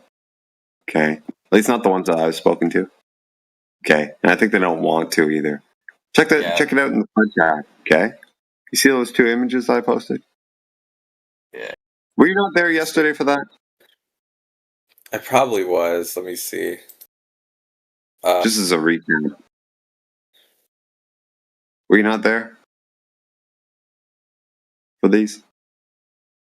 Yes, he was. He was there the same amount of time that I was, and I saw it. Okay. I don't want to repeat myself there, but yeah, I'm seeing it. I can give you. Do you remember seeing this yesterday? I think I think I heard. Okay, to be fair, I probably wasn't looking at the chat. I was just listening. That's probably what happened. Okay. Yeah. Check out the graphs, dude. Okay, this again, it just models the black swan observation from the 1 foot observer height. Okay, on the right hand side is what you would expect to see if there was a fucking vacuum, no refraction, whatever, purely geometric. You would see half the fucking oil rig. Okay, the furthest one. Yeah. Okay. On the left-hand side is what we actually see, the thing in full view, and of course we actually see a horizon beyond it, but never mind that for this. Yeah, this is just a base case. Okay. On the left-hand side, you see the objects in full view. All right, elevated. You see the red and the yellow stick, or the red and yellow stick. Yes. Right. Right. That's just the right-hand side is just half of it, right? More or less. Okay. In order to obtain that, we need a refraction index, as you can see at the bottom, third block from the bottom, of 0.989182. Okay, standard is 0.17 or 13 or something in that ballpark. Okay. How'd they get 0.9, by the way, or is it just made up? What you do is you take the slider, right? There's a little thingamajig that you can slide back and forth, right? Oh, they built it in. Okay. Yeah. You just slide it, right, until you get the effect that you want, right? Until you get the effect that you want, and then there you go, right? So they would come to you and say, "Oh, well, the atmosphere reverse an average engineer everything, yeah. refractive index of 0.98 or refraction K factor of 0.989182, and that's why you saw what you saw. The light was bending at an extreme rate. It's like, how the fuck do you know it was actually doing that? And what would even cause 0.98? You know, Extreme conditions, dude. Okay, define extreme conditions. I know it's very arbitrary. Okay, now like I was saying to Dylan earlier. Okay, there's one such of an attempt to try and model this out by Walter Bislin. Okay, it was a little bit different than this. Okay, but along the same lines of reasoning. What he did was basically craft some model together and actually plug in there a temperature gradient. Okay, I think a temperature gradient and humidity or air pressure gradient also. Okay, there were two graphs I remember seeing. Oh, that's a good start. Okay, we're getting somewhere. Oh, the start, yeah. It's all made up. It's all just abstract, right? Okay, never mind. It's not a start anyway. Well, it's not real world data. That's the problem. But it's a start insofar as, okay, yeah, we have these constituent parts. They piece together, and somehow they form the K factor. Okay, what would all these to do something? Yeah. Theoretically, sort of, right? But the result is just so absurd, dude. There's a problem because the light actually would crisscross, like the light rays would crisscross. Okay, that's another problem, right? So it's like you look out, you see the black swan, or you see the oil rigs upside down, right? Because the top part, crosses over the bottom crosses over the top. And you see the top, it's like you see the top of the rig in the water, so to speak. That's what the model actually kind of entailed. Okay, and not only, but to get that though, it would require an extreme gradient. Okay, of imagine you're 1 foot off the ground. Okay, you take a thermometer, you put it at your foot, and it's let's say 5 degrees Celsius, or let's say it's 30 degrees Celsius, right? Or Fahrenheit, whatever, 15. Whatever it has to be in Celsius, right? 30 degrees, really hot day, and then you kind of jump up a little bit, and you take that thermometer and you stick it up in the air again, right? 15 feet above you, and all of a sudden it's 15 degrees Celsius. Okay, that shift of 15 to 20 degrees Celsius over a height or an altitude change of 10 to 15 feet. You understand what I mean by that? So the temperature is affecting the. Think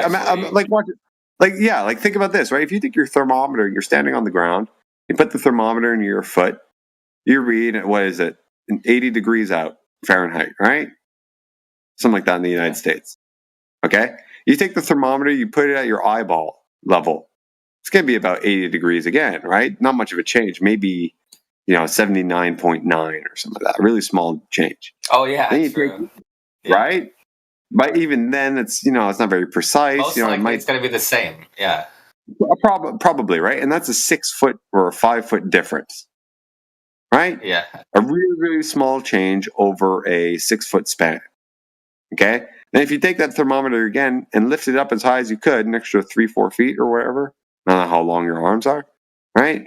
It's going to be probably about 79.5 or something like that, right? So over 10 feet, you get a change of like maybe not even a quarter, not even a tenth of a degree, right? Right. Model was saying over 15 to 20 feet, over 10 to 15 feet, there would be a 15 to 20 degree change. That's like 200. That's crazy. It's like 200 times more than. Yeah, it reduces to absurdity. You see what I mean? It's like 200 to like infinitely more times more than what you would expect. And would the same thing, like the same smallness of difference be for like the pressure too, like the air pressure as well? Same sort of thing, same sort of idea. I mean, it was an absurd amount, whatever the other graph was, right? It's all theoretical. You know what I mean? Yeah, it's not going to deviate that much. Yeah. And worse yet, it's implied that gradient holds throughout the entire line of sight. So not only where you're at, you do that check of temperature 1, 10 miles 2, in front of you all the way to the horizon. You walk forward 1 foot, you do it again, okay? And then walk forward again, foot, eyeball. All the way to the platforms. Yeah. All the way to the platform. Yeah. So ridiculous. And maybe some combination thereof within those bounds. Okay. Yeah. But that's the point. It makes no fucking sense. That's not backed by real world sampling. Yeah, it wouldn't change that much over 10 miles just on an average day. It's completely reverse engineered. Yeah, we start with the ball premise. We start with the distances. We start with the observation, the expected, what we would expect to see on this ball. Oh, we can't. There's a sagittite in the way. Oh, we need to bend the rays. How the fuck do we do that? Let's make up some fucking bullshit. Wait. We could make a deal with them. We could say, all right, you give us a refraction model and we'll give you a flat earth model in exchange. No. I'm kidding, by the way. That was a joke. I mean, that's been like the proposal on their side for a long time. Right? Yeah, give us a refraction model that works in reality, that can be falsified and repeatable and tested, and then we'll give you the Earth model. we just need them to model out how light works under various conditions, agnostic to the nature of the ground. Wait, isn't that kind of constantly asking us for a model, but they need we're asking them the same question just for refraction to come test their own, you know what I mean? It's kind of funny. We're both asking for one. It's funny. I mean, I'm being a little bit tongue-in-cheek with this. I'm using a model that they provide, right? And instead, it's like, no, this thing is purely theoretical. It begs the question. Go pull some real-world data and see how that fits into what you're proposing. They can't just look out at the horizon and accept reality for what it is. That's the issue, I think. There you go, 20. Is that what you're after inside chat? Bingo.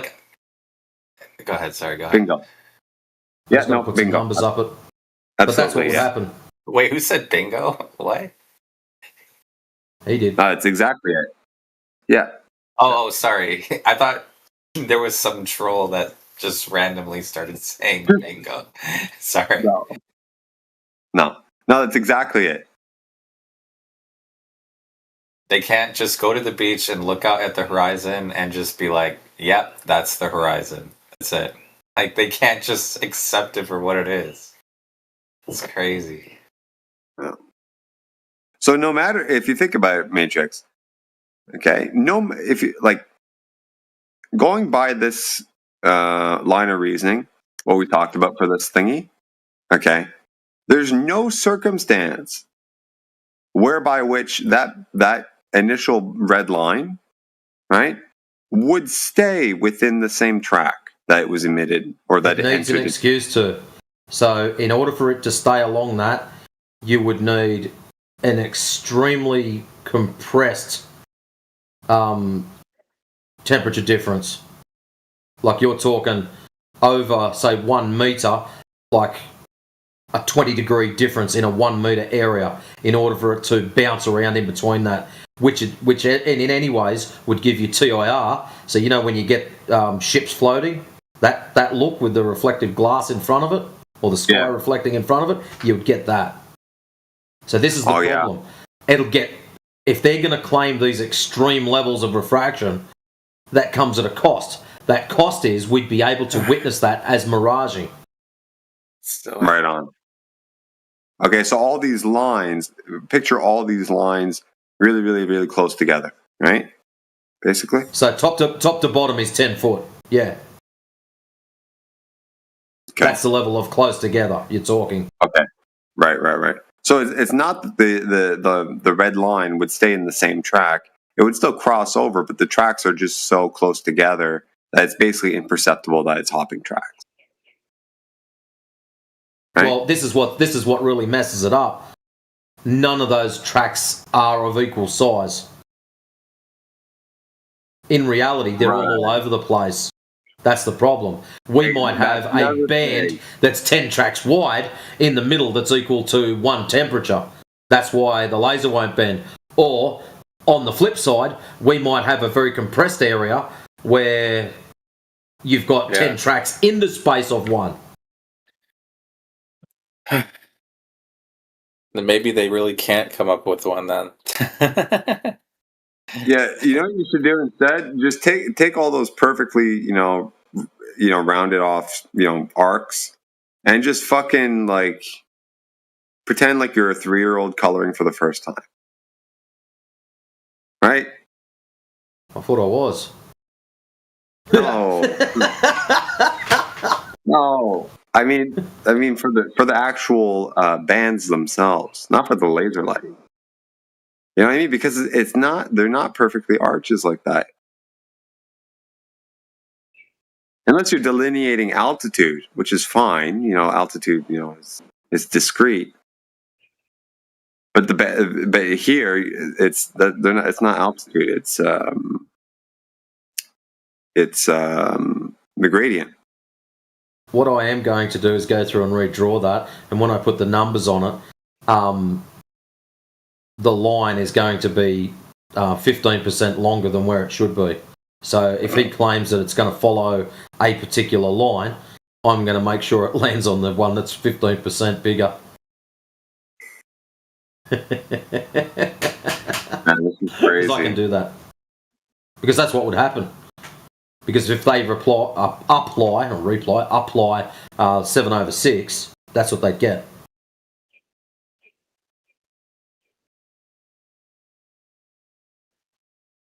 Wait, come again? I missed that.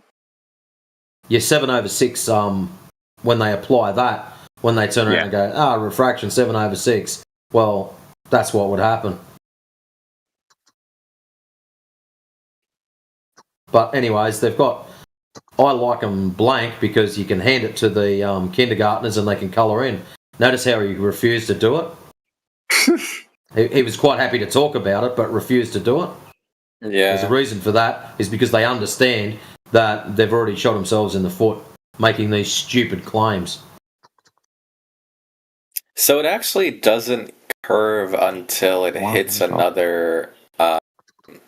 hits a different density, I guess. It just goes straight. It needs a reason to. Yeah. Exactly. Like what is it, Fermat's principle? The path of... it's not path of least resistance, path of least time. So whatever the shortest amount of time. So the best way to think about it, light is just energy.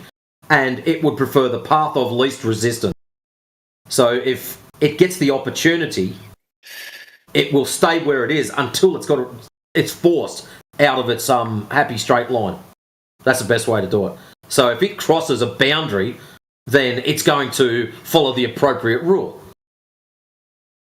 It's just rules. That's all it is. If it crosses a boundary, it will follow the rule associated with that given difference.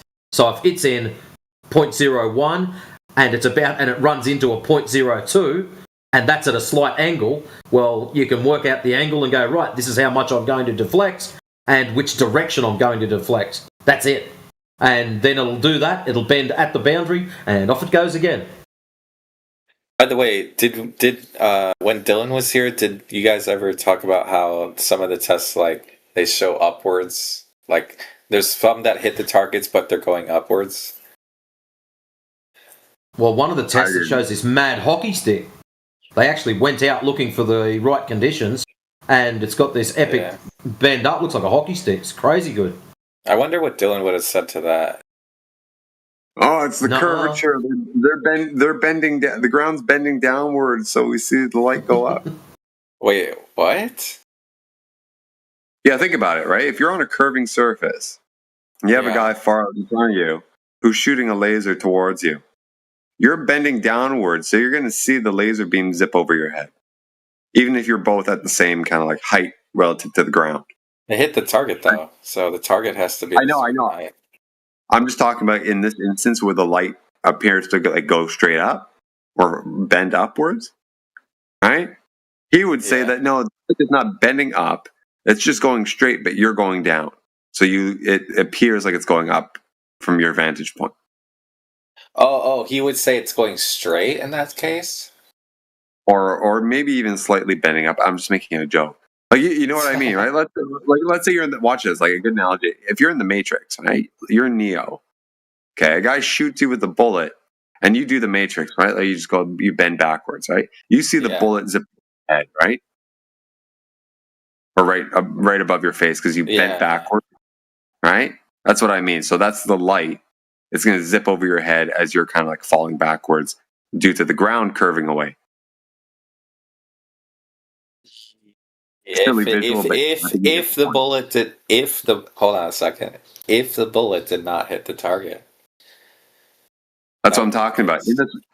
In this one instance that Matrix is talking about where it hockey sticks upwards, that's what I'm talking about. Oh, sorry. I thought you were talking about the ones that it actually hit it. My bad. No. Okay, yeah. No.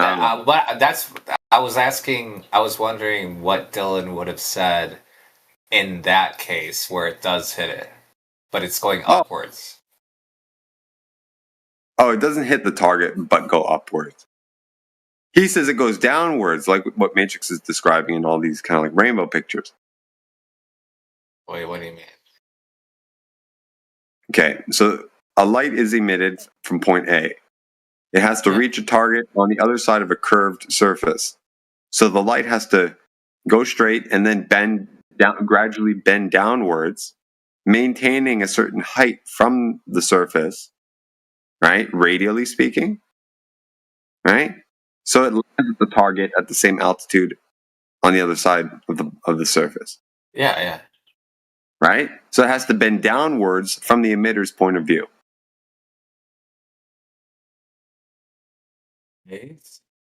Right? A good way of putting it, think about it. Take a basketball, take two Lego men, right? Put one Lego man on the top of the ball and the other one at like 3:00, let's say, right? Or 9:00, right? If that Lego man at the top wants to shoot the guy at the bottom, right? But he can only shoot forward, that little Lego bullet has to curve downwards along the basketball to hit the other guy. Yeah, but what I'm saying is, I can show them. I can show the lasers the. Here. Let me see if I can find one. I had it earlier. You can show them that the laser is hitting a target more or less, or is visible at the receiver end, right? As if it were basically going straight. But they're claiming that, it looks like it's going straight, but that's just an illusion. It's actually curving around the ball. And from your vantage point, it looks like it's going straight. That's the whole point.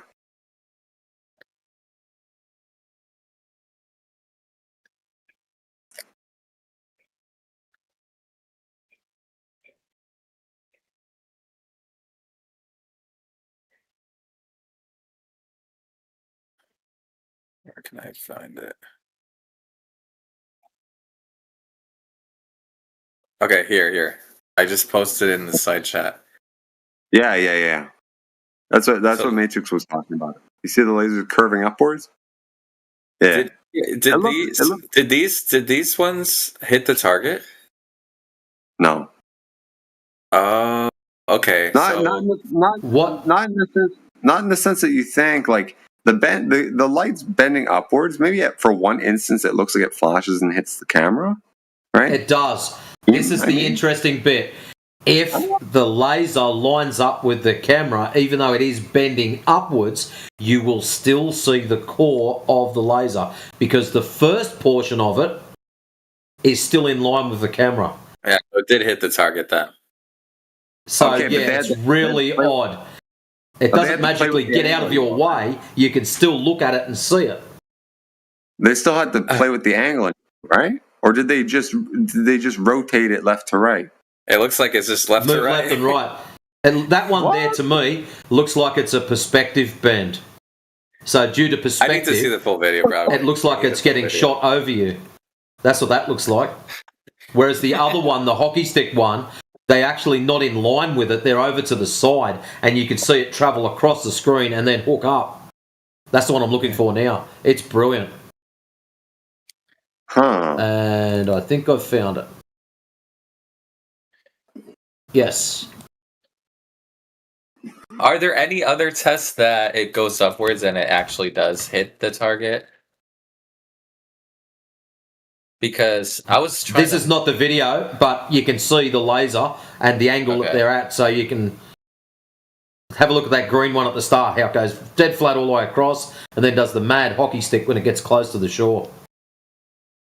Yeah, see that. I think that would be an interesting. I wonder what Dylan would have said in that case. So that's what happens when you've got nice consistent temperature, then all of a sudden you get the change, and it does the mad ramp up. See how it starts off nice and steady, then all of a sudden, boom, off she goes. There it is. There's a better one. There's a whole video about it. It's in another language, but it's there's captions translating it for you.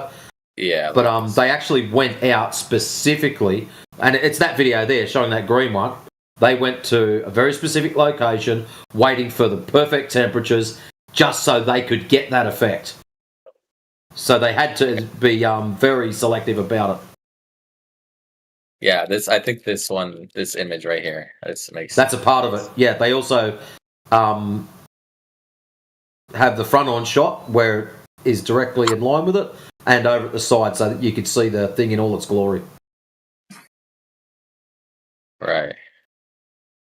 So, like, let me ask you this: if you showed this to Dylan, especially with the ones that actually did hit the target, what do you think Dylan would say? Don't know. Probably find some kind of cope to get out of it. The only thing he would be able to say is it has to zigzag, which is insane, which is ridiculous. The laser would zigzag, but if it zigzag, that means it's not going along the path of least resistance. So that means it does not follow the density, the whatever nonsense whatever the gradient he's talking about. So he's cooked either way. I wonder what causes such an optically dense pocket to cause like that hockey stick effect, man. That's pretty wild. Just the temperature dropping. So shallow water, that might be a real shallow section of water. So it might be, 15, 20 foot deep the whole way across. Then that last bit, it might only be 3 foot deep, allowing that massive temperature variations. That's why Lake Pontchartrain gets those really cool miraging effects, because it's so shallow. And you get massive temperature differences between the water and the air. In a very short compressed space, they get a massive temperature variation causing miraging effects. That tracks.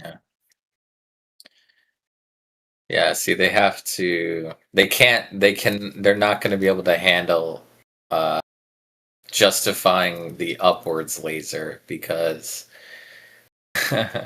because the globe needs it to go down. It cannot go up. So yeah, it's over. Well, I've got no problem. It can go down, but no one's ever seen it happen. That's the problem. If it's happening on a regular basis like these kids are claiming, then surely, with all these laser tests that are happening, surely someone would have went, oh wow, it actually bent down. Did we stuff up? How come ours didn't bend up like the rest of them do? Like, surely somebody, with these thousands of tests that have been done, somebody, even by accident, would have had one bend down and they would have filmed it, photographed it. Yeah. Like, shit, if I went out there to do a laser run and it bent down, I wouldn't be able to bring it back in here quick enough to show everyone, hey, check it out, guys, I finally got one to fuck up. Whoa. Whoa, run away. But yeah, that's what amazes me. Like, I've got no problem with them saying, yes, it can happen. Okay, yes, it can happen. Now show it actually happening. I can win the lotto too, but I haven't done it yet. Yeah, they'll come up with anything.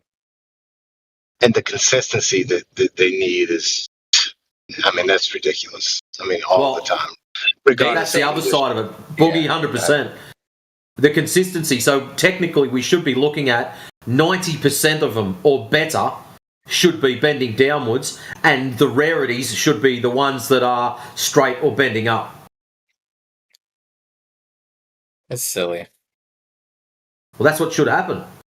No, I'm sorry. I'm saying like I'm saying I think in their mind just saying something would do something, I think they think that is good enough.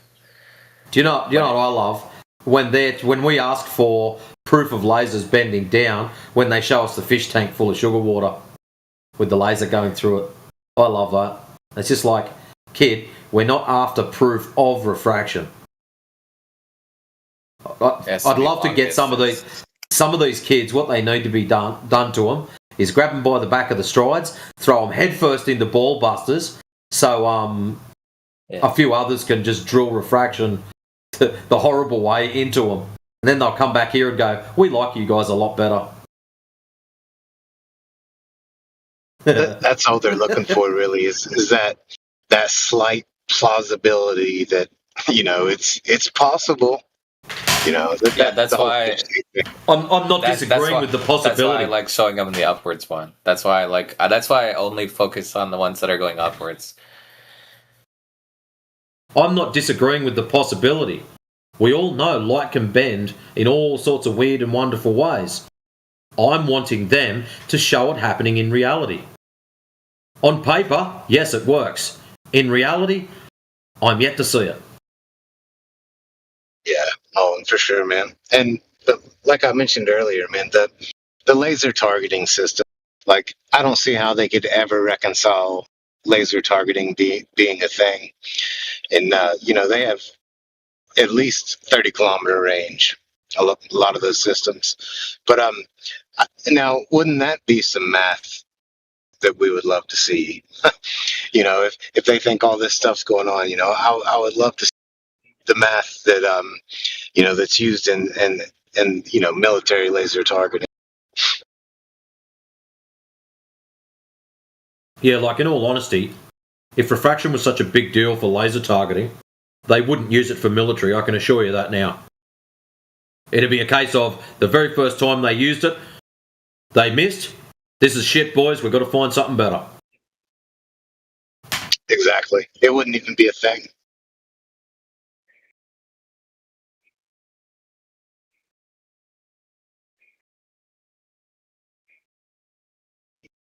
But I've never.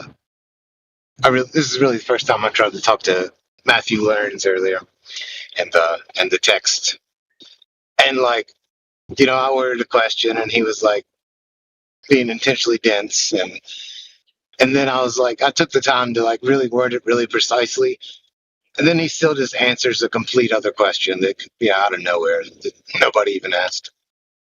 Matthew actually, he literally admitted that you cannot prove the Earth is a globe. He literally admitted that, and he says it's only mathematical. It can only be done in mathematics.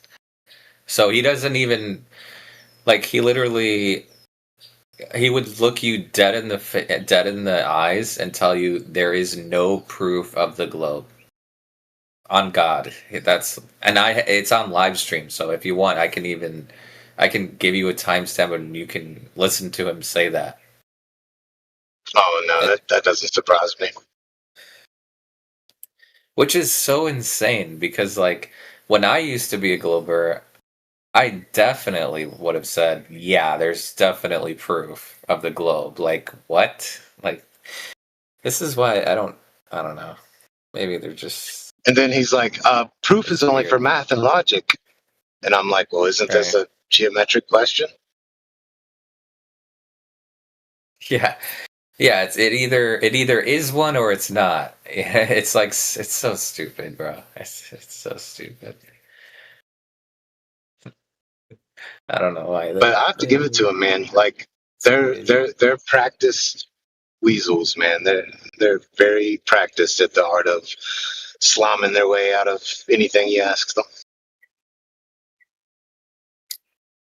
They were like, this is like this would be a good way to train someone to become a politician or like an agent, you know? Oh, big time. Big time. It's like when you're confronted, always never answer a direct question. Never say yes or no to anything. Think of the most closely related question that you feel comfortable answering and pretend they ask that instead. Or just keep asking them questions, basically. Whenever you're faced with something you don't know, just ask a question. Instead of admitting you don't know.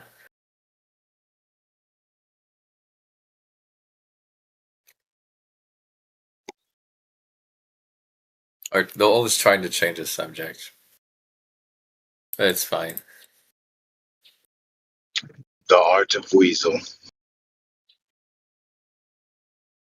Yeah, kind of like earlier. I don't know who was there. Someone call him out. It was flatten destruction, right? We all. Oh, he's a muppet at the best of times. He fucking accused me of sea lining because I asked him one, maybe two follow-up questions to a statement he made. Like to dig into detail. Right? Wait, what's sea lining? Sea lining is like a technique where you say something and the other person's like, well, what's that? Or can you elaborate on that? And then you explain, and he's like, oh, well, what's this little piece? Oh, what's that? And they do it over and over again. Define that, define this. Define this, prove that. Well, I mean, maybe not prove, it's reasonable. But yeah, it's kind of like, you employ it the way you want. If you want to do stalling, it, basically. Form of stalling and just bullshittery, right? I just asked some simple follow-up questions, right? Like, demonstrate this little thing that you said, or expound on that a little bit. Make this, disambiguate this term you said because it has multiple meanings or something, or whatever it was, I forget. But shit like that, dude, it's like fuck you, man. Really. Yeah, they think level is curved, right? Or there's a definition that says level is curved. Right. Which in their worldview is consistent. It has to be, otherwise they're cooked. Yeah, they can't give you there's no way they'll give you a model of refraction. There's no way. They'd rather die. I should say in their worldview it holds. There's inconsistencies, but at that, initial state it holds. Oh, Jedi's here. The Force is with you. Oh. Missed the party, dude. The way there was a party? Oh yeah. Damn it. You know Dylan. Oh yeah. Yeah. The guy It was had a like a light. 3.5 hour, three to 3.5 hour long conversation with the guy. Fuck. Yeah. I checked earlier to see who was around, and I saw Dylan in the room and a few people, and I was just like, I've spoken to Dylan before. I can't be asked to even entertain it with my ears. So I'm glad it went well for you, but he gave up. I think it did. I mean, Zodiac, you witnessed the entire thing, right? It was pretty cordial, right? He seemed high as fuck, but he was okay. Yeah. I You know? wish he would have drawn. He didn't actually do what T-Dog. I'm not T-Dog. Or T-Dog, sorry, not T-Dog. Or whatever. I don't remember. Doctor, I can't remember your name. But yeah, he didn't actually end up doing what he said. His name is Tim Dub, dude. Come on, get it right. Yeah. That would have been interesting. Yeah, but anyway, so. But Jedi, tell us so when you spoke to Dylan, what was it like? Wait, what was he saying? I don't commit these things to long-term memory, mate. I can't fucking remember. He's just an idiot. I don't know, dude. Honestly, I'd have to be reminded of the conversation, and I could take it from there. At the moment, I've got no recollection of the conversations. I just know he's an idiot. Jedi, if we asked you, right, how were your past conversations with Flattened Destruction? Right, you could answer that. Isn't he an idiot as well? There you go. Flat Destruction, Flatlander. He's also an idiot. Sorry, I'm going to start listing off idiots. Oh, you never reconciled with Flatlander. Yeah, that's too bad. Did I reconcile with Flatlander? He stopped accusing me of being a globe earther eventually. You did.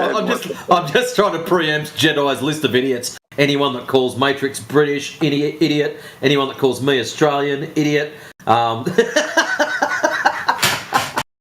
Wait, you know me really well, Matrix. Yep, that's it. Yeah, I still fucking mix you guys up. No, I'm kidding. Well, they're from the kangaroo land. French person, idiot. Oh shit! Shots fired.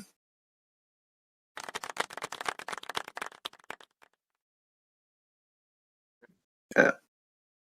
Wait, Jedi, someone called you a globe earther, you said? Yeah, man, Flatlander. Maybe a week ago or so, 6-7 days, something like that. Why? Because I started to challenge him about what South was. Oh. He started. Did he claim or something? Yeah, we're on like a map where Antarctica is the circumference of the world, and you can't go to Antarctica because of the 60th parallel and the Antarctic Treaty. So obviously that's where the end of the world is. So I took umbrance to that, and I was a globe earther for about half hour, 45 minutes. Yeah. Yeah, you don't need it's just that model. That model is a See, the thing with the model is we need to know the size of the Earth, you know? It's not a model, it's a fucking map! Yeah. Or a map that we need to know the exact size of the Earth. Because then it would be a lot easier to... But, oh well, maybe next year, right? There's always next year.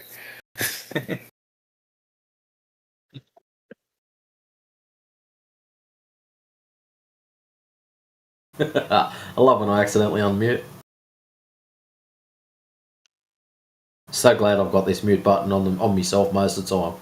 You used to be busting your asses laughing. It's just running commentary. Like, seriously.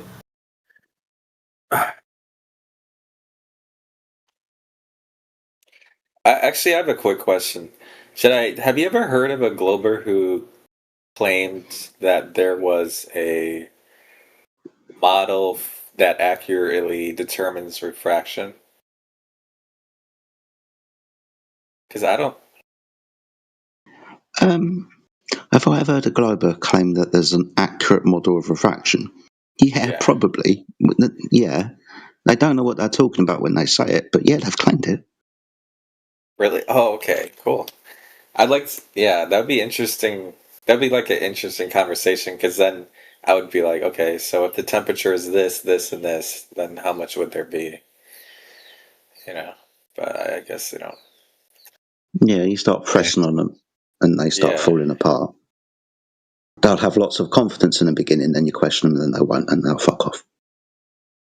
They just say 7/6R and call it a day. Yeah, if they've got any like education about them, they will go down that route.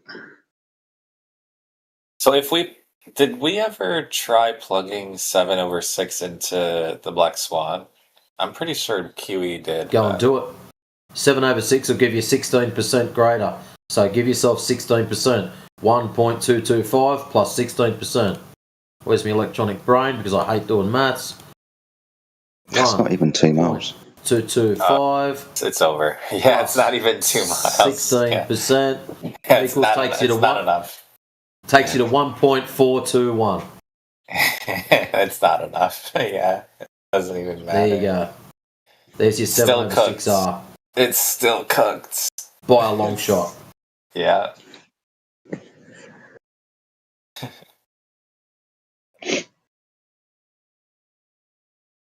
We could just allow them double that, and the laser transit tests are still just as impactful, still meaningful. Like you said, there's nothing.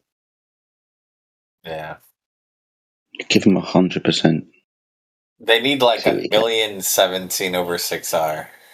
But this is why we talk about magnitudes, right? The distance to the horizon is in the orders of magnitude further than any refraction calculation. That's why I said give them 100% with 7/6. See what you get. What do they need? Something like 870%, I think it is. Somewhere right up around there. Yeah, it's some crazy number. They need 870. But would that number bring you to the distance from, let's say, 1.22? That gets you to 10. 9.41? Oh, that gets you to 10. So a nice even round number after the furthest oil rig, right?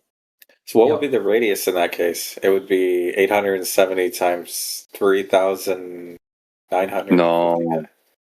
No, it's worse than that, dude. If you check those two screenshots that I gave earlier, okay? Yeah. Is there a chance one of you can help me get a ride home? Sorry. That's the best offer I've had all week. What'd you say? How would you like to be ridden? Sorry, What's going on, Timo? This is an Uber. Zodiac. Yeah, Zodiac. If you check out those two snapshots I gave you, right? That gives you an implied radius of, it goes 365,000 mile radius. It's 100 times bigger, dude.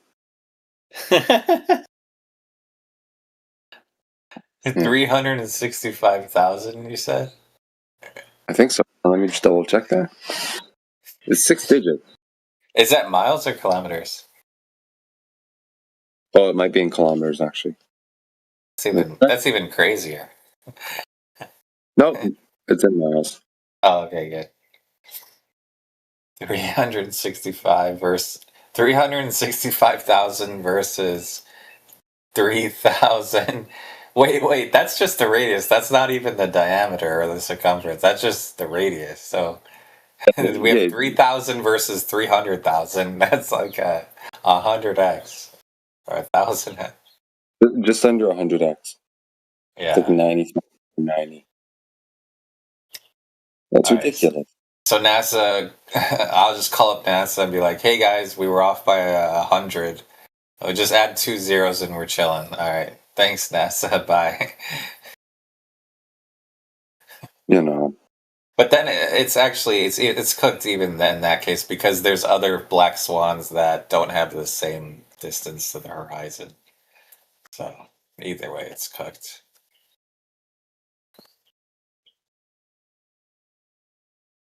Yeah, there's a lot in this conversation, dude. I never thought coming into this that it would be this complicated. Because they can't just go to the beach and look at the horizon and be like, yeah, that's reality. That's it. Like they can't just see it for what it is. So they have to like be like, no, that's not what you're seeing. You're seeing the light bend. It's like, imagine someone walked up to you on the beach as you're looking out into the horizon, and this random guy walks up to you and says, hey, no, that's not the real horizon. It's actually over here.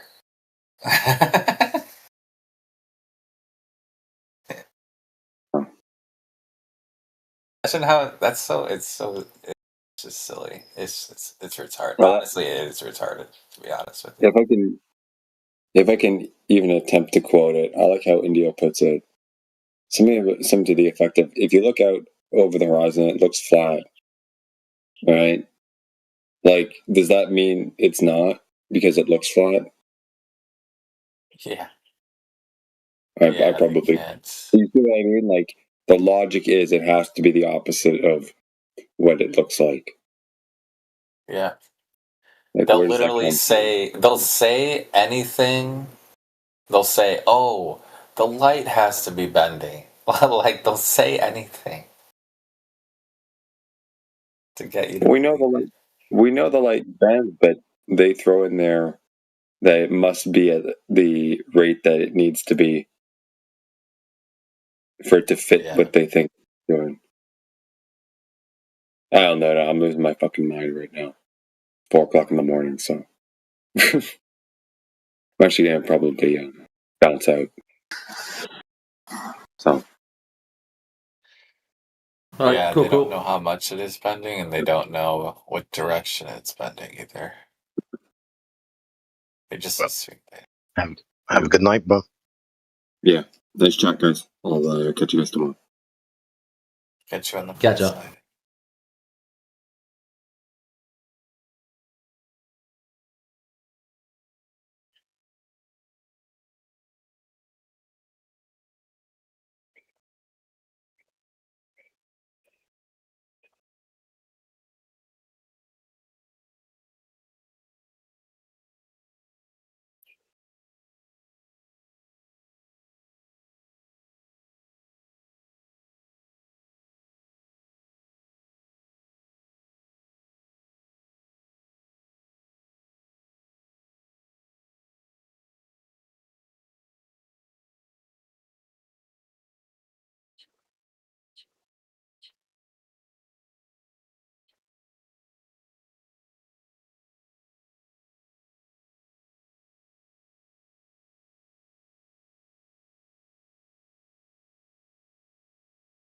So what do we got? Toothless wants to have a go at a Glober.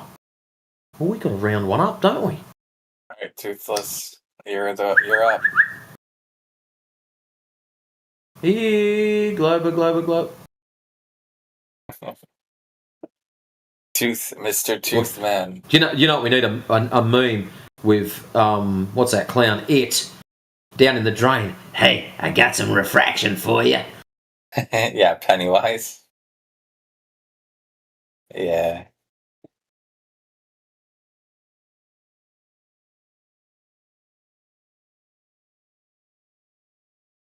Hey, I got some gravity for you. Hey, Toothless, watch what you wish for, because you're likely to get us JJ or Chardsy or something that's just an absolute menace. I think he should debate one of us before he debates a Glober.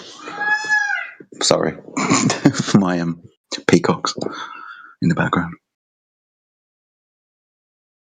Your peacocks know it's flat, by the way. That's what they sound like when they're laughing. It would be more difficult for a peacock to land on a spinning object moving at 60 miles per hour, or 60,000 miles per hour, or 1,000 miles per hour. I don't know about them landing, but Jedi's probably just as amazed as I was at how well them bastards could fly. Considering they can't fly real well, they seem to be quite exceptional at getting up into trees and shit. Just the landings of that shit up. They seem to be able to glide really well. They don't seem to be able to like flap their wings and fly that crash height, but Mum and Dad's ones can glide like an absolute bastard. They can get like 200 yards away. They can definitely, like, when they're up there, they can deal with flying, but they're fucking ungainly animals, man. Trying to get off the floor, and when they land on the floor, they look fucking stupid. Look a lot more graceful when they're standing still, huh? Yes. Yeah, exactly that, yeah. Wait, is Toothless here? Is that the Toothless guy who just spoke? No, that's Boogie. Someone else? Oh, okay, sorry. Are you a flat earther, Boogie? Yeah. Where's the Boogie's like granddaddy flat earther. Sorry, Oh, I don't. shit. It's been a while. Sorry, my bad. He's older flat earther. He's That an was OG. there.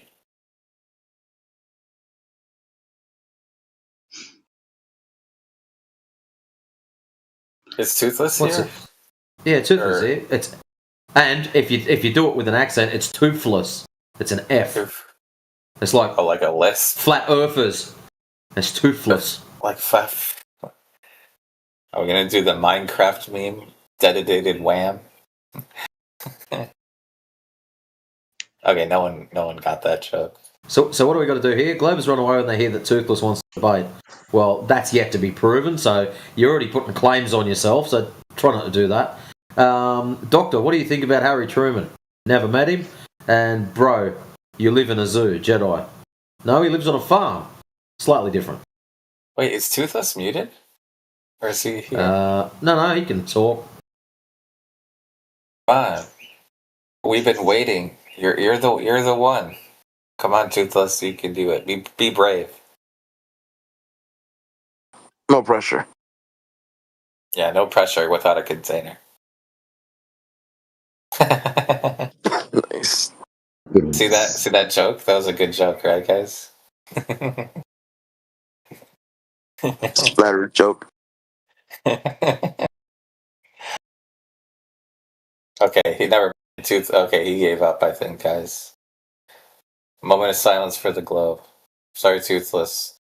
Your time is up, it's over. Got Barry now. Wait, is that Barry, are you a globe believer or are you a flat earther? Are you and I going to go ahead and go to each end of the lake with the thing of string? A rope? Please, a string. A string? Do you remember to show you a long thing of rope, Doctor? Our conversation the other night? Toothless talking? No, hold on. That's Barry talking. Oh. How can you not tell who's talking, Zodiac? Just they light up for you. Sorry. This is racist. We do not all sound the same. Thank you very much. Okay, so tell me about the string. So the other night, since they don't like doing lasers, we've got to use a magic piece of string that stays straight. Or a magic rope that stays straight. That'd be kind of fun. Hey, you got to use what you got to use. Not my fault. Anyways, this magic piece of rope that stays straight is 10 miles long. We're going on 26, weren't we? Oh, well, we can go 26 Whatever the curvature mathematics was, it was... I'm good for 26. Yeah, 26 miles of rope. Let's go. So our magic rope stays dead straight, and at one end it's going to be set up horizontal because I've got my little spirit level or level board. I'll set him up. So I'm at the start. I've got it set up horizontal. My good friend Barry is way down the other end, 26 miles away at our epic straight rope. And he's still standing on the ground and he doesn't know why.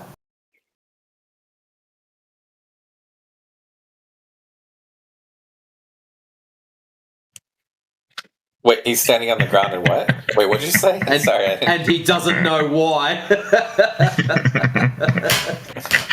Hey, I wasn't coming in for a debate tonight. I'm just coming in to listen to fucking conversations.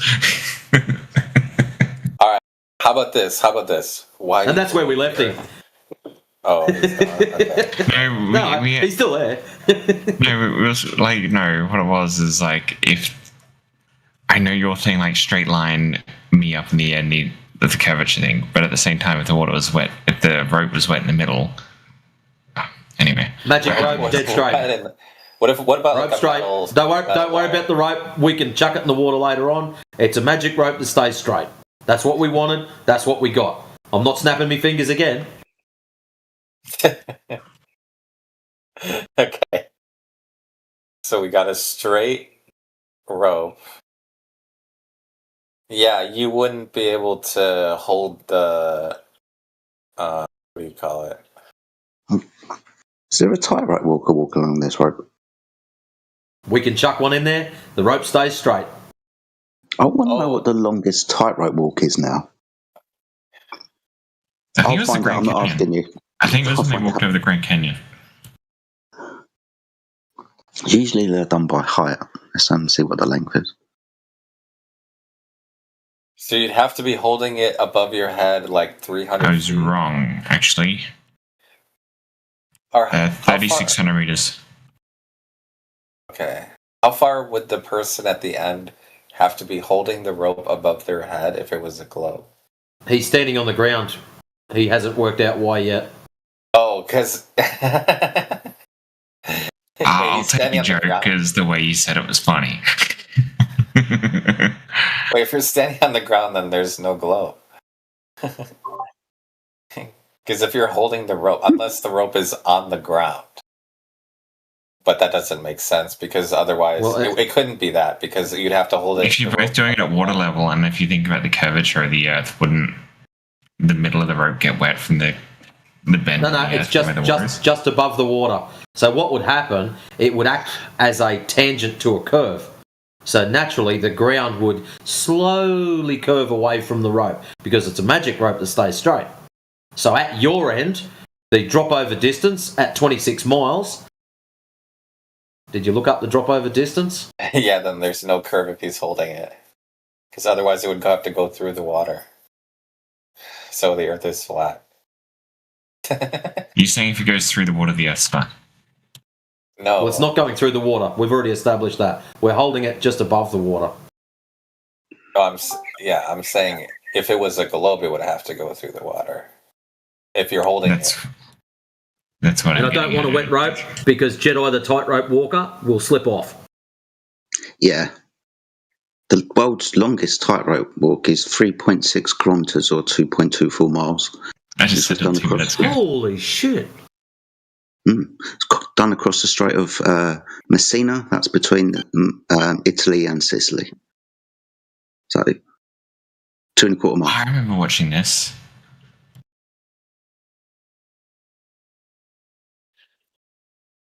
Yeah, that's crazy.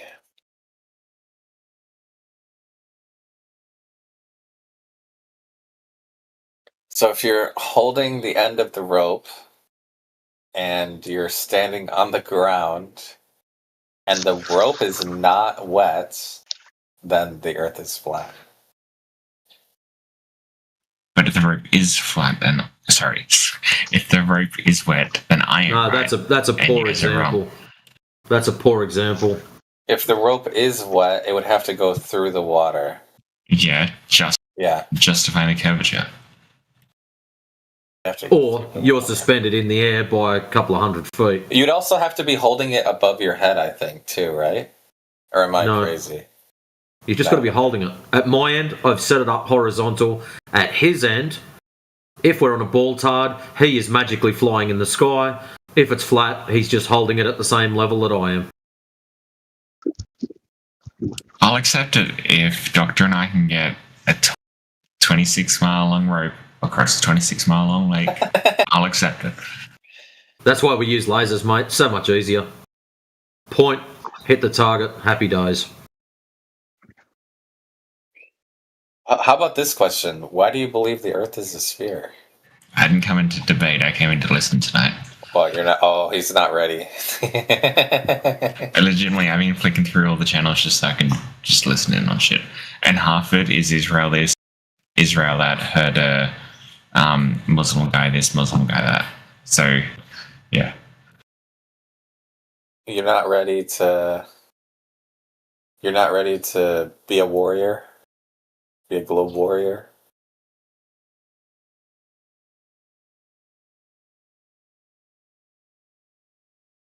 Well, I mean, He gave up before I even asked him. Before I even challenged him one thing. He gave up already. asking him that why does he believe the Earth is a sphere or whatever? It's not a debate question. It's just a question. Shots fired. What are you gonna do now? Tooth person or Barry, whatever your name is. It's Bazza. Okay, I think he's on mute now. Oh no, I got a wireless headset on his way from my keyboard. Did you hear what he said about how it's not a debate thing? I get it. As I said, I just came to listen to that, and Doctor just brought up that. Yeah. He's backing out. He's running away. He's never came in to do anything in the first place. He's running away. He's running. Retreat. Retreat.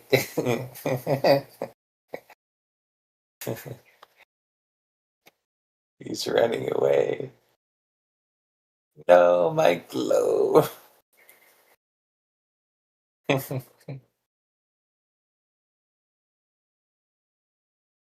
Oh, it's okay. You know why? The truth is inevitable. Doesn't matter. It is forever undefeated. And it's only a matter of time before the truth is revealed.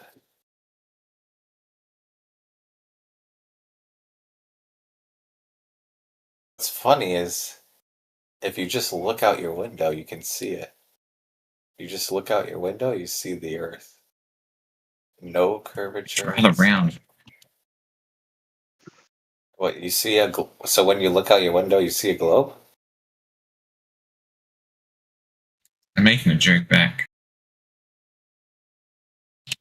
You gotta speak louder. I didn't hear what you said. I said I was making a joke back. I know, but before that, like, the thing that you were actually gonna say.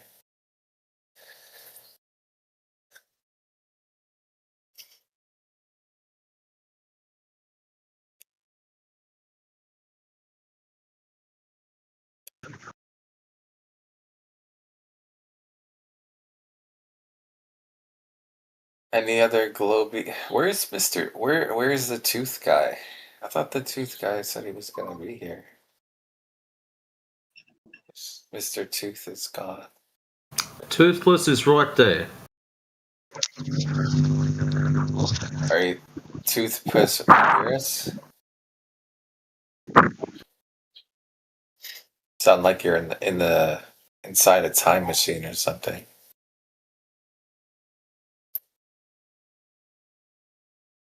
I think he gave up already. Timbo or T-Dog or whatever. Kangaroo Man. I think he already gave up. Jojo, why don't you know who you're talking to at any time? I only remember his old name. It was either T-Dog or Timbo. It was either. Oh, you've made a dog's breakfast of that. Was there any others? It's called a false binary. There was the only kangaroo people I know are Timbo, T-Dog, and I think T-Dub. T-Dub, sorry. Fuck is T-Dog? There was this other one, though. That was his old name, I think. There was this other Australian, though, that was louder than all the other ones. You don't remember his name? Jin, right? Fucking hell, I'm not going near that. No, not Jin. Jin CBR, right? That was his name. He's got a Japanese accent. He's fucking English.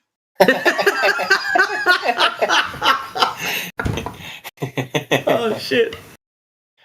Alright, so what other Aussies were? You've got Timbo, you've got T-Dub, who else? Other kangaroo people, alright? I think there's probably one other person. Only one. Okay. No, I don't actually know. You're right. I don't know any other ones. Well, lucky AJ's not here because he'd probably throw something at you. Oh yeah, AJ. Wait, I thought AJ was. Well, we're up to 3. British. Yeah, That's no, not not bad. going there either. What about Batman? You do know who you're talking to at the moment, though, don't you? Jedi, I thought you were British. Oh, yeah, I am. Okay. Okay.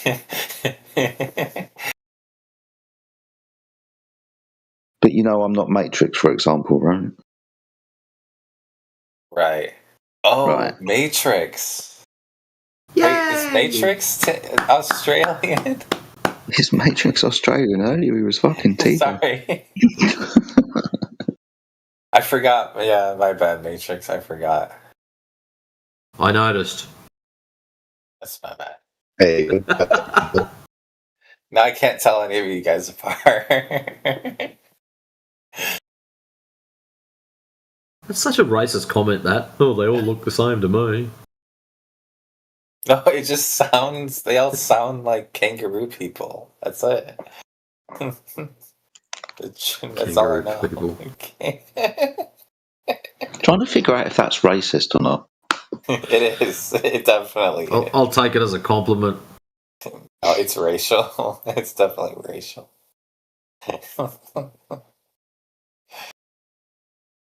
That's my bad.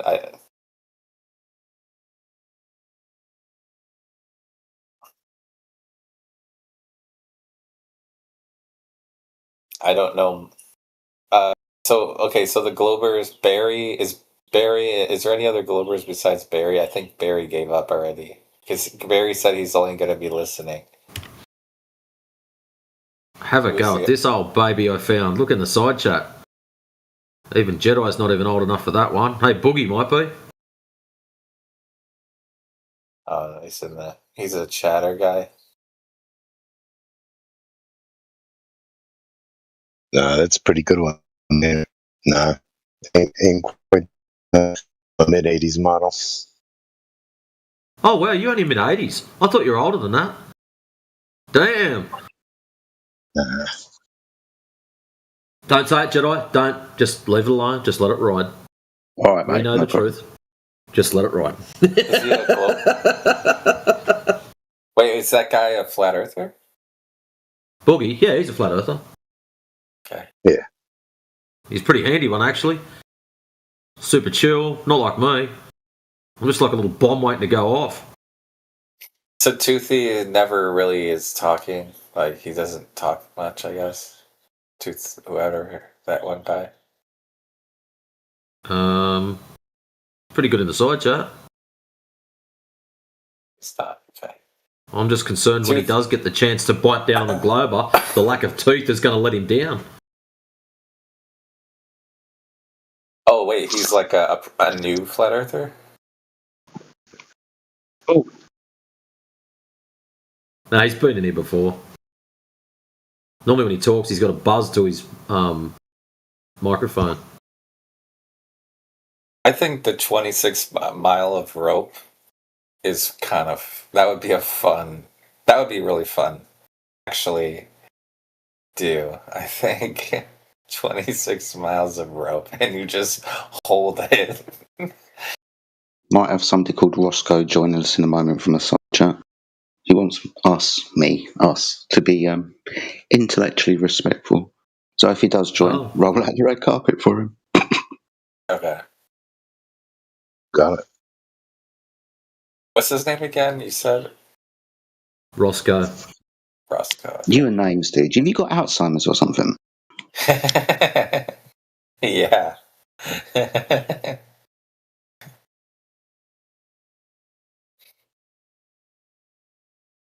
Shout out to Roscoe. We're all Roscoe. I want you to know that he hasn't joined us yet. Oh, he can't hear me. No. Okay. Okay, how about this? Barry, since you're a globe earther, Barry, I want you, and you're listening to this. Are you even looking at our channel? Barry left like 5 minutes ago. Holy Zodiac, come on. Too tired to look at it right It's over the line, bro. That's funny. Is there any Glovers in here anywhere? No. All right, Unless Timbo wants to go into globe mode.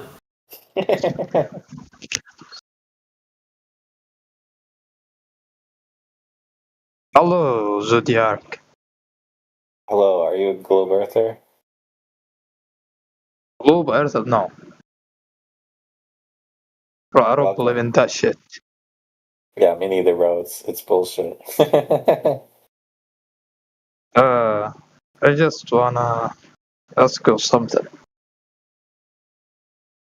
In your opinion or perspective, what do you think the moon and the sun is? Objects or lights? The what of the sun? Sun and the moon are objects or What my opinion of what they are is? Just lights in the sky. Yeah. That's it. Yeah, just lights in the sky. We don't know. All we know is that when I go outside and I look up at the sun and the moon, I see a light in the sky. That's it. Oh yeah. Pretty deep. Shout out to Kiwi. Well, I guess Kiwi didn't know what I forgot.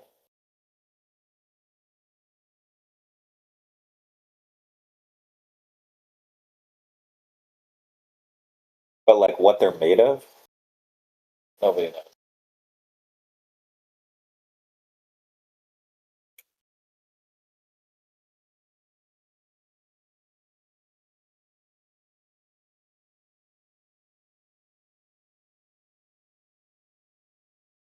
What do you think they're made of, Toothless?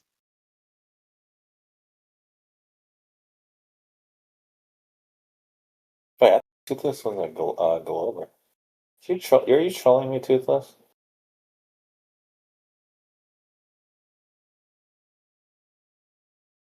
I think he's running away from the truth right now, guys. He ran away. Can't handle the tooth. Yeah.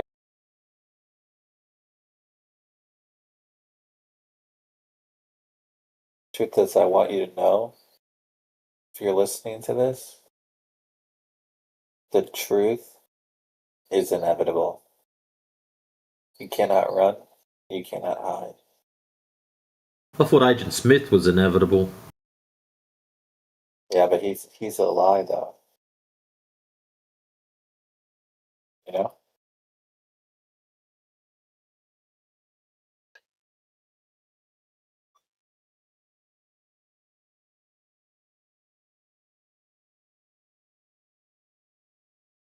If Agent Smith was the truth, he would have never been defeated. Agent Smith was the one, not Neo.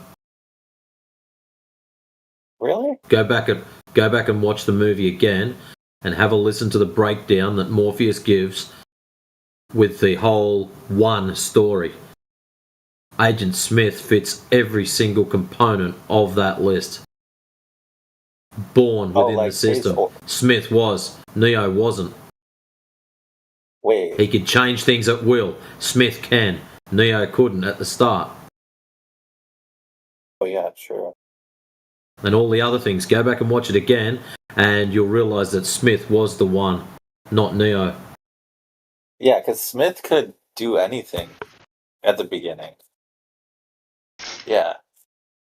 And yeah, Keanu Reeves basically plays the Antichrist. The agents are actually angels. The architect's actually God, and it's a very Gnostic point of view. But he's defending the machines. But The system? The system. God's perfect system, right? The agent is defending the system. There's actually some very interesting lines and stuff in it. That's what, yeah. Like when Wait, so the agent is the good guy then? Yeah. I didn't say he was good or bad, but everyone just assumed Neo was the one. But if you listen to what Morpheus says about the one describing him, Oh, I Smith see fits what you mean. every single component of it. I see what you mean. I get what you're saying. It's not necessarily good or bad. It's just he's the one. Yeah. Yeah, that makes sense. It's pretty complex, duality, you know? Well, the thing is, it's completely inverted. Like, even in the very first couple lines of the movie, where he's sleeping at his computer desk, it says, "The Matrix has you, Neo. Wake up." He wakes up. He opens up a book that says Simulacrum, something like that, which is basically the simulation theory. Inside of it is like his hackable or his like his collection, his collection of like hacks or whatever. And then the first line in the movie, he says, "Thanks, man. You're like my own personal Jesus Christ." Oh yeah, literally. Then you got Trinity, right? Female Trinity, who frees the Antichrist, right? So like Sophia, who frees the Antichrist to go against Yahweh and his angels or archons, right? In the Gnostic point of view. You have these watchers, right? Which is like the council in Zion. So like the elders, right? And how they have this city near the center of the world. Oh yeah, Zion, like Zionism. Zion, like No, not Zionism. Not yeah, never like the mind city then. of Zion, like the heavenly city of Zion, and the fallen angels, which basically are like Morpheus, Trinity, even that General Niobe. And they have all these names, right? And it's interesting because the vessels they ride are all named after like biblical kings. Yes, Nebuchadnezzar. Yeah. Exactly. They inhabit kings, just like the fallen angels do. It's a complete Gnostic rework, essentially. That's like inverted before your eyes, and you don't even realize that you're rooting for the Antichrist. Does the agent get defeated, or is he like still? Because he can still, even after the first movie ended, he's still. Oh wait, no, because at the end of the third movie they shut down the Matrix, right? Or are they still in it? Well, yeah, true. Either way, and they never left in the first place. Yeah, they carry him away like a Christ. Like if you look at the very last scene, he literally has his arms spread out like Christ. And he makes his self-sacrifice for peace, right?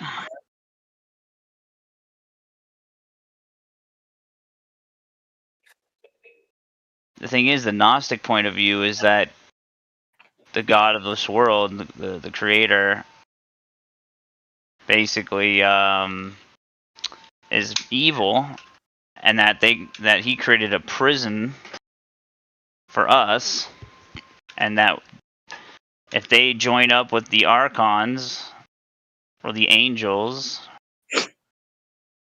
then they can basically break free of this prison, right? Think about Cypher. He just wanted steak. Right? You said He ignorance. wanted to go back into the Matrix, didn't he? He wanted to go back. That's right. And he tried to make a deal. Made a deal with the devil to give him riches and whatever he wanted. But he didn't make a deal with the devil. He made a deal with Agent Smith. He made a deal with an angel, right? Archangel.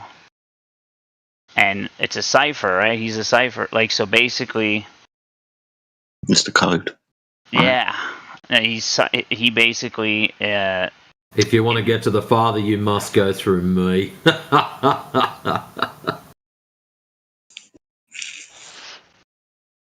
He said, I can't give you access to Zion, but I know the guy who can. right? So he has to give up Morpheus.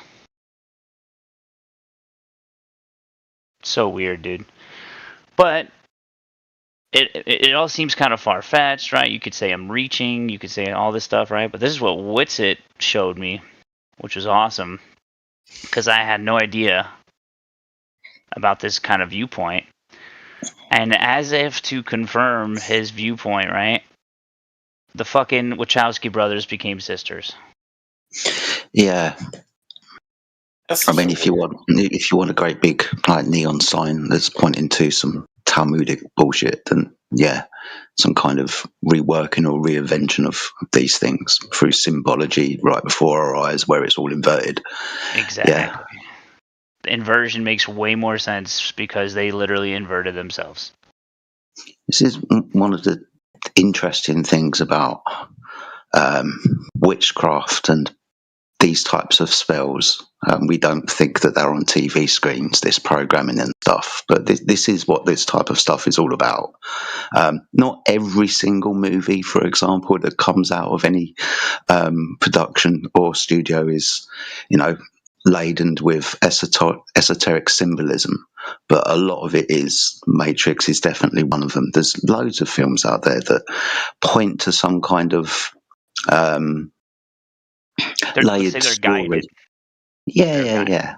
Yeah. I mean, there could be some definite guidance around this type of thing for sure. I mean, the idea of like precognitive programming, showing us things so we're prepared for what happens in the future, showing us things so we change our minds, become more tolerant about the things that are going to happen in the future. All of these like types of things can be traced back to witchcraft and spell casting and the Talmud and things like this, the Kabbalah. Yep. It's all mysticism. The thing is, though, tablets. the thing is, right?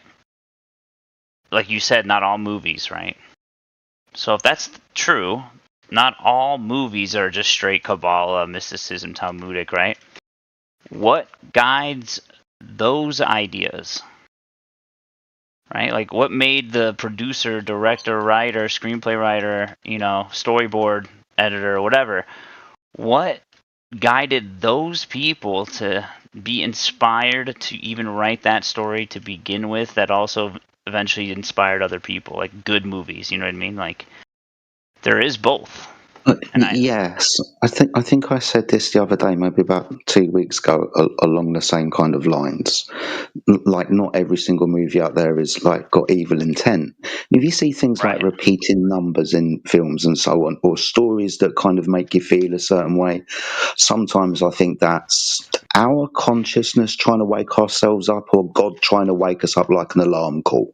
So maybe the inspiration comes from the spiritual world, because our purpose here is to wake up and remember shit that we were made to forget.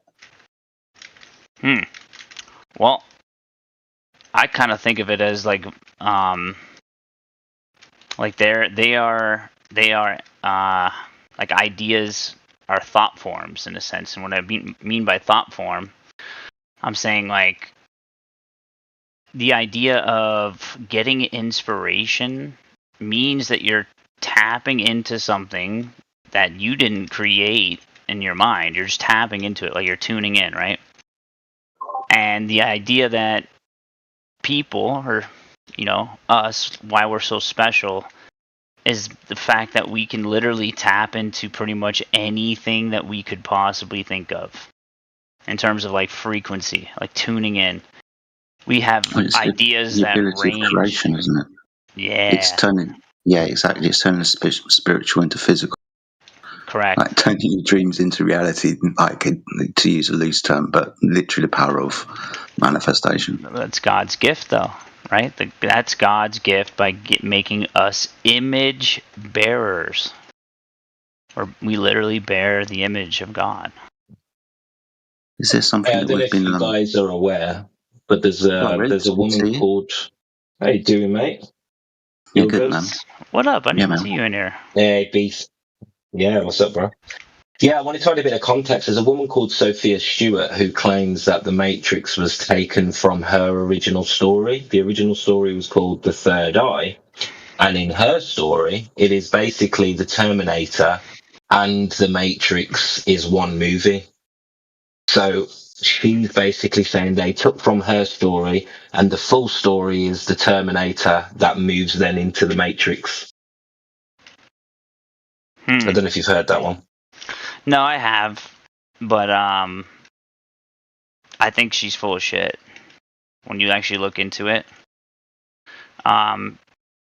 Because they actually all were in agreement about making The Matrix and Terminator into separate movies, right? Because James Cameron basically made Terminator 2, but didn't make Terminator 3, right? Didn't you have to make it off of his own back because of his divorce with his wife or something? Something like, yeah, you're on the right track.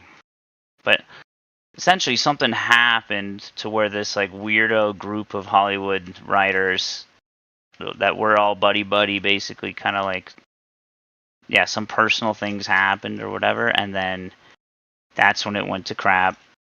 And you know, she didn't have anything to show for it, even though it was her original idea on this, you know, as a storyboard, like as a comic. But that isn't to say that like the problem she's you've going to got make is the movie as good as it was. You know what I mean? the problem you've got is Sophia Stewart had a story about AI that was created by man, put into robots. The robots take over the world and then put man into a simulation. Mm-hmm. So you can say she's full of shit, but if you actually read the story, it's the same story. No, I mean full of shit as in like she should get like anything out of the Matrix screenplay or whatever. Like that was complete. Like yeah, it's Oh, you mean should she be paid the royalties from the Matrix? Right. She was trying to go for that. That's what I disagree. Oh, that's different. Yeah, I don't know whether she deserves. You know, she didn't make the movie at the end of the day. And how many movies have you watched that are based on previous ideas? How much right does she have to that money? Maybe not, but there is definitely something to the original story involved the Terminator. Right.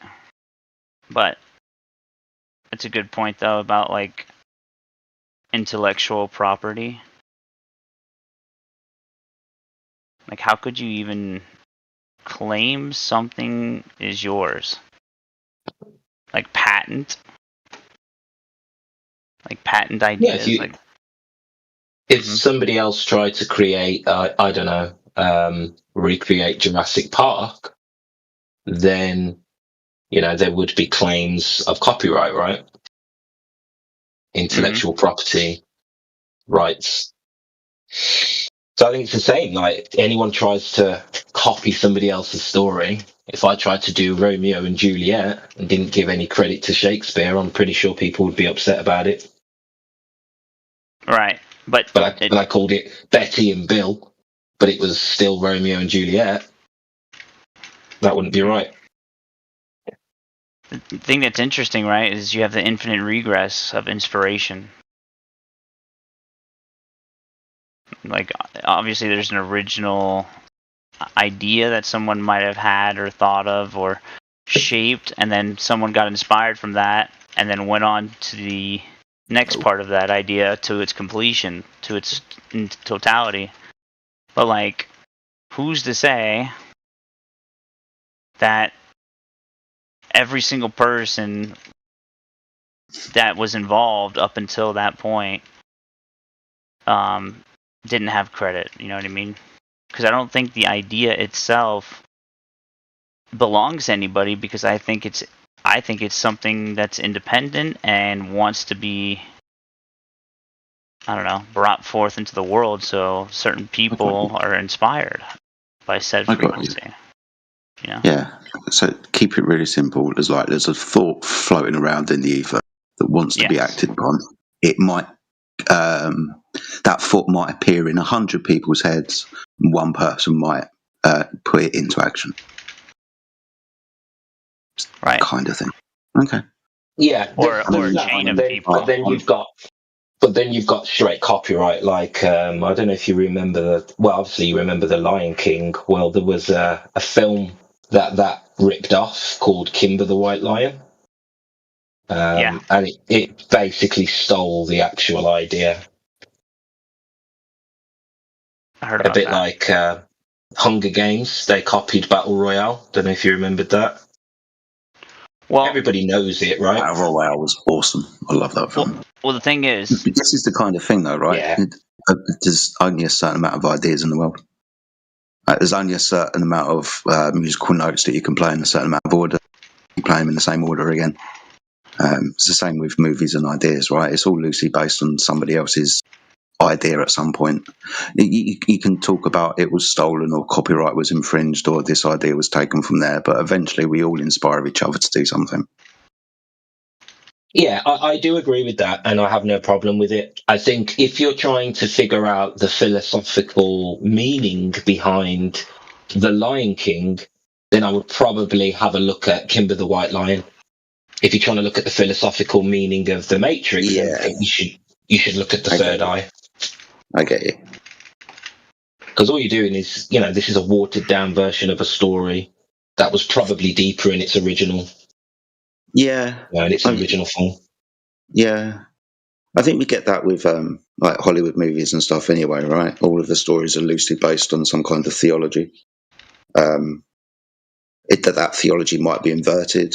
Like was said earlier, we might be at the end of the movie might be rooting for the wrong person. But even like I was thinking about this earlier, like comic book superheroes, like the Avengers and Marvel, that type of stuff, like DC and like Superman and whatnot.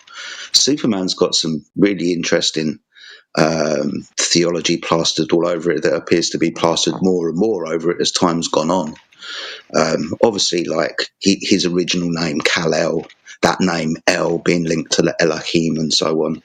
His suit's being changed, and recently one of his suits being like put in scales, so representing like some kind of reptilian form. You dig deep into these things, and you start pulling out some really like Gnostic teachings. Talking about those types of things, has anybody yet seen iPet Go 2? Mm-hmm. Yeah. Has anybody got any thoughts on that? Because you got to remember that was made in 2012, so that's like 14, 16 years ago now, sort of thing. So, has anyone got any thoughts on this kind of predictive calendar type thing? Being as we're talking about that type. No, but I have something of a similar kind of thing. Roots knows about it. What's that? So you remember that paper that was like cryptocurrency activity monitored using system activity data? Like, and then the patent number was like W020206666 or something like that. Right. Yeah, wasn't it called Neurograss? Well, the thing is, Neurograss was one of those relevant documents. It wasn't the actual patent, right? It was just like other documents considered to be relevant to this patent, right? And that's how I found that Neurograss thing. Well, we should check out that roadmap again. You know what I mean? Oh, I go back to it all the time, bro. I actually talk about this a lot. But definitely, I can never find the original document with the the timeline. Oh, I got you. Put it in the side chat because this is a document I've been looking for. Yeah, for sure.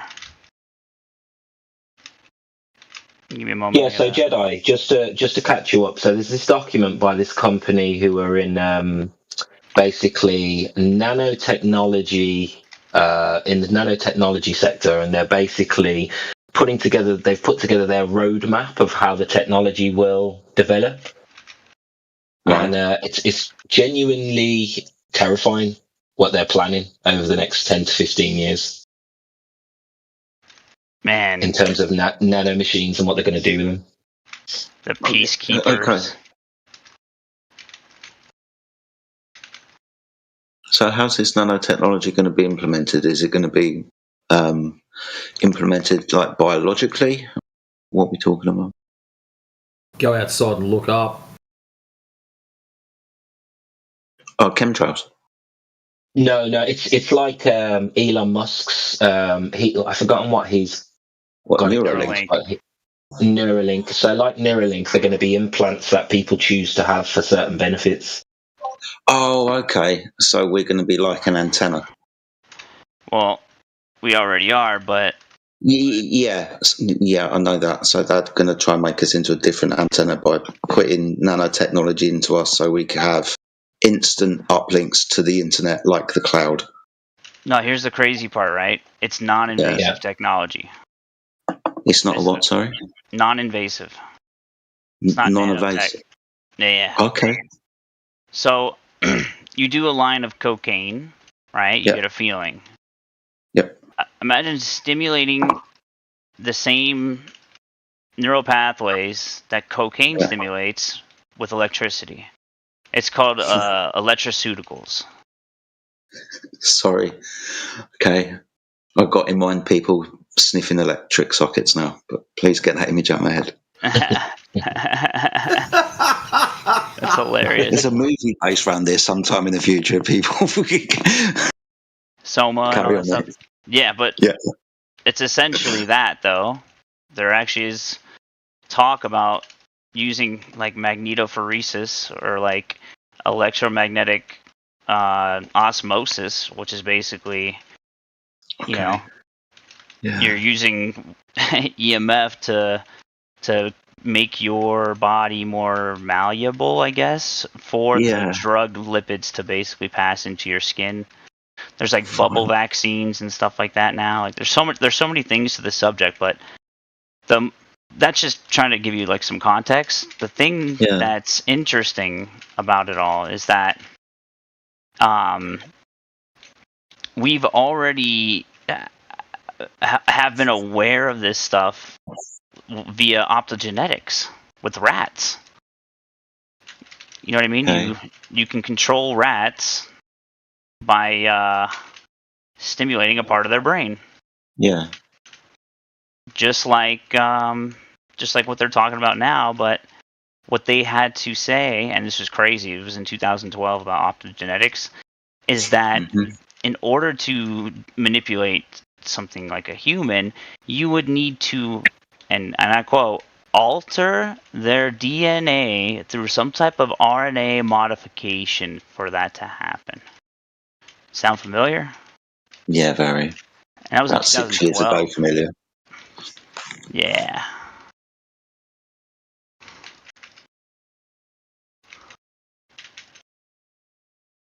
Yeah.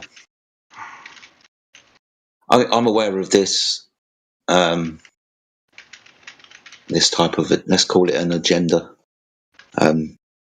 It's scary as shit, to be fair. How much of it's real? Did you share the link, Beast? Because it's got a roadmap, and it's basically saying, step one, we're going to do REM sleep learning, so you can learn shit in your sleep. Step two will be there was more steps before that, but then it moves into like peacekeeping operations. Awesome. Can I download Kung Fu? No. That's how they're selling it. I mean, dude, it's so weird. The language they use in it. But give me a moment because I'm in the middle of a game that I can't pause. Yeah. Otherwise, I'd be on it.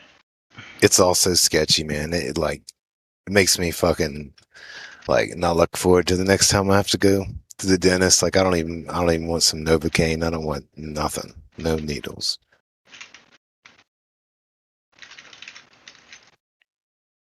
Yeah. Just remember, ladies, I don't blame you, data dude. flows both ways. That's right. That's How right. How are they going to go when you're plugged in, whether forcibly or not, and they don't want to see what you've got in your head? It's like, you just wanted it, now you can fucking deal with it.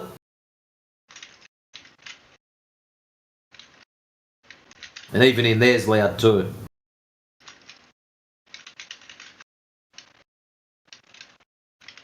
Sounds like a movie plot. I hope that happens. We just overwhelm the system.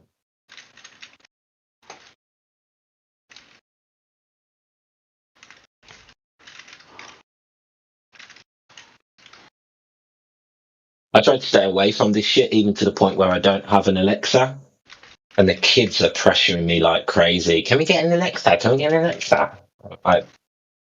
This is going to be hard to stop. I had to talk to my friends one. It doesn't like me. This is the thing. You might not, but your kids, when they have kids, they will. So eventually, it will take hold. Even though we in this generation might try to protect our kids, we can't protect every single generation, and they know that. So, okay, it might not happen this week, but next year it will. Would you guys mind if I showed you a couple things about this? There's actually a Bloomberg original that dropped in November 2025. And literally, when you watch it, it seems like a soft disclosure about all these things that we're talking about right now. And they call it becoming post-human. That's the name of the docu-series. And each episode goes over a certain topic, and it's like very basic, and like it literally is for the normie that watches Bloomberg. But there are some things that like are provably so, like mainstream, not conspiracy, that they talk about where it's like, what the fuck? And they're just talking about it like so nonchalantly in order to get people to be okay with it, but like it's almost literal necromancy. Let me see here. I'm gonna find it. I'm gonna find that paper first. Hang tight. Yeah, there it is. Good old I'm noticing more and more every day with especially the kids shows that my kids sort of are exposed to on Netflix and Disney. They really humanize robots to the point where a lot of the shows has, or if it's not just about robots, it's going to have some sort of robot theme in there, and the robot is showing more human traits, and you'll find that in those films, the humans are acting more like robots than the robots. So they're very subtly trying to humanize robots and dehumanize people. Yep. It's just constant, just barraging you with it. Yeah, it's been the case ever since, my life as a teenage robot or whatever. My life as a teenage robot. Yeah, it's probably an American show only, but there's like tons of stuff like that anthropomorphize robots. WALL-E, for example, right? WALL-E, you got even before that, even Toy Story, right? Toys. Short Circuit. Check out this roadmap, though.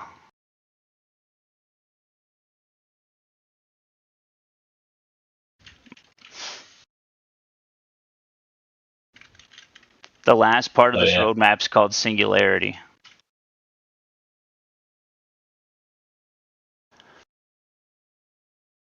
So where are we? We're in, let's say, almost quarter 3, 2026. Let's see what happened in quarter 2 and quarter 1.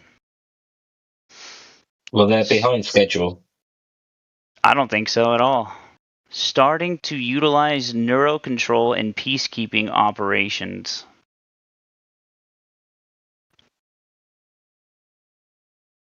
Yeah, creation of a device prototype for reverse learning.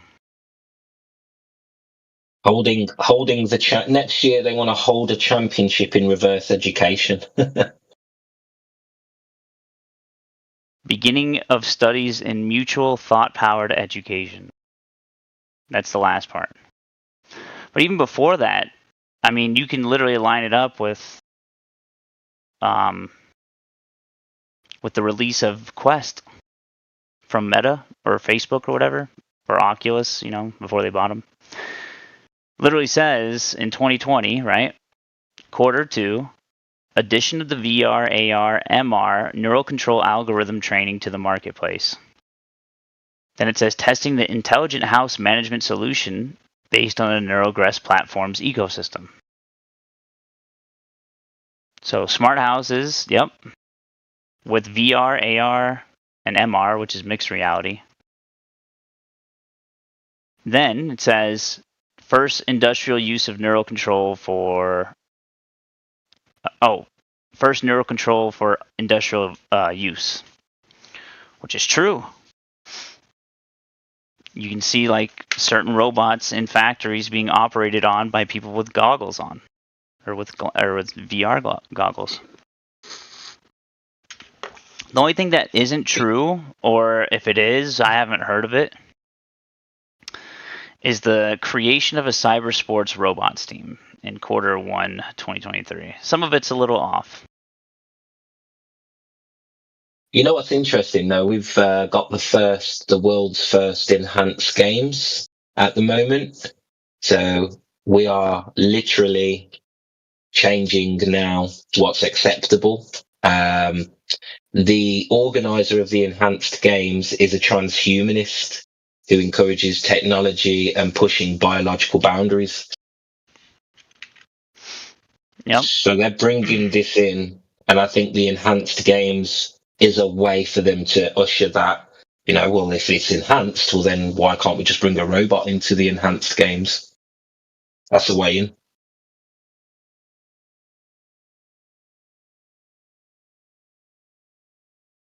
I'm aware how conspiratorial I sound, by the way.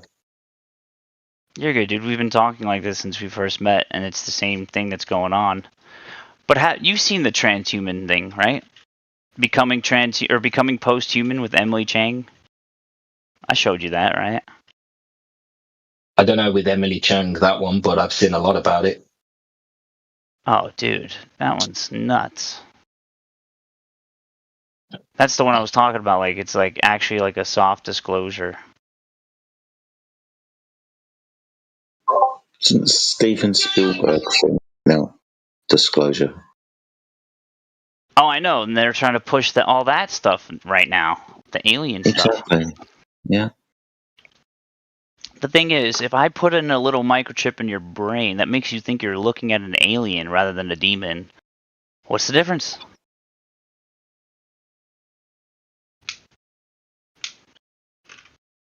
Right? If I can trick you into thinking you're seeing a different skin suit on something or someone else.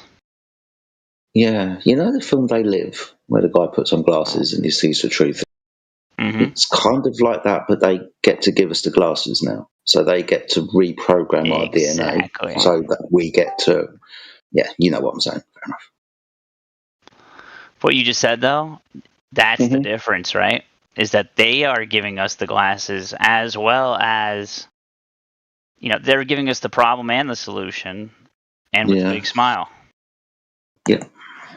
And people want it. Always. All right, check this out. I was going to say, they're not giving us the solution. We're begging for it. Mm-hmm. So this is a 4-part miniseries. And it doesn't really make too much sense why they would just release it like this, other than her.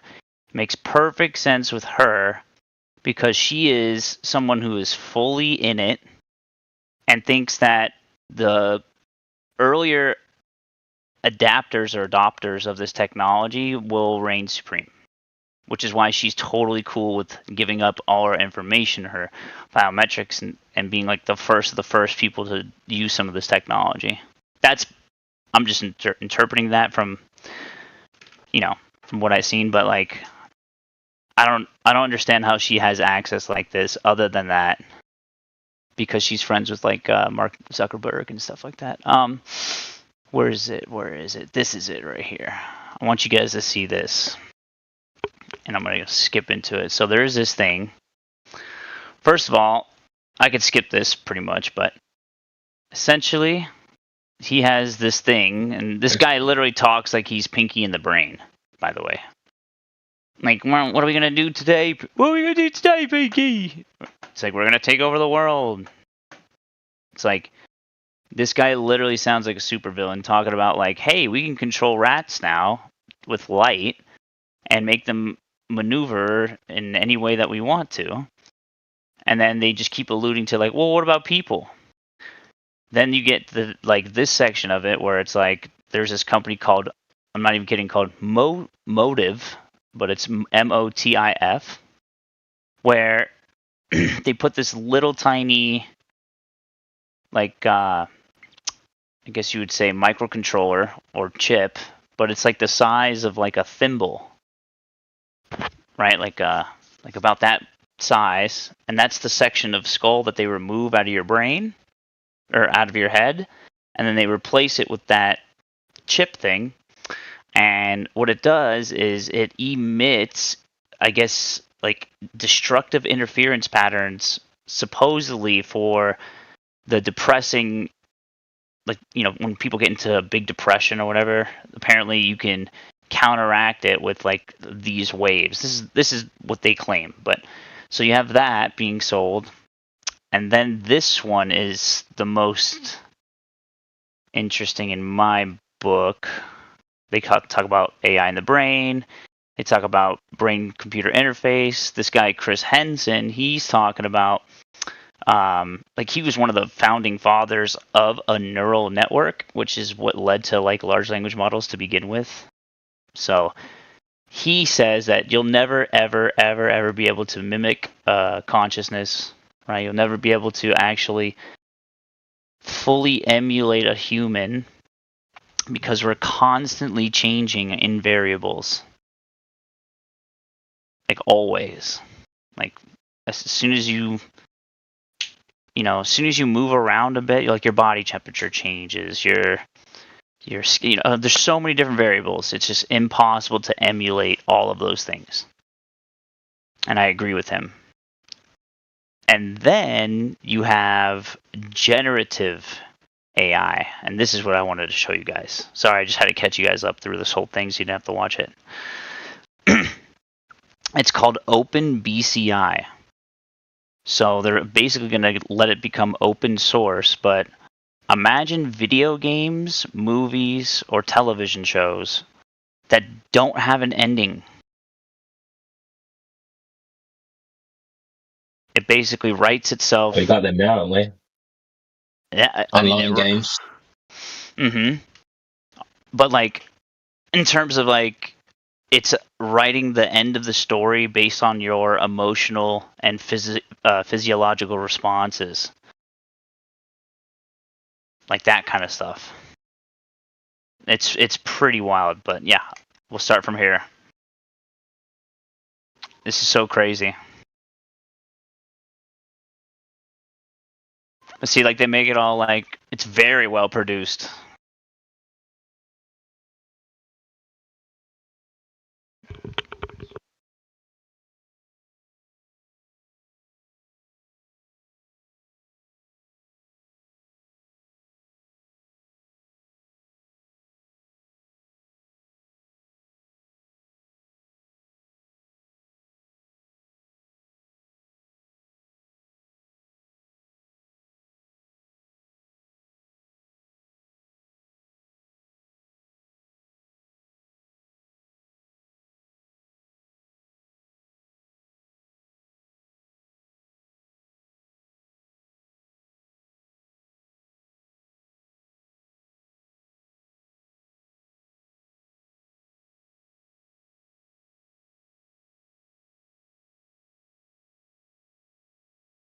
It's pretty wild.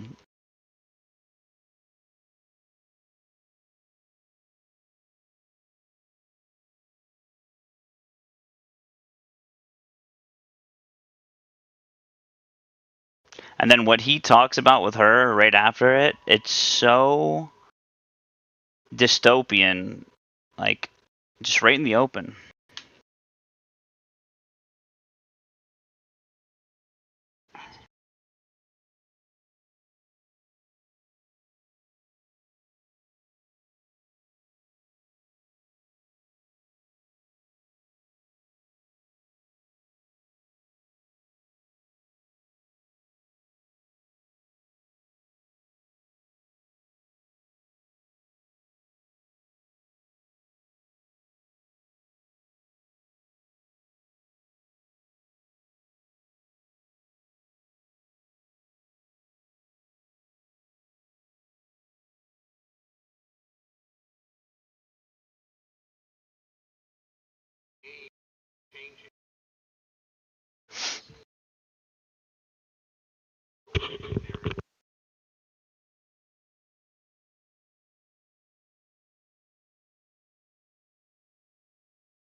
Wild.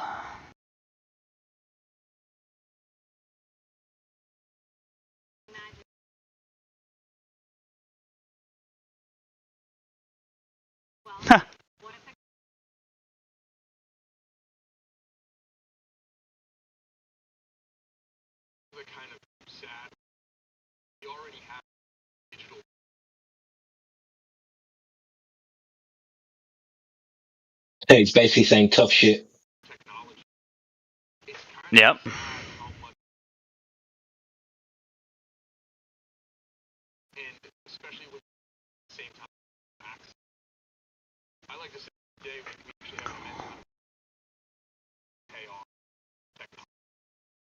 What? Roots, break that down, brother. He says we have to pay an ethical debt for technology. Dude.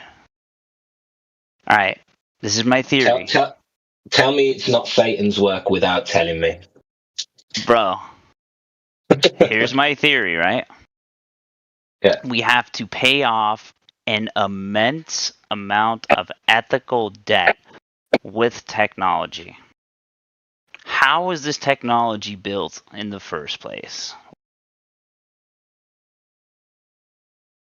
Off of the backs of slaves, literally, continuously today.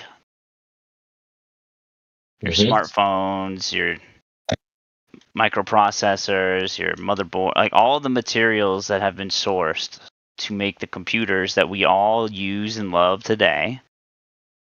How are they ethically sourced? Well, they're obviously not ethically sourced to a standard that would be considered altruistic or in balance, right? So, this is what he's talking about. That we've already lost access to our emotions in terms of digital representations of what makes us triggered, right? Inside the internet on servers and different computers and different corporations, right? They all have like an electronic profile of you as a customer, right? Or a consumer. They call it an advertising ID, right? But obviously we know it. You can derive so much more from just that information alone, right? But he said, what is going to change is that what we consider to be a computer, and basically you're going to have your own like profile essentially baked into the computer itself, into the hardware. Like I think that's the computer's going to tell you. The computer's going to tell you how you're feeling and what you need to do that day. Right. But I think it's more like imprinting. Like this computer is yours and only yours. Type shit. Yeah, like a personal AI assistant who runs your life for you eventually. Right. But that ethical debt is interesting to me because the only time I've ever come across ethical debt is in hiring. Well, not hiring, but within the workplace. And ethical debt is what leads to a toxic culture, and it's basically when a manager avoids conflict basically, but the payoff for that is you end up with a toxic culture and you lose staff. Mm. And I just think it's just interesting how comfortable he is in saying, "Oh, we're just going to have to go through an ethical debt," but that wouldn't be accepted in any other industry. Dude, he'll elaborate on it as well. But yo, what up, Percentage? Yo, pop in this live stream. You got to see this, dude. I'm gonna rewind it just a bit, just for Percentage's sake.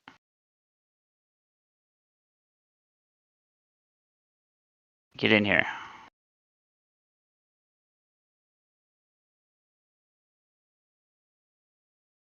Or has he been in here for a while and you just fell asleep? Yeah, I don't think he's here. All right. Listen to what he says when he elaborates on it.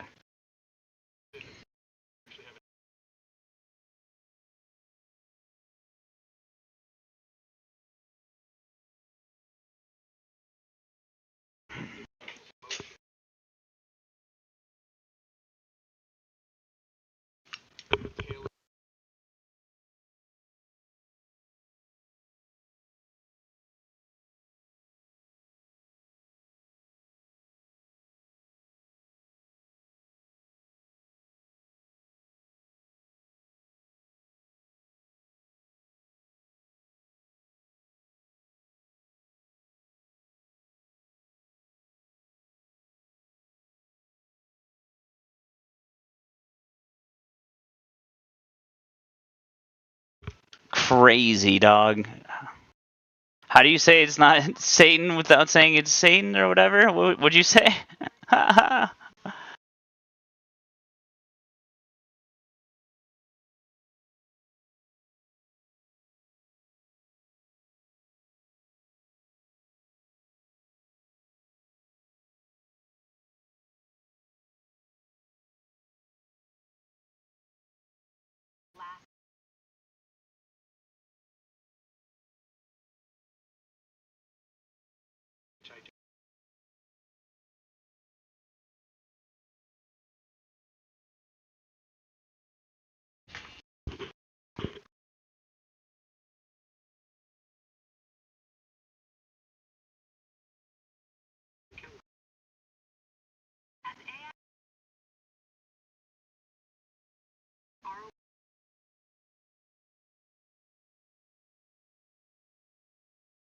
AI challenge, what it means to have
Lol.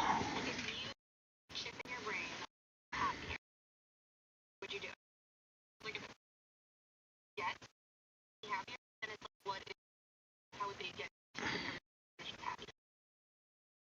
I guess it's delicious. But yes, can't really be happy all the time. Experience all emotions. No feeling problem. If I have a chip in my brain happier, then I'm not fixing the problem of why I'm not happy. Wear a helmet that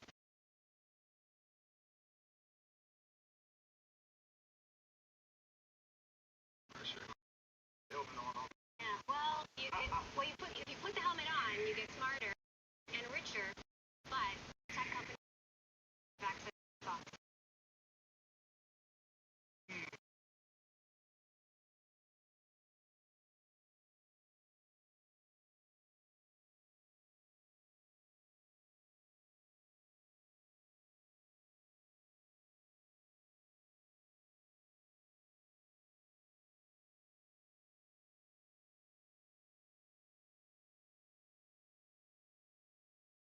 Huh.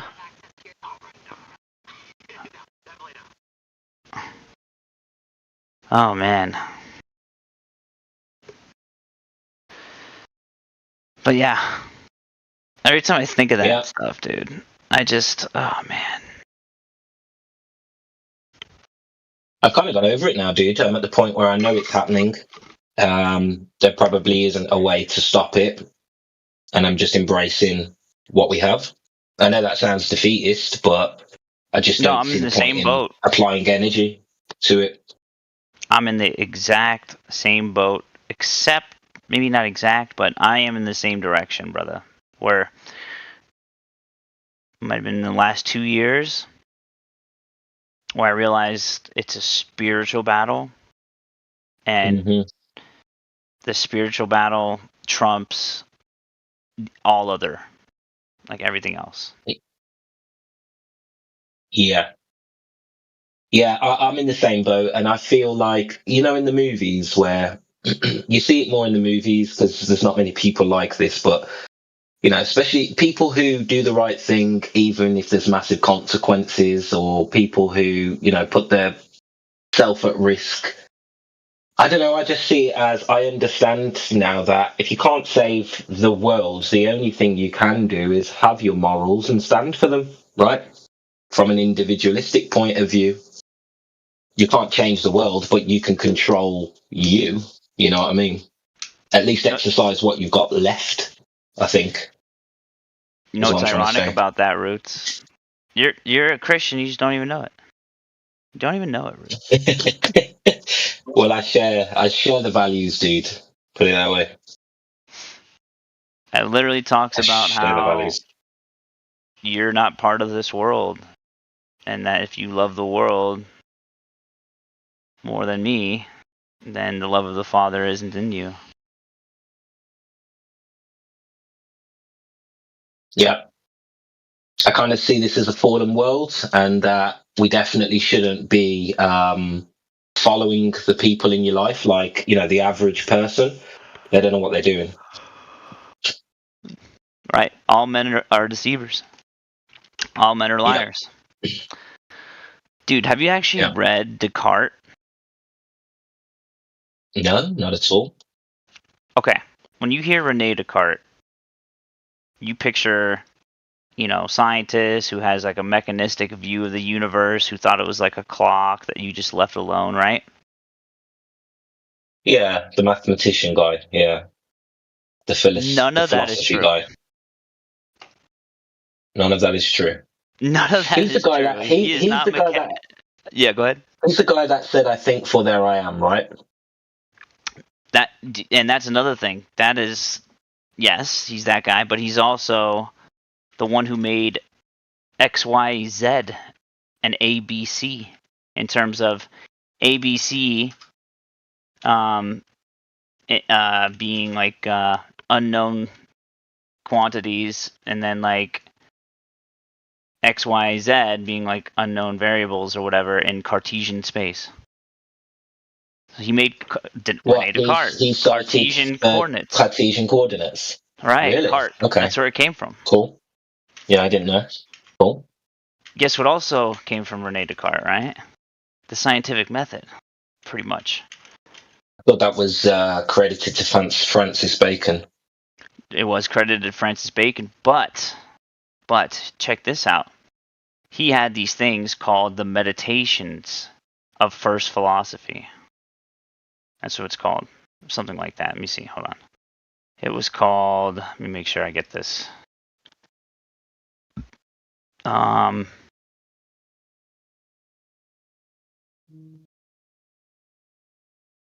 dude. I got a call. Okay. I'll post it.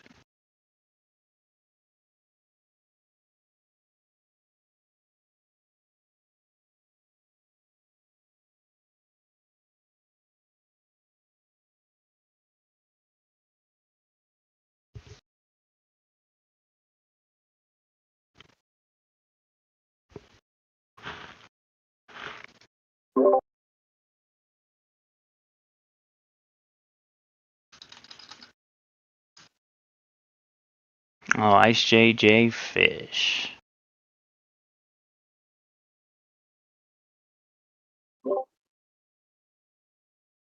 There you go. What's up, Boogie?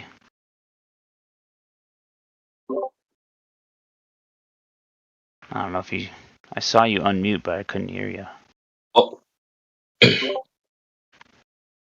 Boogie's here. So Boogie, All right, check it out. I'm sure he's here. Grab that. Grab that link. Because it's insane. The meditations, yeah. Yeah, because when you read this, I don't understand how a historian could literally say that Descartes has a cold and mechanistic view of the universe when he has written something as profound as this. Alright, so check this out.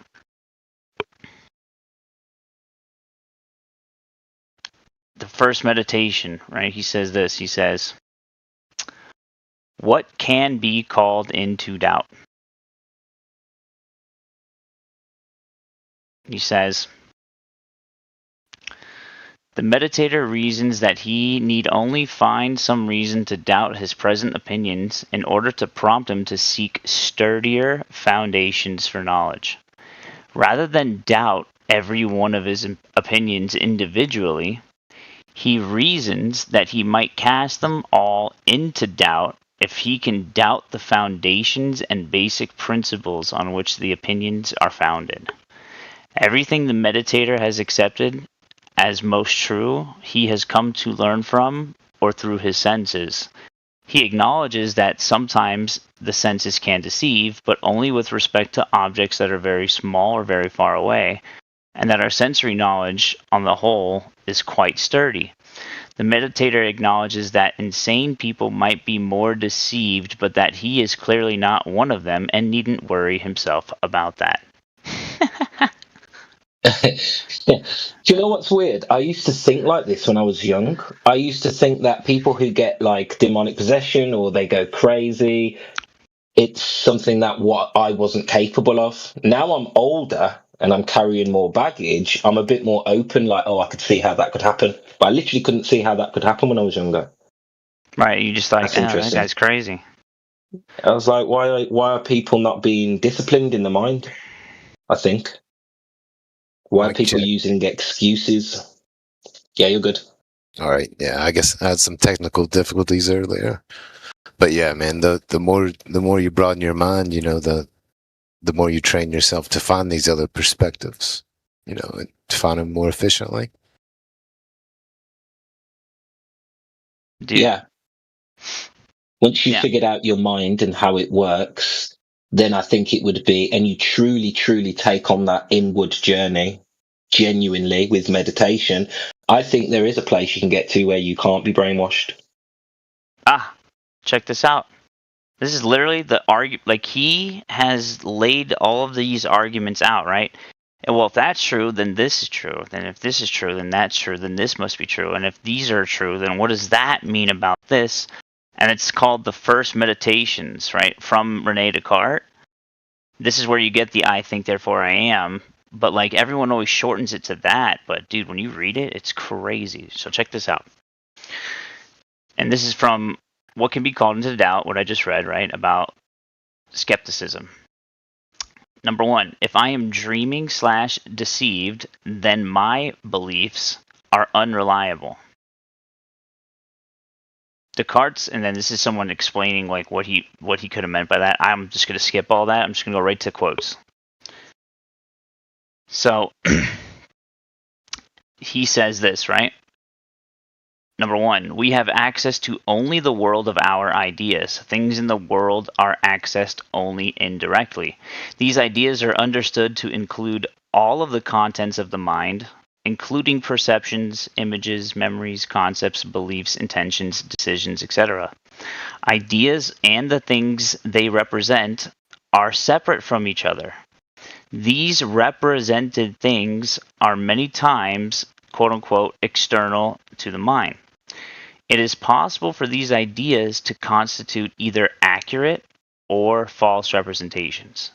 So that's the nature of the human mind. That's what you just laid out right there, right? And then does he mention anything about bias? Does he mention anything about the cause of? Because there is this identification of your ideas being your own. We all assume they're our own ideas and they come from us.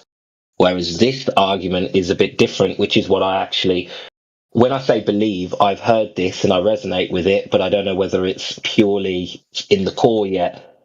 Check it out. Your ideas are not your own. Your ideas are just coming from somewhere else. Right, exactly. It's like, are they external or are they come just from you? And this is the dangerous line that someone walks when talking about this stuff, because it could lead to either solipsism, theism, or nihilism in a sense. Right? So you just got to be careful with the framework, right? So this is what he says. He says this. He says, I have convinced myself that there is nothing in the world, no sky, no earth, no mind, no bodies. Doesn't it follow that I don't exist? No. Surely I must exist, if it's me who is convinced of something. But there is a deceiver, supremely powerful and cunning, whose aim is to see that I am always deceived. But surely I exist, if I am deceived. Let him deceive me all he can, he will never make it the case that I am nothing while I think that I am something. Thus, having fully weighed every consideration, I must finally conclude that the statement, I am, I exist, must be true whenever I state it or mentally consider it. That is the actual quote. Oh, so he never said, I think, for there I am. That was the actual quote. Well, so he basically got there's people that wrote to him and had objections and stuff like that.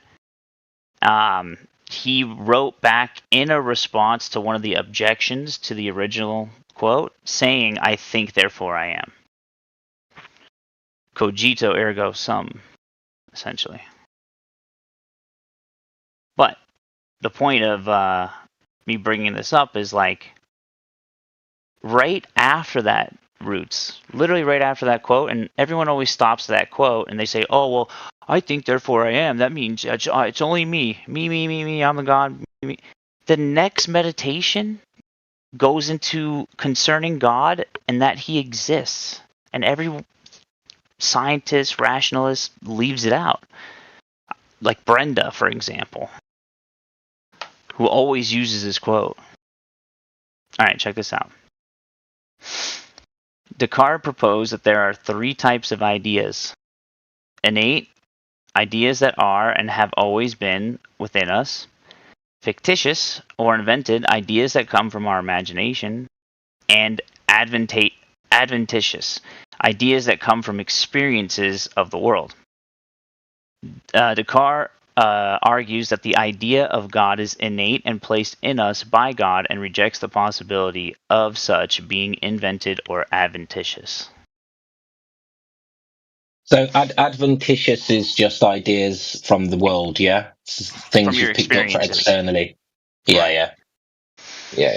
So this is... those two kind of link up, right? Because the previous one that you were saying sounded like he was talking about how atheists think. Exactly. Right? Yeah. Anyway, how are you guys? What's up, Timbo? So, long time, bro. Check this out, Tim. You know how atheists use that all the time? I think, therefore I am, right? And they just stop. Well, there's a reason. There's a reason actually why about them. says that. Yeah, because he's saying that. He's saying, of course, there's a higher power, right? That's deceiving, but he's also talking about, like, he's saying, how people think, this is all made up. It's all in my mind, right? Everything is. It's my life, and I'm my own character in my own life, which is kind of true in a sense. But like an atheist would say, nothing else exists unless I think it is, right? But then he's contradicting that and saying, well, if there's a deceiver, I'm being deceived, therefore I exist. I exist, right? Like. So if there's a deceiver, he's talking about higher powers. Oh. Yeah, And then here, I'm going to post and then the the arguments too. atheists are confused, right? Because No, I they don't think know they're that confused. They know. They purposely usurp his works. because they're like, because they're like, very. What were those terms you used before you read the one before? Innate, fictitious, and adventitious. No, what I you're mean talking about? like a personality traits. You said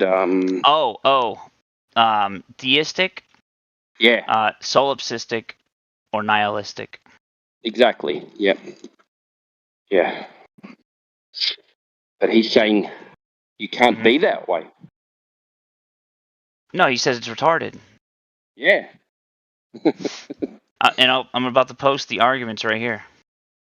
But check this out. This is so awesome. I know you've heard this before in these servers, but like this guy was the OG.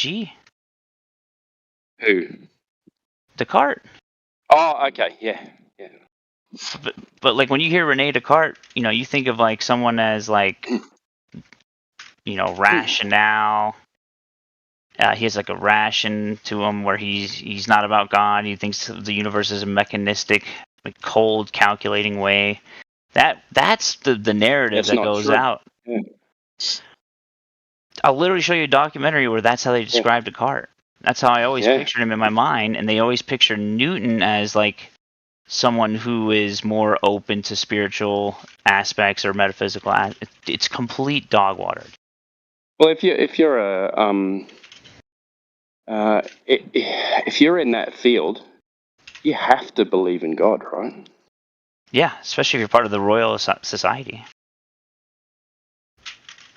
I mean, you can't be a going against the philosopher church and not believe in a higher power. Exactly. Do you think there's been a bit of a spin job done on the history about him and where he's placed in history? Because it does seem like he was encouraging you to question everything. And if that's clearly not what they want, right? They don't want you to question everything. So do you think they've misrepresented him because his philosophy is, going to wake people up? Man, I don't know why, but it's provably so that they 100% misrepresent him in terms of his characterization. Because I was like, wait, what? When someone showed me this, I think it was Lion. Lion showed me this. I was like, wait, the philosophical underpinnings of the scientific method came from Descartes? And he's like, yeah, dude, look at this. And when I read this, I was like, what the I was blown away because I had no idea. And that also, like, dude, that reinforces our idea about what we should be doing in terms of science, in terms of like what's actually provable and whatnot, right? Like the guy that made Cartesian coordinates is saying the same things we are. Sounds like they're cherry picking, like they do with the globe, right? So they give you an idea of something without any evidence. And then they you're not going to last long in here. And then they feed you things and expect you not to research it, right? Right. They just expect. And then everyone just believes. Everyone comes up with an idea of something, and then then it's cemented in your head after a few years, right? Exactly. I could name a few other characters in history, but I don't think the YouTube bot's going to like it. Hold on, I got right here. I think I can fit it all here. But yeah, these are his arguments. There's 2 arguments with like 7 to 8 premises. It's awesome. Boom. I'll read it though, in case you're driving or something. Yeah, you read because I'm walking the dogs. So you've got a good reading voice. Oh, thanks. Sometimes I feel like I sound like a little bitch, so I appreciate that. Yeah, I like that though.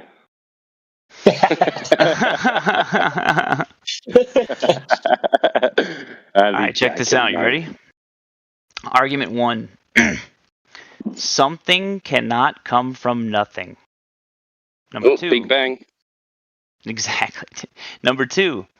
The cause of an idea must have at least as much formal reality as the idea has objective reality. Formal as in actually existent, objective as in they can be represented to the mind. 3. I have in me an idea of God. This idea has infinite objective reality. Number 4. I cannot be the cause of this idea since I am not an infinite and perfect being. I don't have enough formal reality. Only an infinite and perfect being could cause such an idea. Say that again. I need that. I need to hear that again. Okay. I have in me an idea of God. This idea has infinite objective reality.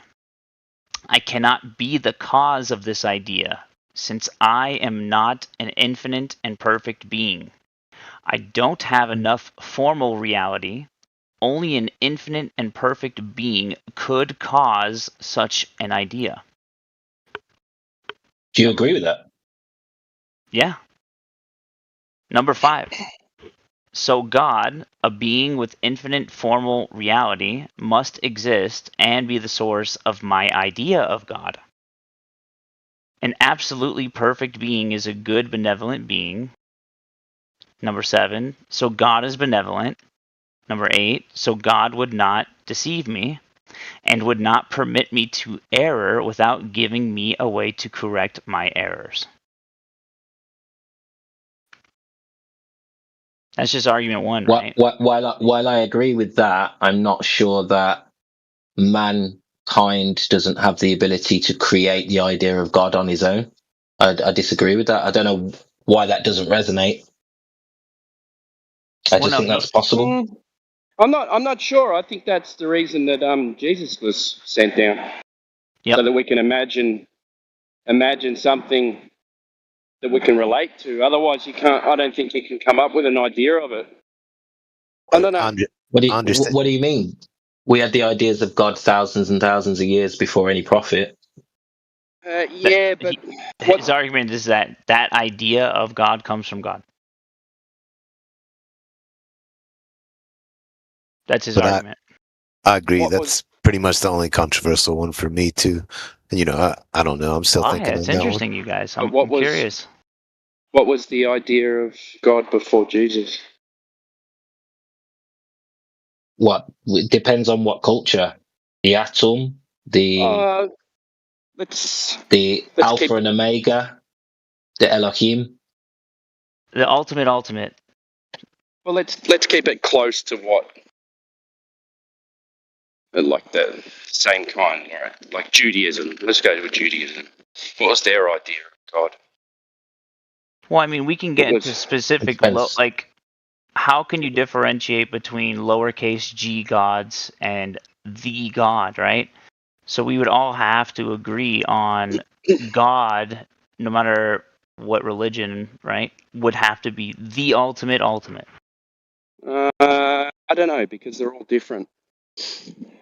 I'm saying in terms of like God being the highest being. Like if we number 1. Yeah, the creator, right? Right. It would have to be the ultimate. It can't be a lowercase g God.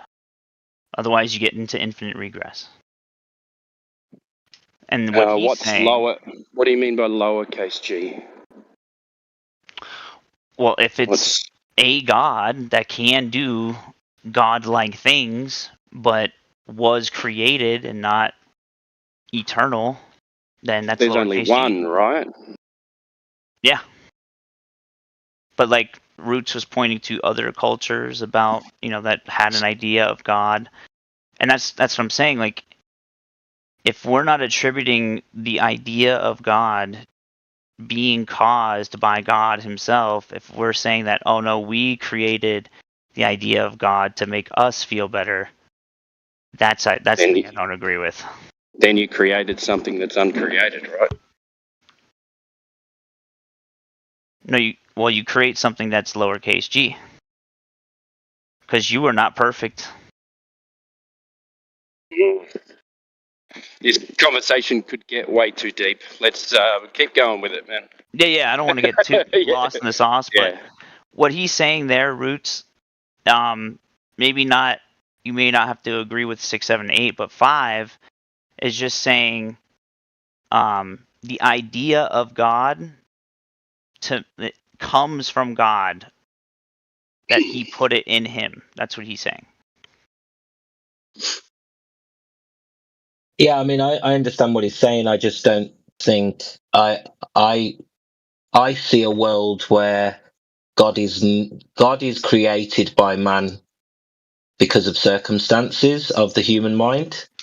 I'm not saying God has been created by man, but to say it in the way that Descartes said it, which is God can only be created by the idea of God can only be created by God. I don't understand that. I don't see how that's the case.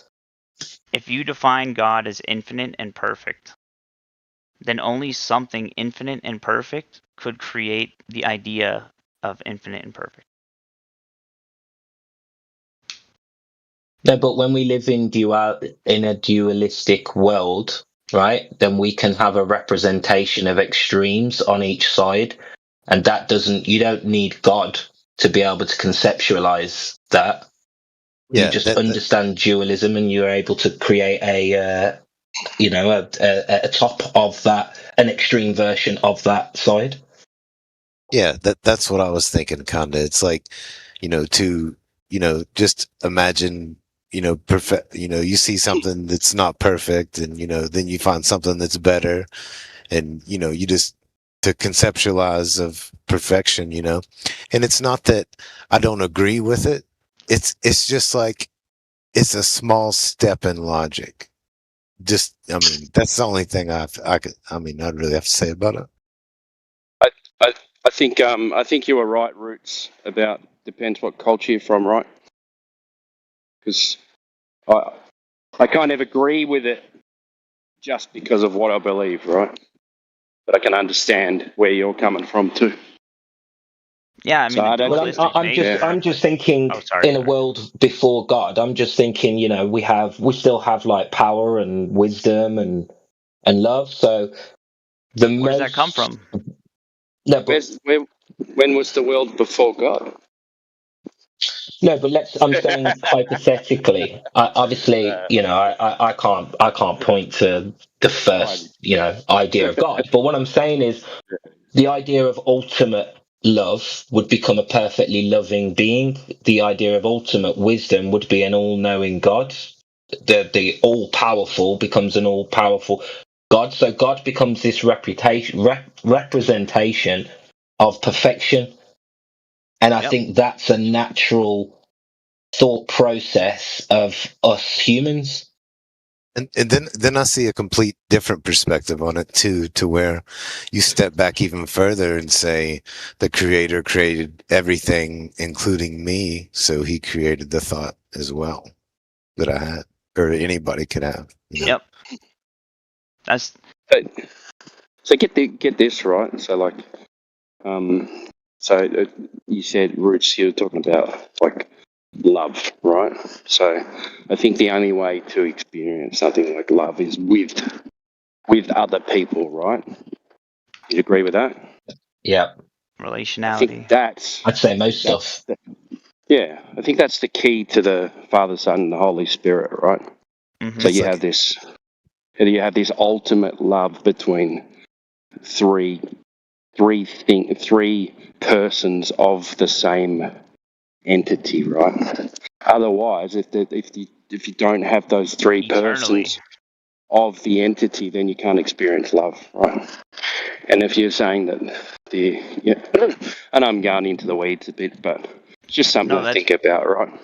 I only just came to that understanding recently, like in the past year or so, like profoundly. That I'm so happy you said that, Timbo. It has to be shared, right? So, and it has to be eternal. It has to be before. Yeah. Like we were like the idea of a relationship. That's why it makes sense to me. The Trinity makes a lot of sense to me that way. Yeah, Yeah. it does. The father, has a relationship with the son. It's like, how can you honor your mother and honor thy father, right? Like, how can those be eternal moral laws in Christianity if there was no father or mother or parent for all time? Or soul, right? Or That's soul. Spirit. Yeah. But besides that, real quick, let me just finish this Descartes I thing. know we're getting off in the weeds there. Well, I love this stuff, but check this out. This is where he makes an argument for that idea of 5. He says this. Number 1, I exist. Number 2, my existence must have a cause.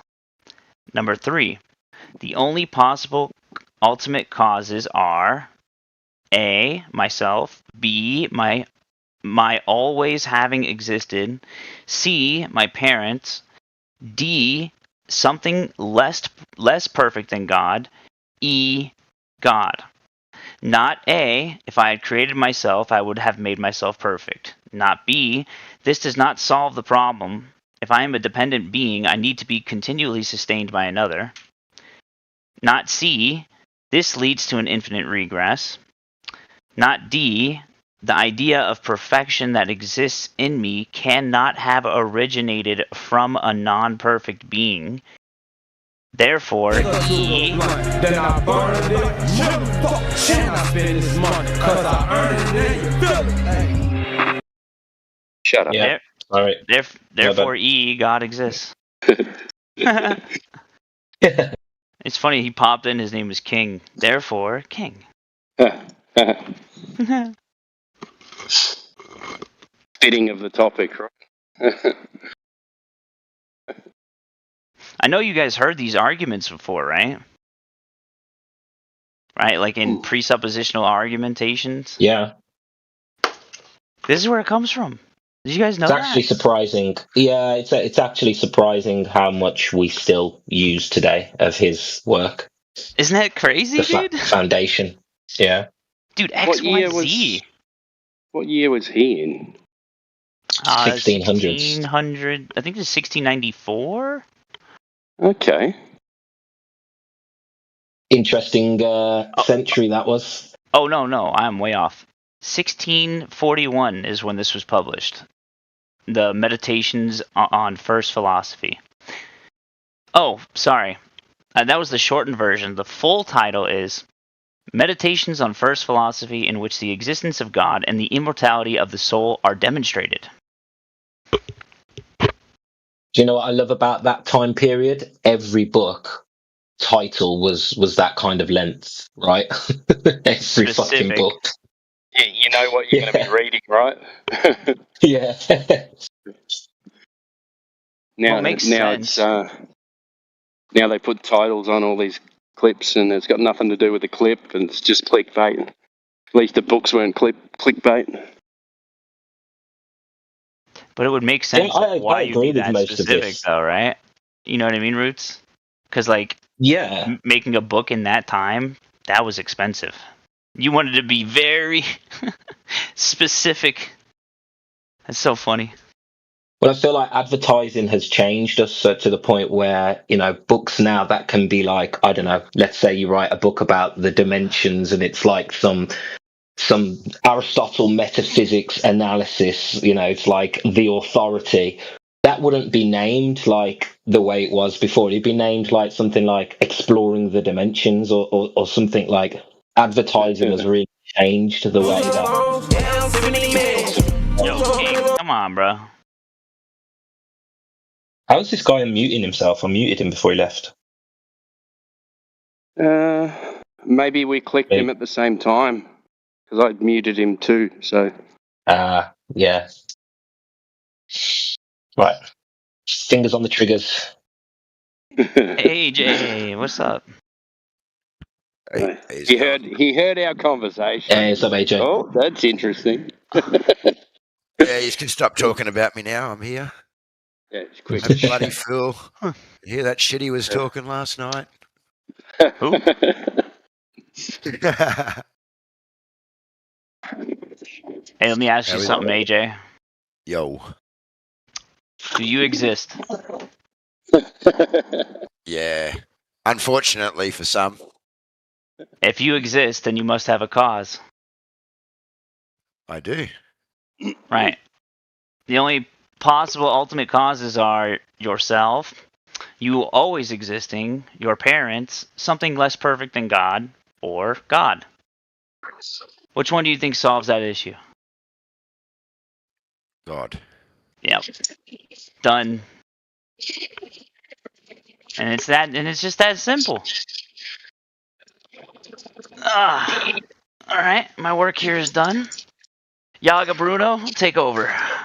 Just kidding, I don't know. No, you haven't said anything.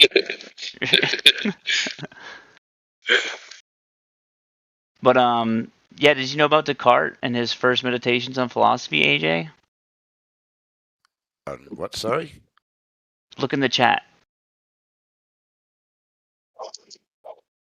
Rene Descartes. Never seen it before. Crazy, dude. Yeah, but back to that idea of God coming from God. It seems like a small jump in logic unless I could step back far enough to say that God created all ideas. Yeah, of course. 'Cause God, I mean, then if we're going with that definition, then yeah, okay. But yeah, if God didn't create all ideas, he wouldn't be God. Information. Yeah. Yeah, but there might be levels of hierarchy to this. Like, this infinite fractal existence might go so deep and might be so long-winded that God is just the furthest we can think. Maybe there is levels of authority above God, and maybe it's not personarized in the way that we do it. Or maybe, God isn't even personarized in reality. We've just done that.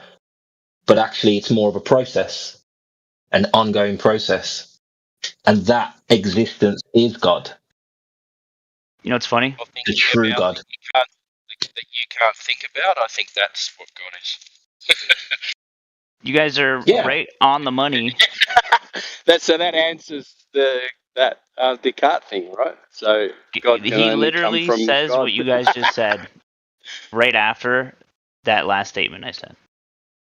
Yeah, but I don't disagree. I only disagree with one of his meditations. The one, I can't remember if it was 0.5. Everything else I'm fully agree with. But I think I only disagree because I can imagine how we could invent God, an idea of a God, and how that would be almost like not necessitative, but like it's definitely going to happen. I've forgotten the word, but inevitable. It's almost inevitable that a God idea would have been invented. But here, Even and I believe in God. And I want you to make sure I believe in a creator. But I'm saying I think it's still possible we could hypothetically create the idea of God. not just the idea of God being in question, right? In terms of like where's the source, but dude, where's the source of all of our ideas? Well, not I would just say the idea of God, right? But like the one I that wouldn't Descartes say God. poses. I'd say like the ether or something. Yeah, I wouldn't actually say God. Why? If I was asked this question, because I imagine, like you mentioned about your thoughts, I don't imagine a God pushing thoughts into my head. I imagine a sea of information out there, and it's down to me and my tuning to be able to resonate with them. Yeah, but A universal consciousness kind of thing. yeah, but you guys are What if that is limiting. God? Yeah, like you That's guys are what I'm limiting saying. the aspect that like this universal consciousness, the ether, or thoughts or ideas on their own. At the end of the day, in order to not have infinite regress or having that question of like why or where does it come from, if you believe in an ultimate source, the creator or an ultimate God, then that's actually where it comes from. Yeah, but here's the difference in my interpretation. God never created everything. God became aware of a process and that process gave him an identity in some way. But the process, he never created the process. He became aware of a process. That's the difference for me, What which created the aligns more with process? what created the first. This process that you said that God has now become Well, aware this of. is what I'm saying. I think there is probably something above that, but in terms of You see because how it this is goes just to the dual. infinite regress, This right? is You see how it just keeps going? yeah. But I don't think that there's a God in terms of a persona. More like that universal consciousness, which is more of an organism or more of an existence than a creator, if you know what I mean. But I'm not limiting God to only a persona, but would you agree that if God is God, then God can do all things, and if God can do all things, then God can definitely put on a persona if need be? No, I'm saying God He brought can't us do all Jesus, didn't he? things. I think God has his own limitations based on the dimension or the dimensionality of him, and he has his own limitations. He's the God of the dualistic world. He is the God of this world. Okay.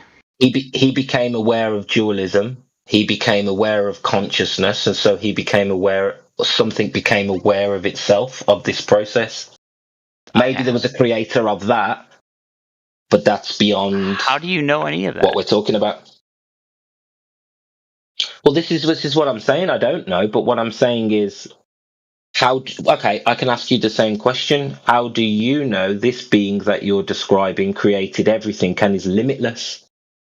Because that's what I'm looking for. Is the limitless, ultimate, the true, and I say true in the true sense of the word true, God being perfect, undeniable, and the ultimate, right? The ultimate, and I keep saying that on purpose. It's like there is no other. There is no. It can't be. Otherwise, it wouldn't be God, right? If there's a limitation on an idea of what I can say as an idea of God based off my own limited, understanding and my own limited descriptions, right? I understand that, and that's what Descartes says in the next paragraph. By the way, he says, actually, can I just read that real quick, Roots? Yeah. Because it actually helps with the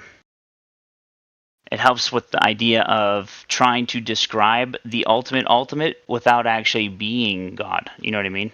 The problem that we all have, or a challenge that we all have to face. So he says this. He said,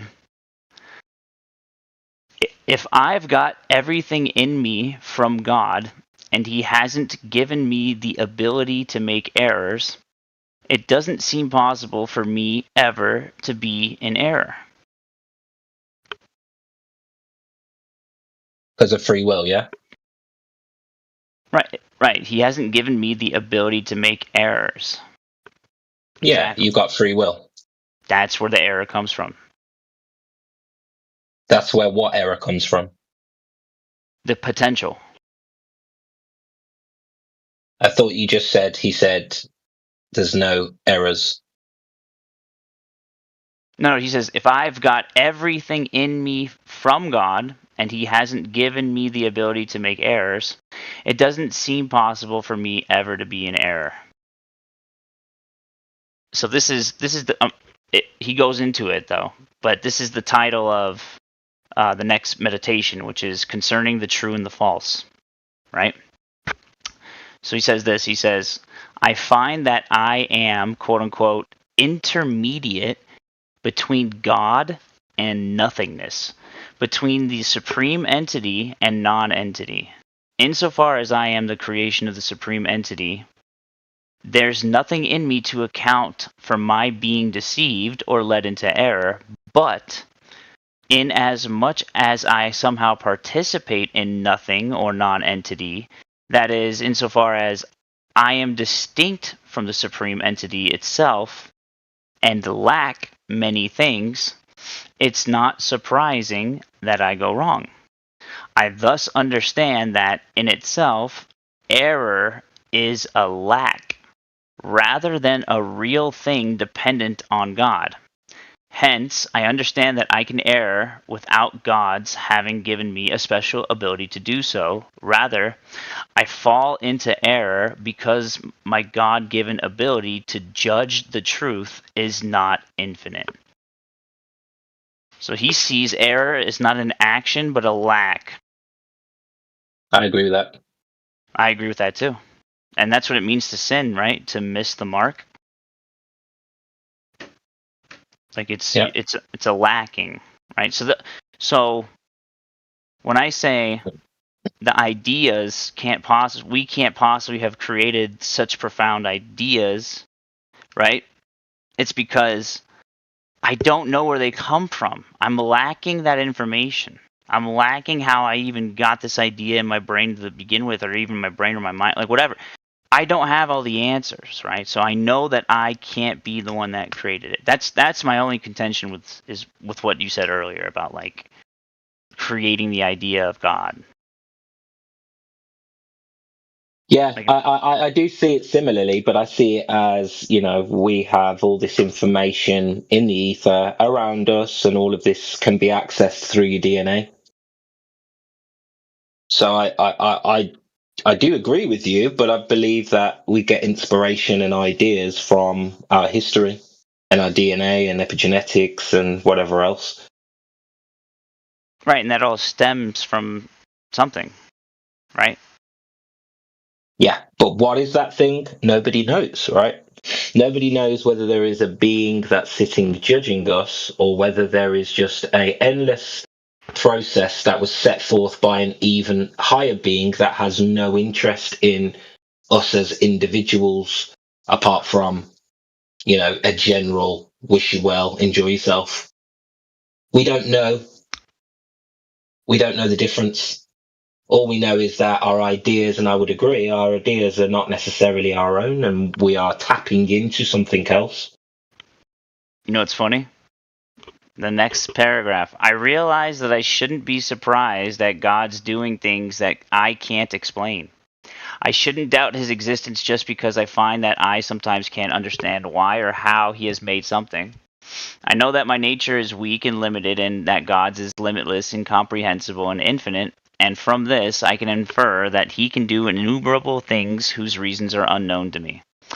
On this ground alone, I regard the common practice of explaining things in terms of their purposes to be useless in physics. It would be foolhardily of me to think that I can discover God's purposes.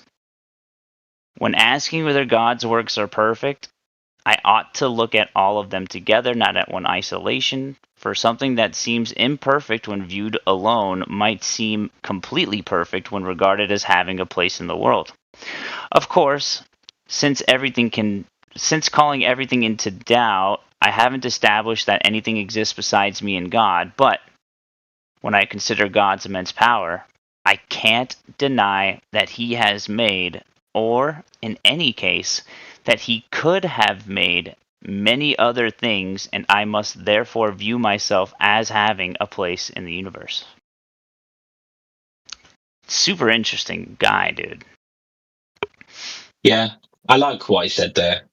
I don't actually disagree with any of this. You know, the only thing I'm questioning is it possible that man could create a perfect idea like a god?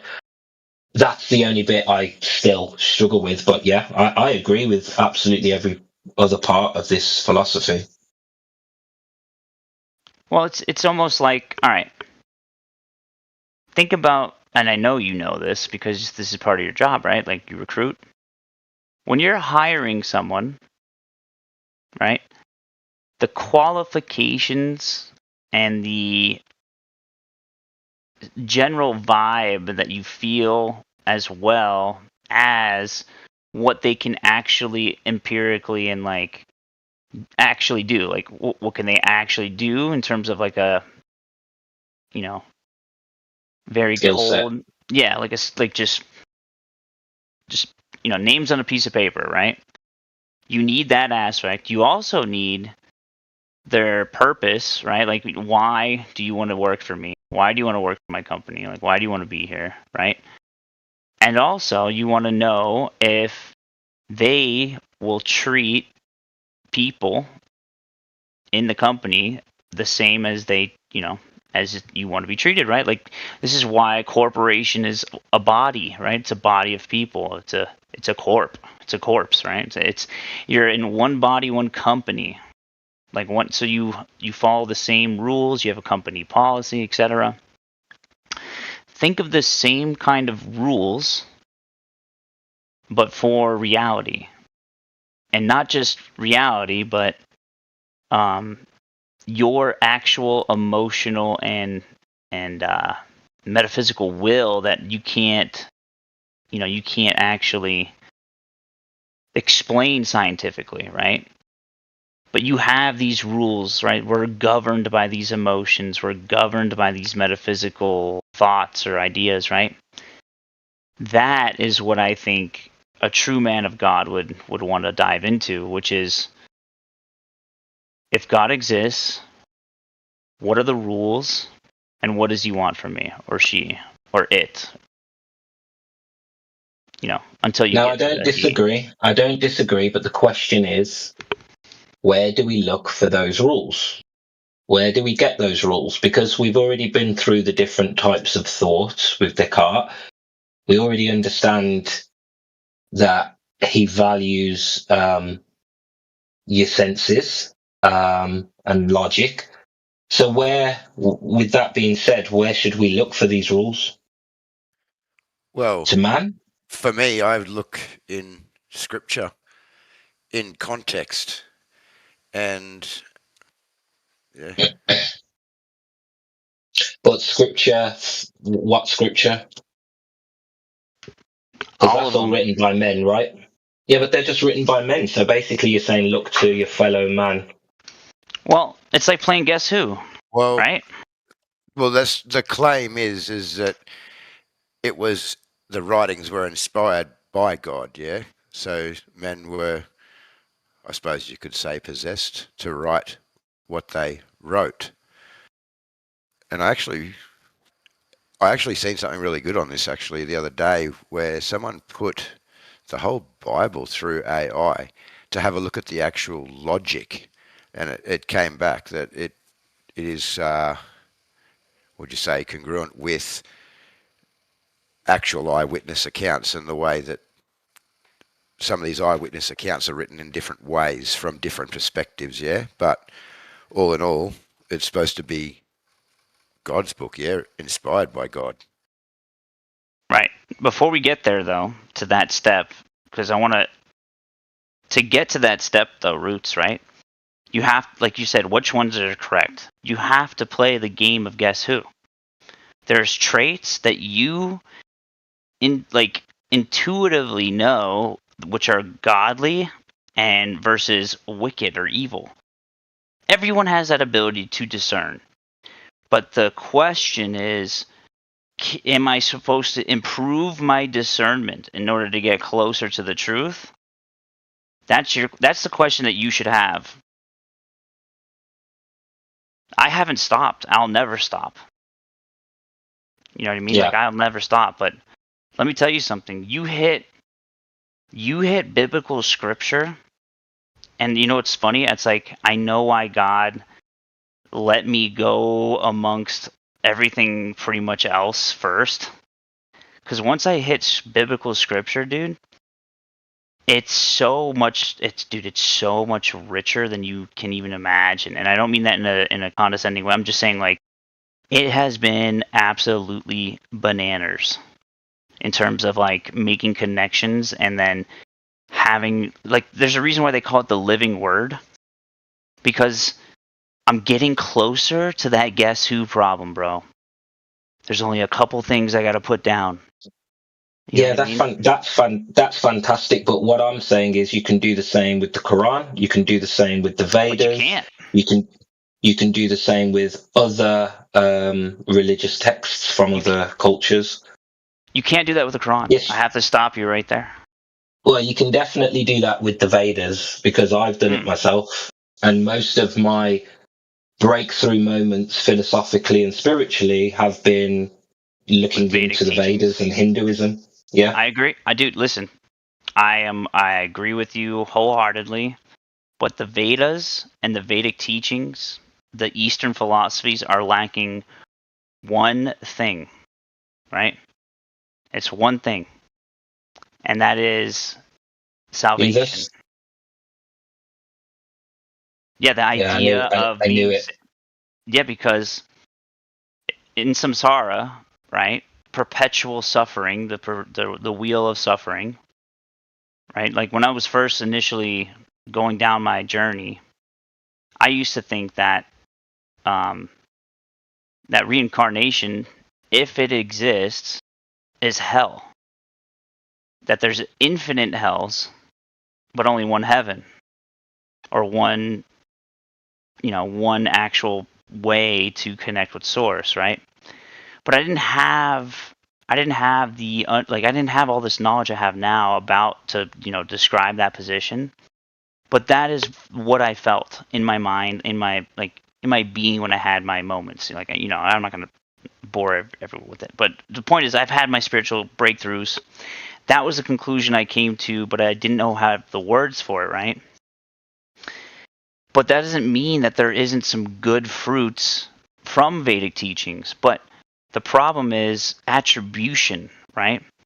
The gratitude, like the gratitude aspect was lacking. Like, who are you supposed to be grateful to in Eastern philosophies? Well, you've got like, they have their gods, right?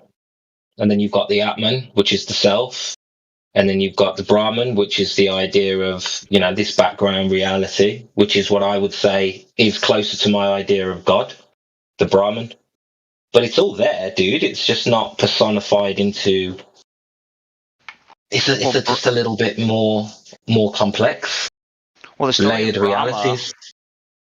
Yeah, no, I mean the story of Brahma. The only problem with the story of Brahma is if it's true that Brahma, that I am, basically knowing all things, right, got bored and broke off infinite little pieces of himself, which we call particles or whatever consists of the universe, is all Brahma, right? Then that means that the divinity of being able to choose your path, or that aspect of having free will, is not actually choice at all, and it's an illusion, and you're actually in Maya. You're actually asleep in Maya, the goddess of illusion. So the dualistic nature, by their own rationales, is just explaining this world. That's it. It's not explaining. You know what I mean? It's not just dualism. Do you see what I'm? Because you know it's not just dualism. I know it's not just dualism, but we can describe this world, this reality, very well with positive and negative, up and down, light and dark. I get it, but it's not the end all be all. That's what I figured out in my own journey. Actually, I didn't figure it out, right? No, it was literally revealed to me. Thank God. And that's awesome. That's awesome. Like I said, I align very closely, dude. I have my own philosophical reasons why I'm not a Christian, but I align very, very closely, dude. And I think it's probably needed today more than ever. So in today's standards, I'm always going to back the Christians as having the correct philosophy. It's closest to what I think is the right way to be. But why? Because it's spiritual teachings, I believe. I just don't believe in shutting myself off to one religion or spiritual scripture. I believe it's one of the best scriptures. The Bible is probably the best scripture for the average person. And when I say the average person, someone who hasn't thought deeply about some of these philosophical ideas. And I would much prefer my kids to be Christians than atheists. I just pray for you, brother, just because that's just so dangerous, man. You recognize the goodness in Christianity, but don't want to submit.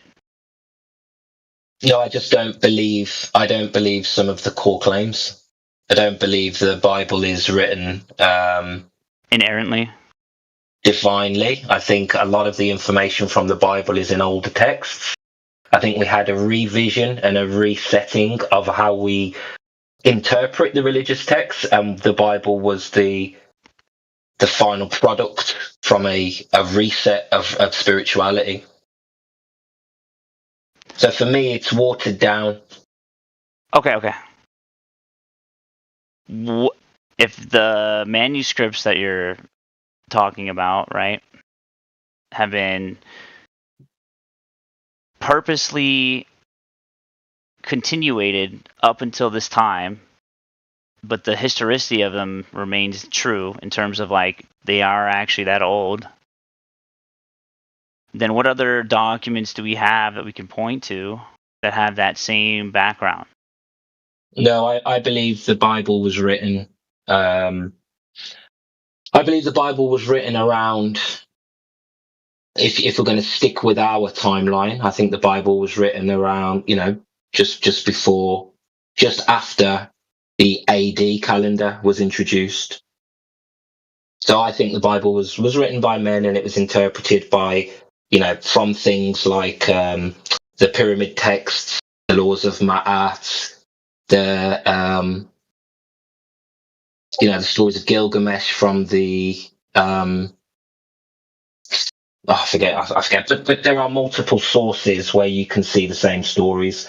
So to me, it's truth. That's just the But claim. in terms of the context, what's the claim?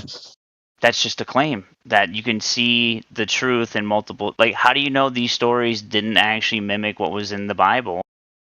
And the reason why I asked that question is because you say the story of Gilgamesh, right? What is the actual oldest manuscript we have of Gilgamesh, the Epic of Gilgamesh?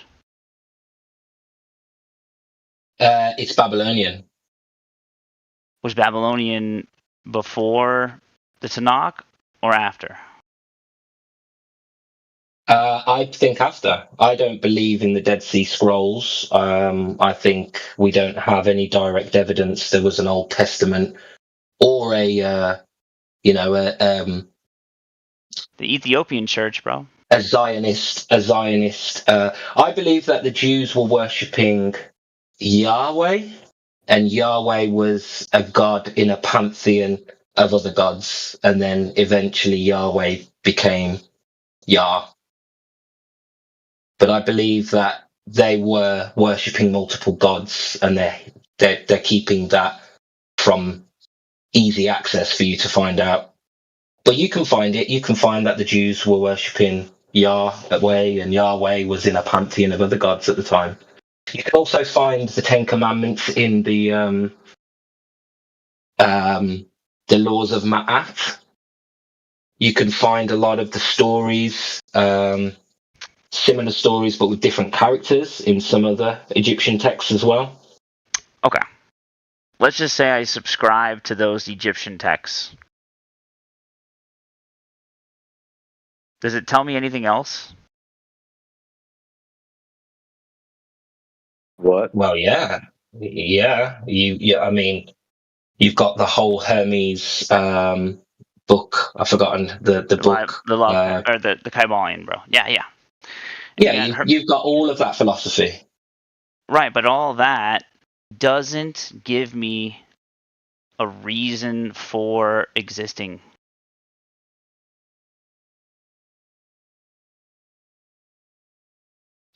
I don't think you need to be told that. Yeah, like what does that mean? So there's a why aspect to having faith in something, right? Like why you have faith in that. I'm asking Roots, why do you have faith in a handful of like spurious Egyptian texts, right? That may or may not have certain characteristics of certain stories that are fleshed out, right? Who copied who, right? What is the most original, right? Well, I think everything happens for a reason. And God, being the creator of all things, if truly is God, then would want a continuation of, you know, whatever we have now to be heard now. Like the reason why we have access to the internet, the reason why we have, you know, comprehension or the ability to even look up these arguments and the ability to even go into certain temples or certain churches and have access to these manuscripts, right? Like, we are born in this day and age to be able to do that. So, like, whatever is actually accessible is what I want to study, right? To make my determination. The things that are unknown or, you know, could possibly maybe true or conspiratorial in terms of like, okay, like the archives underneath the Vatican Church, like, be honest with yourself. Like you were saying about how like you don't want to expound upon, like you don't want to give too much energy to, you know, the technological underpinnings of everything, right? And I agree with you. So like, why do it with the spiritual? Like it's the same kind of trap, in my opinion. Yeah, but I'm not following the Egyptians. I'm not in any religion, right? I'm just pointing out that the laws of Ma'at and why the Egyptians followed them was very spiritual. They wanted to maintain order, and they believed that they believed in an afterlife, and that, you know, there was judgment. There was still judgment. So it was very similar to Christianity in the sense it was about living right, and Ma'at represented truth, justice, balance, and you needed, if you don't live in that order, you're creating chaos, which can create chaos on the earth. But I don't see how that's relevant to whether it's true. It's just they had a purpose, and it was very similar. In fact, you'll find more similarities the more you research in the Egyptians and the way they lived and their spiritual beliefs to the Christians. They had a resurrection story. They had this idea of good being slain and then resurrected and rising again.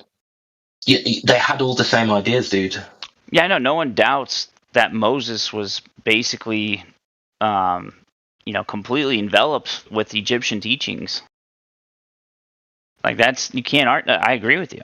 You can't argue about that. But like, yeah. So all I'm saying is I'm going to be open to the scriptures, and I'm going to be very mindful in the order of chronology and what direct evidence we have. And I'm not going to make assumptions that, oh, okay, just because they told us that the Torah existed, if we don't have that evidence, I'm not just going to assume that it did exist, right? And especially when I'm finding evidence to the contrary of that actually was written and interpreted after the invasion of Egypt. They closed the temples, they created the Library of Alexandria, and then we get a Bible. We also then get Islam, a Quran, 5 to 10 years later. Then we get a Torah after the Septuagint. I can't unsee that history. I know that the Torah, there wasn't a published Torah before the Septuagint. They say that there was Library of Alexandria, bro. Man. They say there was these scriptures. I can tell you what happened there, dude.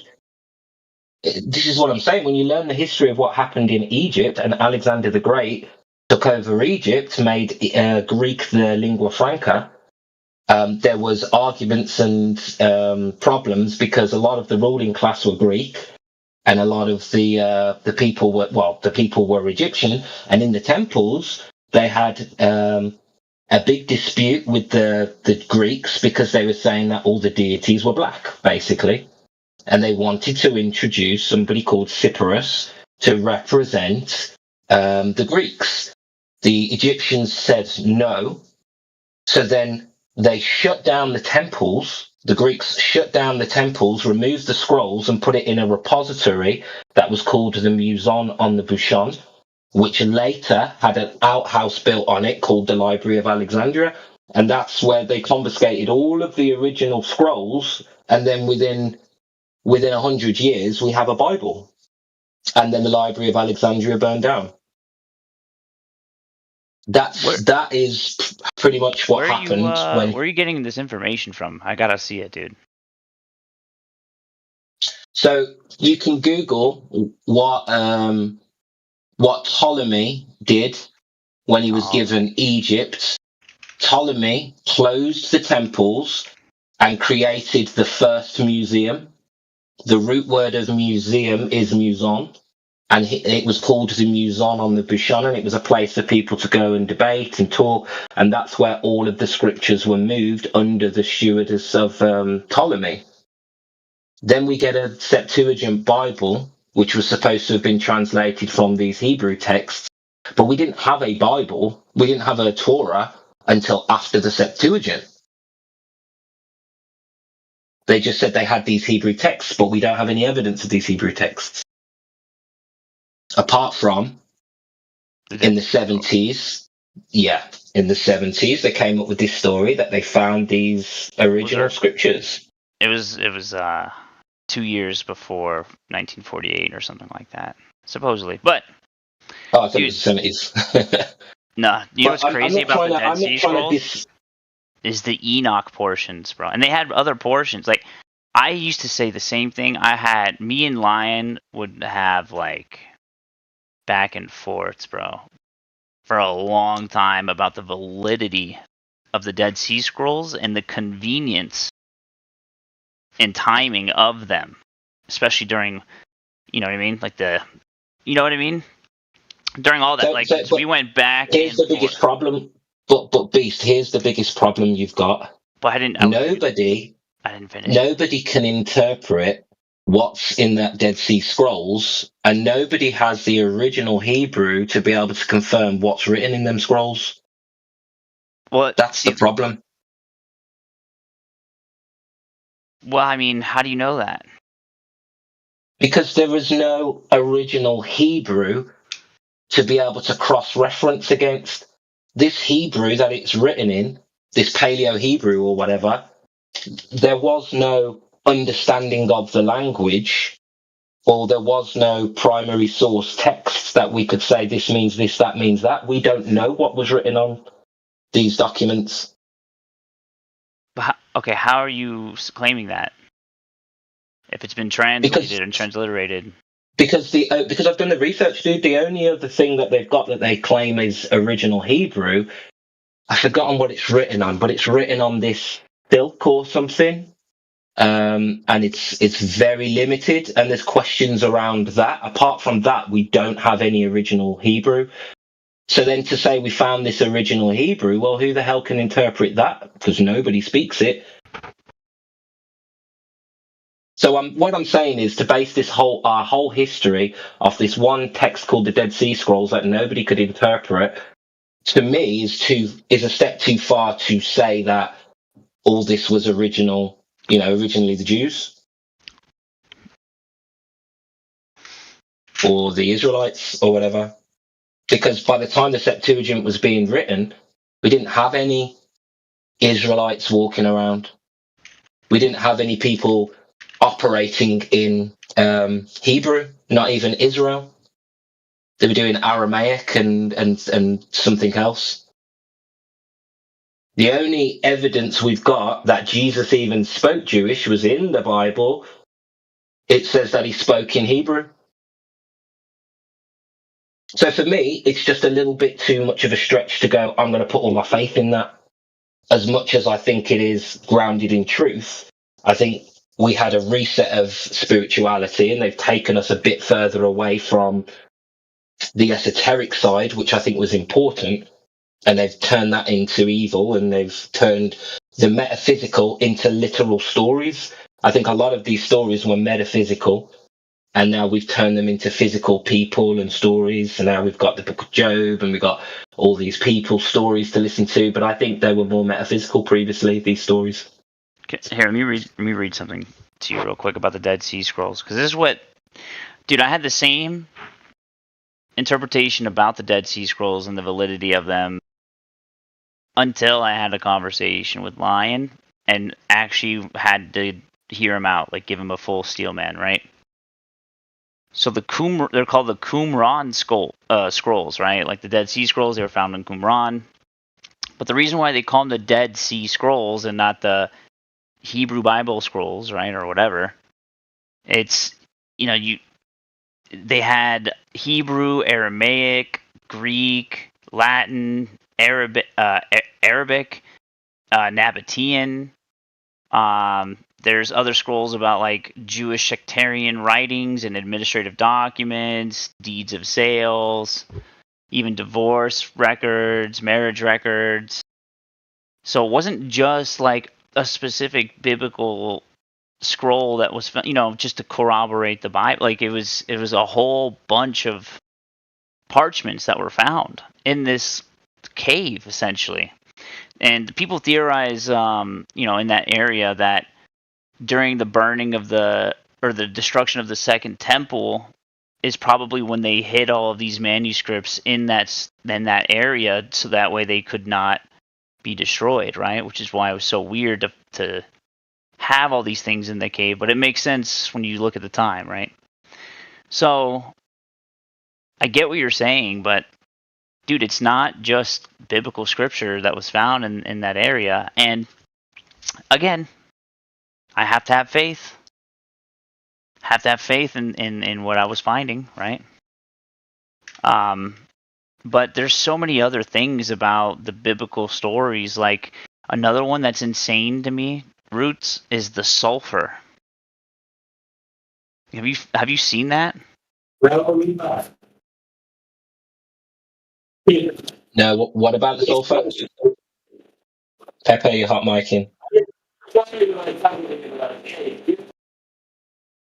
Yeah, so in the area where Sodom and Gomorrah are said to be historically speaking, based off of the description of Josephus, who described the areas of the time where he lived in, and you can, basically kind of give your best guess of the area of where they thought Sodom and Gomorrah would be.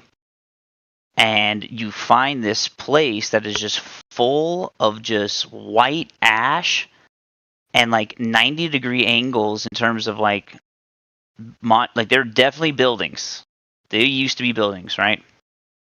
And then you would find these balls like scattered throughout the entire area. You could just literally walk around and pick up one, and there's these sulfur balls, right? They were 90% pure sulfur. Insane. What does it say in the Bible about like what he's going to do to that city or those cities for their wickedness? It rained fire and brimstone. Like you literally see it scattered throughout that entire area. I'll show you a video. It's crazy. It's nuts. Yeah, that could have been old world tech though, right? Either way, it's like a huge evidence of the fact that there was two cities called Sodom and Gomorrah that were wicked in terms of like okay, picture this, Roots. Picture this. Let's say we did live better in ancient times in terms of like free energy, you had access to all these resources, access to, whatever. But you were morally corrupted.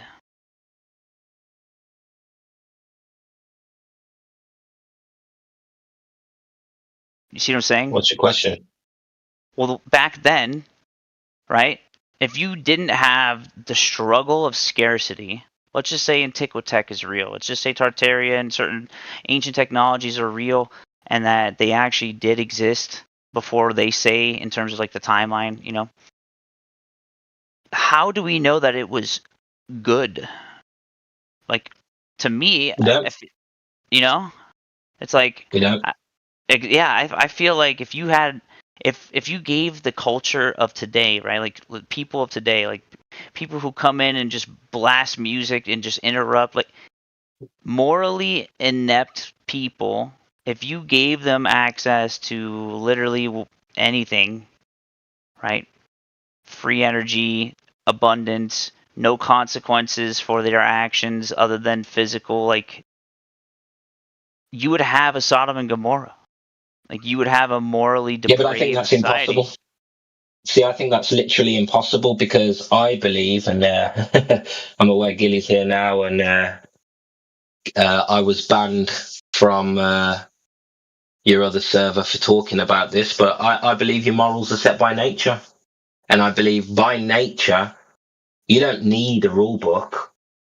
Human beings will, a percentage of human beings will get in line with the idea that there is an order, and that order is governed by nature, and that you are a human being, and it doesn't take a messenger from God to understand why murder has a knock-on effect, why hatred has a knock-on effect, and how that has a karmic kind of impression on you, and that you will carry the weight and guilt of certain actions. I don't think you need a God to tell you that. I think just by being in tune with nature can show you that. So I think you know, even if you have a non-spiritual group, but they're just naturalists or something, I think they'll have a very civil society because of nature, because they're in tune with nature. I mean, would you agree that someone's, like, one's own nature can be changed or manipulated? Yeah, you change every day.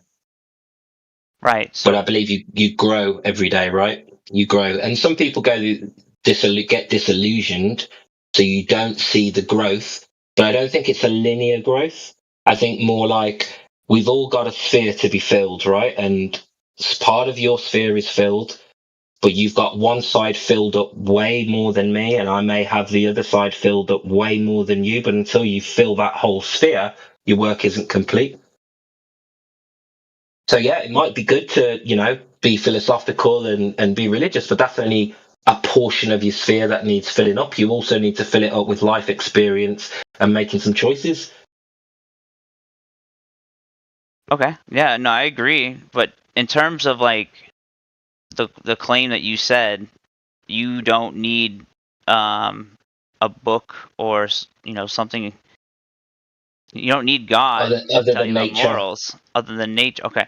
But if Yeah, nature is nature. always changing, then that means your morals are always changing. The nature is cycling, but those cycles are predictive in the same way human behavior is predictive. We go through seasons as people, just like the nature does. And you can predict things. And so I don't think prophecy is really that special, really much more than pattern recognition and foresight. Being able to connect the dots and recognize that what happens in the macro will happen in the micro eventually. I mean, there are definitely fractal-like, you know, things in our world, but morally is a whole different you know, that's a whole different can of worms, brother. Because morals have to be your guiding compass, essentially. It has to be something that you can always reference. It has to be. Otherwise, it wouldn't be moral, right? Like, you wouldn't have a moral compass then. If you're just saying nature, like, well, in nature, like, dolphins rape other animals and carcasses. Should I be doing that? Is that morally good? They don't in general. They But don't they in can general. do that. They can, but that's Right. not how dolphins live. If you was to just generalize how does a dolphin live, I that's know, not but the normal. anomaly or the extreme or the exception breaks the idea that these are moral examples, right? Nature can't be a No, moral example. yeah, but they also do the opposite. They show fairness, they show empathy. They even go cross species and help out, you know, babies of other species. We see this in nature. Similar moral behavior in animals. I And think they weren't taught that. It's nature. I think the golden rule is is golden for a reason. You know, if you can't think of the very action you're doing and how it would affect you if it was done to you, you know, I mean, I think that covers nearly everything. Nearly everything. Well, How- that's nature. Yeah, but what do you do that's with part evil of it. people And then I was also gonna say, like, you know, I've also thought to myself before, I was, you know, there's so much information, so many different religions and all this, and I've thought to myself before, I'm like, well, the only instructions, you know, that I know for a fact to come from my creator are like, you know, my moral compass, like when you just inherently know that's wrong, you shouldn't do it, or, you know, Where does that come from? Right, that's not nature.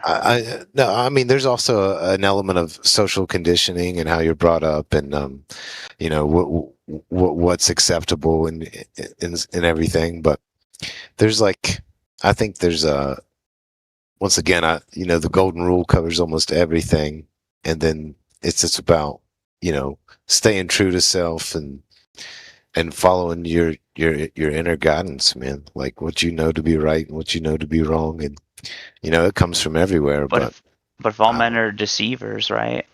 Or if we're all capable of being deceived by our own desires, our own emotions, right? Where we choose to ignore the long-term effects that are ultimately bad in order to gain short-term pleasure. How can you differentiate between those two, right, without something helping you, without an ultimate reference to point to, right?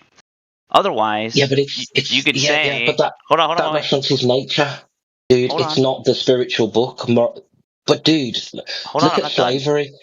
Christian countries allowed slavery, and then we decided to change, not because of Christianity. In fact, in the Bible, it kind of justifies it. No, people can manipulate the text in order to do evil things, and that has been talked about throughout time. And throughout the, you know, the early church fathers had to deal with people perverting the text for a long time. Like since the beginning So of the are creation of the Bible. Yeah, But so hold on, wait, are let me finish my manipulated point though. texts really worth following and basing your morals on? Hold on, let me finish my point though, please. What I was gonna say, because to what you said, Boogie, right? You said intuitively, you know, like you can tell when something is wrong or bad or good, or like, for example, something that is physiologically effective and everyone would feel it. A blood-curdling scream of a child. That's objectively going to make you feel a certain way, as if something is wrong and that child needs help. Right? Now you can say it's nature, but what gave us our nature or our instinct or anything that we can't explain with science? Or there has to be something that has given it to us. And if you say nature, okay, then nature, what? Like, what do you mean? Like the Mother Earth? Like, what do you mean nature? We got to define nature. It's just like not having this big definitive line between nature and source. You know, I imagine Roots is kind of describing it, you know, as one and the same. You know. Well, I think context is key. The fact that you're a human being means that you have you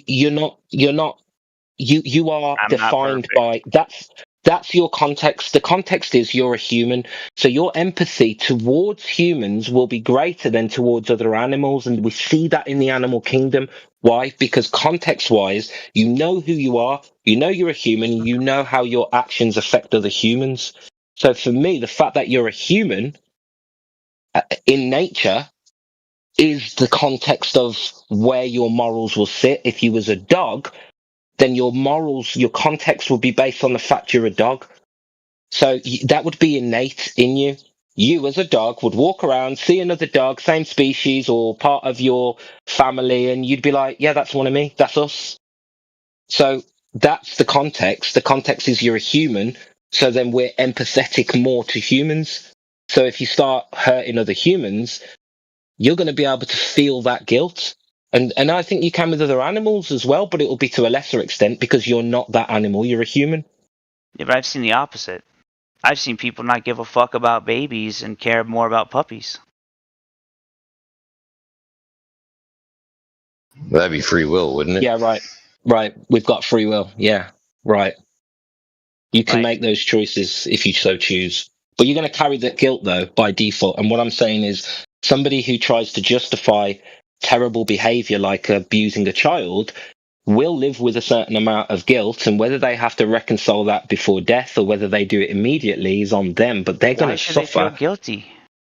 It's in They're their going to nature. suffer. Because even the biggest hitmen, the Iceman, mob hitmen, and you see them in documentaries, and they tell you, I was traumatized by the murders that I did, and I thought they didn't bother me, and now 20 years later, I need to confess. I've been living with this shit for 20 years, and this is the coldest, hardest humans, mob hitmen.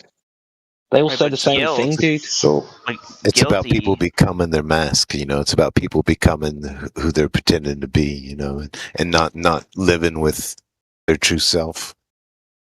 But they shouldn't feel guilty, Roots, based off of your rationale. If it's natural to do evil shit, why would you feel guilty? Why should That's you not feel my guilty? rationale, Beast. Beast, you know that's not my rationale. Don't do that. My rationale is that you're a human being and that the context is you have to live within harmony in nature as a human being. Okay. Does the alligator feel harmony or is it harmonious when it eats a gazelle? Yes. That's in its nature. So just like a human, that based off of your rationale, it's natural to do good shit and it's natural to do evil shit because we have the ability to do both. So why should we feel guilty when we do one over the other? What I'm saying is that the crocodiles aren't eating each other in general, right? Because the context is they are a crocodile. They have empathy for their own. They have a connection with their own, and that's the context. So I'm saying your morals are built on context. Okay, the context is you're a human being. Where does You're guilt come appealing to from? something metaphysical there. What's Right. context? Where do you get context from nature? Yeah, that's where I was going to jump in with the observation of the fruits of the Holy Spirit. Love, joy, patience, peace, long suffering. Against such things there is no law. And that to me is where we get the idea of being able to walk with free will when we choose to adhere to those virtues. Right. And guilt, I think, this is just my personal opinion, the guiltiness that you're talking about, Roots, is the sinner trying to hide from the weight of their sin.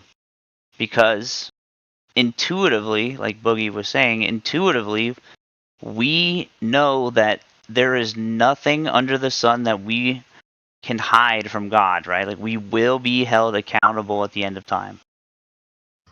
Wouldn't guilt be considered a byproduct of wrongdoing? Yes. Amen. Which is why I don't understand, like, how do you incorporate guilt into the encompassing statement of, your morals come from nature? I just don't see it. I don't see it as sufficient, Roots. I'll say it one more time. In the fact that you are a human being, in the context that you are human, so you have fellow men. If you was a dog, you would have fellow dogs, but you're not. You're a human. So the empathy you feel for humans is way higher than they would be for a dog. That's context. You're a human, so you value human life. And every person, whether they're religious or not, has the same intrinsic value. Now, a lot of people make excuses for their misbehaving, or whatever. And those people have to reconcile that, and that's the guilt I'm talking about. Reconcile it with themselves? Yeah, with themselves. Yep. Because first you must judge yourself before you can be judged by anybody else. And how you judge yourself creates the energy of how you carry yourself. Okay, so Exactly. oh, okay, so this is what I don't understand though, is because morals, in my view, are ought claims. What we ought to do, what we should do, not based off of what we feel, right? Like, it can't be based off of feelings, which are spurious, right? Like, they can change from good to bad. One moment you're saying, you know, like, I missed you, Roots, you know, we used to have a conversations back in the day, to like, man, fuck you, you're a Christian. Like, we can go from one extreme to another, bro, just like in a blink of an eye, right? We have this emotional swing. Like, I don't see the context of just being a human and you, my fellow man, as enough because of evil that I have seen personally perpetuated in the world, and those people are either continually doing that thing or worse, or, you know, like, it doesn't explain why someone would want to just destroy a plant. Like, how is that in a human's nature to, like, just chop down a tree for no reason other than to, like, just do it? You know what I mean? Like, how can you explain those types of anomalies when it comes to behavior? To me, that's pretty easy. It's the same reason why we've allowed a bunch of tyrannical people to rule us and direct us, because of convenience, because of ease, because of technology. People want to be looked after. I actually have a new theory about psychopaths ruling over populations. I think they've always done that from all times, right? I think we've always had a ruling class of people who are psychopathic, and they've always been psychopaths because if you want to rule over people, you are a psychopath. So naturally, you are going to basically take the reins of society and try and guide society. But, like, dude, that's, you know, that's why, like you said, it's a cyclical nature, right? We're fallen men. Like you said, this is a fallen world. So when it comes to moral claims about, like, what you should or should not do, I can't just appeal to the very thing that we both agree is a fallen, like, it's a fallen state, right? Like, the world is fallen, like, naturally speaking. Like, so I just don't think it's sufficient enough, Roots, but that's okay, bro. Like, it's fine. I need to have. Yeah, I appreciate that, bro. Claims. Yeah. Yeah, I don't want to go back and forth with you on this. You know, like I said, I value our friendship. But you've known, and I think everybody knows my position, and it's been like this since the beginning, right? This is just how I see things. But I value Christianity immensely. I think it's the most important thing we have. Humanity has today. But I wanted to just jump in hot to say, like, remember, we're in a world that's potentially, right, the adversary's season. And here we are discussing Christianity and it bringing potential division among us, which we're in a secular world and we shouldn't be using, you know, items that would, we can discuss these things, but bringing division is not it. We're supposed to be a one body, one accord, if you will. One accord on Discord. I mean, as a member of the church meaning assembly, right? Or, like, fellow Christian. Which is why I'm like, dude, Roots, it's so wild to me, because you're not the only one that I've heard say that. That, like, Christianity seems to be good and true, but I don't want to submit to it. Like, you're not the only one that I've heard say that, who think this profoundly. The principles are true. I don't think the story of the Bible and the Israelites and the Jews is correct. I've been through this with you several times. Why would I all of a sudden jump on something that I know I don't believe the history to be correct? Why would I jump on that? You even said it's been manipulated, the book itself. And I said Wait, to you, what did I say? is that when we were talking about the manipulations that have happened, I said to you why I wouldn't put my faith in a manipulated book. Which one, the Septuagint, the Tanakh, or the Dead Sea Scrolls? Because we only talked about the Dead Sea Scrolls. I can't remember what the context was, but you said yourself that, oh yeah, it's been proven that there's been manipulations, right? No, I never said that, bro. I know, honestly. Dude, you said it like 10 minutes ago. That there's been manipulations. So you don't believe there's any manipulation happened in the Bible since its creation? No, that's how we started the conversation of the historicity of the Bible, right? Of the inerrant word of God. AJ gave his 2 cents about like why he thinks, if it is the work of God, that these men would have been possessed by God in order to create the inerrant scripture, right? And I agree with him. And what I was saying is, you were appealing to the Epic of Gilgamesh and other texts like the laws of Mot, right? And the Egyptian texts, and like you were saying how it seems like Christianity or the Bible was basically, made around the same time that the Library of Alexandria was burned down by Julius Caesar. It was given commission to the Ptolemy. A lot of weird stuff was happening at that time. Therefore, I should be careful about like what I would deem to be, true in terms of like the manuscripts, right? But I never said that like, they were manipulated, because I would have to prove that. Like I never said that. We talked about the Ethiopian thing, right? That's fair enough. Yeah, remember I said, dude, what about the Ethiopians? Like the Ethiopian church, the Orthodox church over there. Like they have the same biblical narratives. You see what I'm saying? Like, and more. They have 88, I think it's like 88 books or something like that.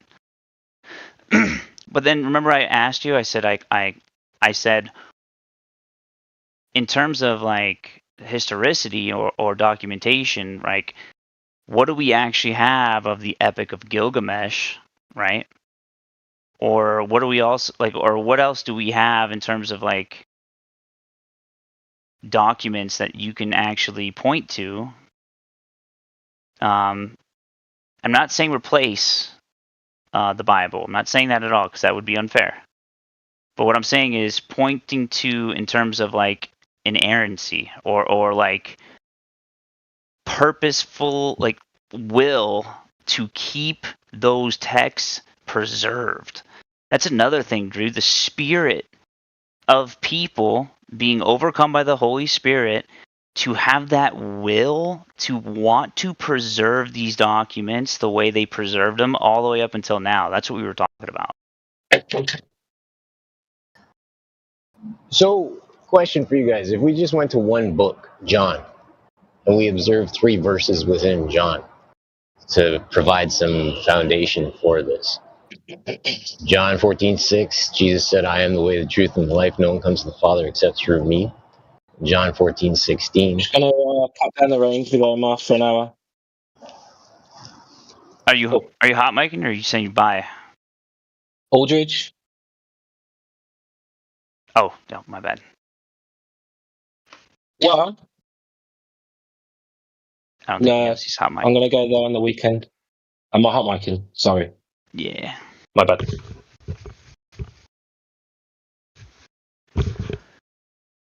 What were you going to say, Killian? Finish your thought. Thanks, brother. So yeah, I am the way, the truth, and the life. No one comes to the Father except through me. John 14:16 then says, Jesus will ask the Father, and he will send the Holy Spirit, the intercessor, counselor, advocate, to be with you. And then 14:23, where it states that with the belief in the three, and we keep the commandments, that they will come and make our abode with them. So with those, just the base observation of those three things, does that not give us a foundation for getting access to the virtues of the Holy Spirit, the gifts of the Holy Spirit, so that we treat our fellow brothers and sisters with love, right? The choice of free will versus, choosing to do crap and watch crap come upon us. Yep. So I mean, yeah, I just put those verses forward, right, as a substantial foundation to say that, to me, Christianity is observed in Scripture because it's stated as, Christian. It is in Scripture. We don't have any other denominations mentioned in Scripture. So the idea of religion, to me, is just a man-made construct. But Christianity is true because it's mentioned in the Bible. But just those three verses, to me, that gives us all the foundation we need, regardless of what's got published, perverted, twisted, whatever. Those three verses give us enough to know that, again, Jesus is the way, the truth, and the life. Amen. Amen. Thank you.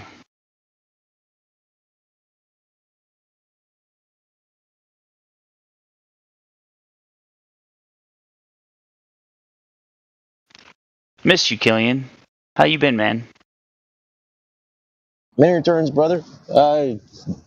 Chilling. Work. Discord here and there. Community, still reading Scripture. How's everybody your way, brother? Still in touch with the crew? Shane and those guys? Yeah. I mean, I've just been so busy. I haven't really been hanging out. I'm also working.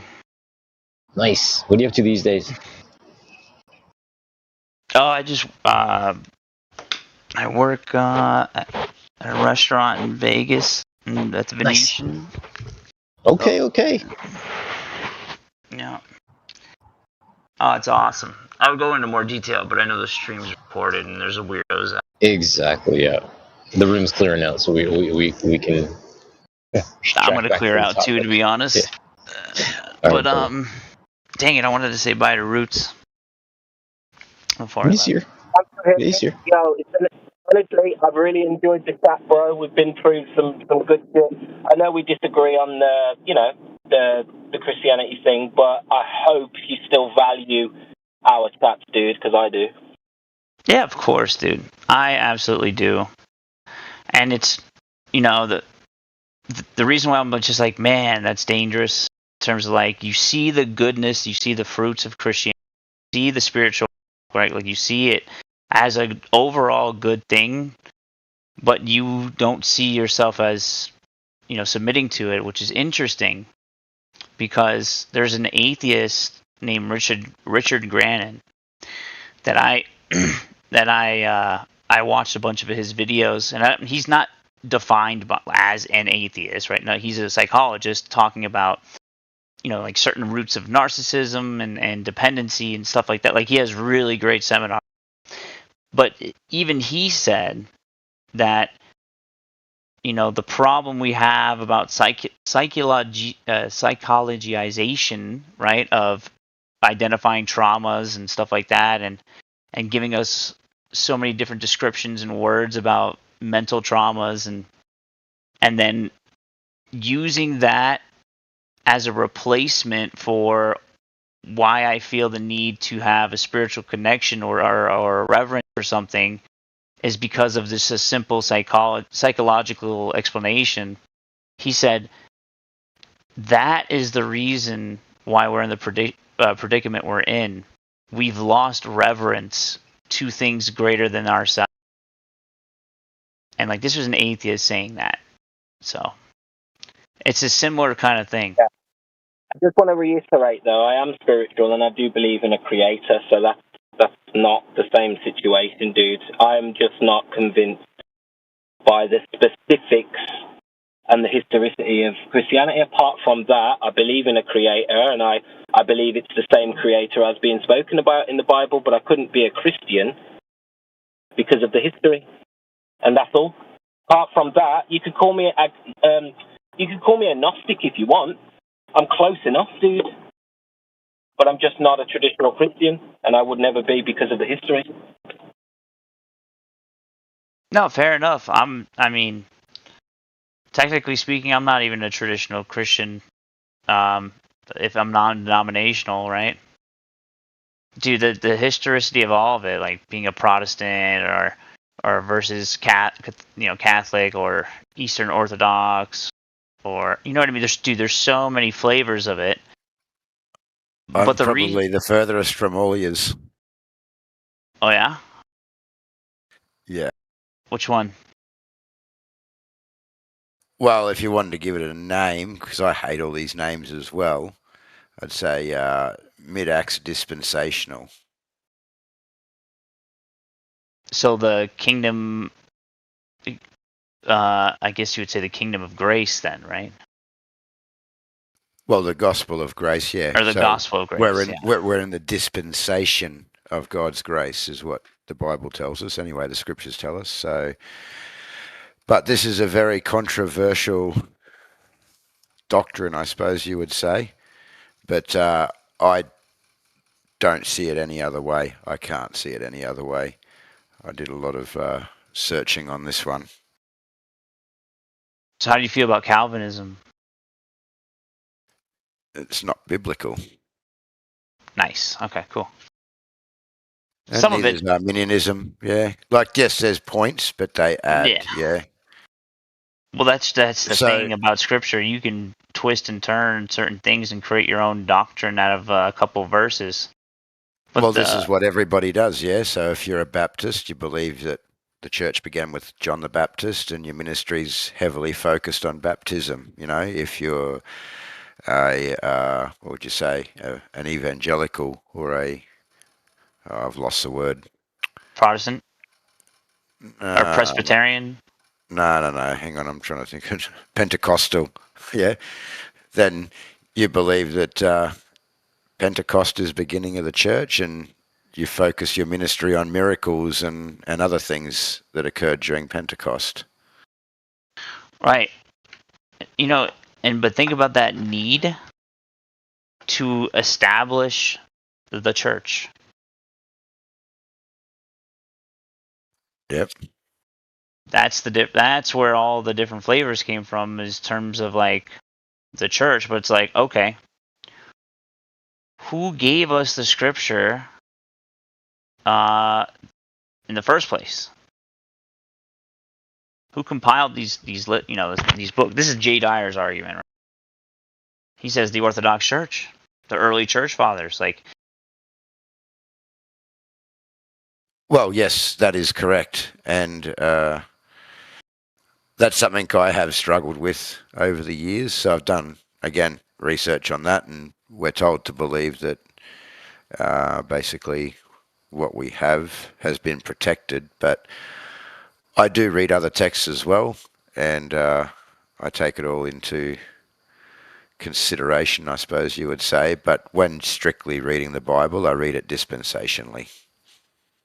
And the reason why I came to that conclusion was I did attend a Baptist Bible college, and anyway, I had a lot of questions, and I expected scriptural answers that I never received. It was always, oh, well, this is because this is what we believe, or this is what the Baptists have always done, etc., etc. So, I was finding contradictions, or what I believed to be contradictions, and that was their answers. So I definitely wasn't happy there. So now I just read it literally, yeah, as it's written. Ask the question: who, what, when, where, why, how, etc. If it was written directly to Israel, it's not for my application. If it was written to Gentiles, it is. So you basically read the Bible and in a way that's dispensed to you in terms of as a Gentile. So like Correct. anything that says, okay, I got you. I mean, that makes That makes logical sense for now. I mean, but why do you see yourself as a Gentile? Like how? Well, because everyone or the tribes. Well, I'm not a Jew, that's for How do you sure. know? I'm not part of their tribes, and today, the Jews that claim to be Jews today, I don't believe that any of that is biblical. But anyway, we won't go down that path. But No, we don't have to go down that path. But anyone who wasn't Jew was a Gentile, and today, regardless, everyone is to believe the same. Yeah, so it says. That's what I was going to say. Yep. Whether So Jew or Greek or Gentile, right? That's right. Correct. So regardless, today we have instructions.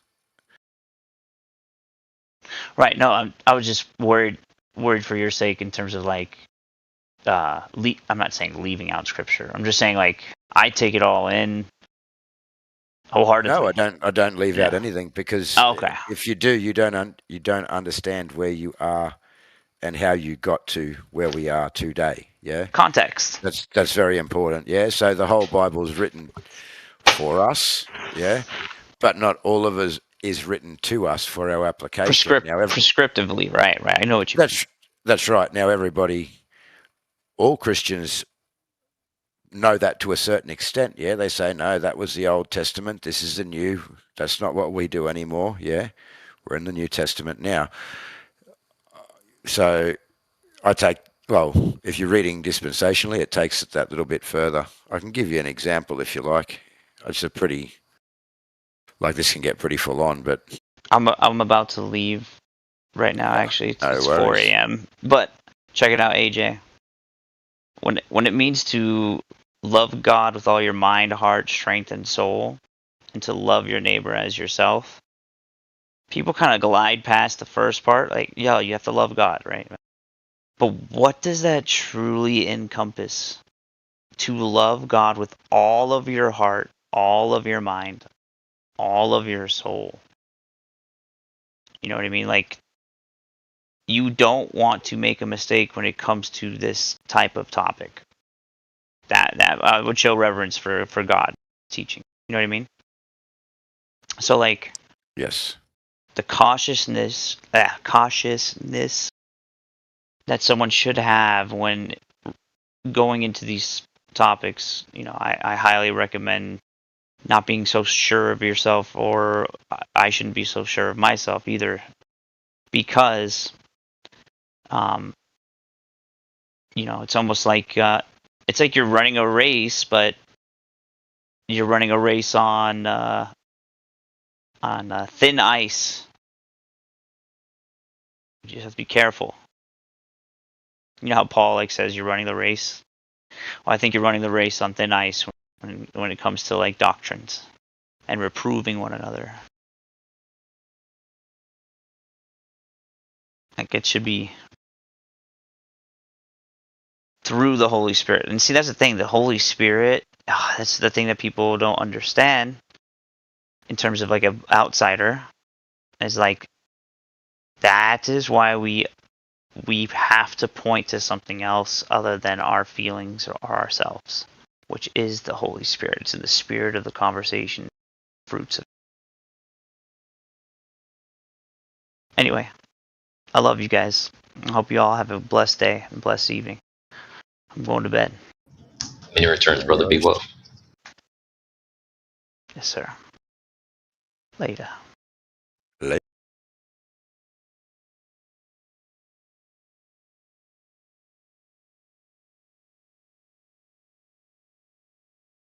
Brother AJ, hope all is well.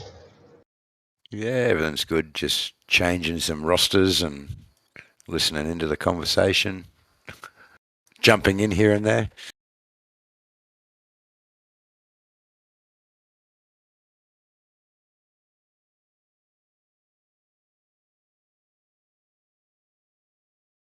How you been? All right?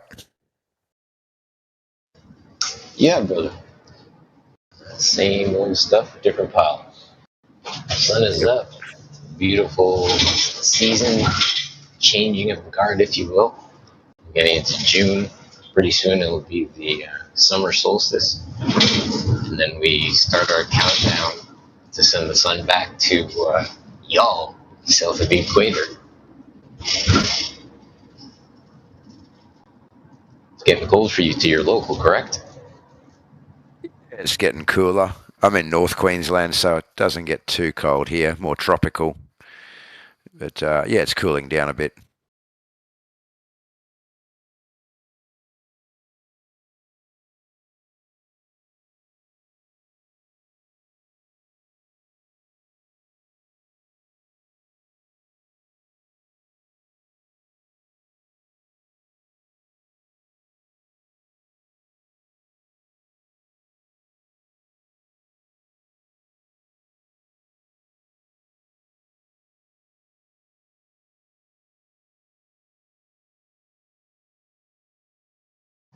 Alright, I gotta head out too, just getting home. Y'all have a blessed day, brother AJ. Be well, brother.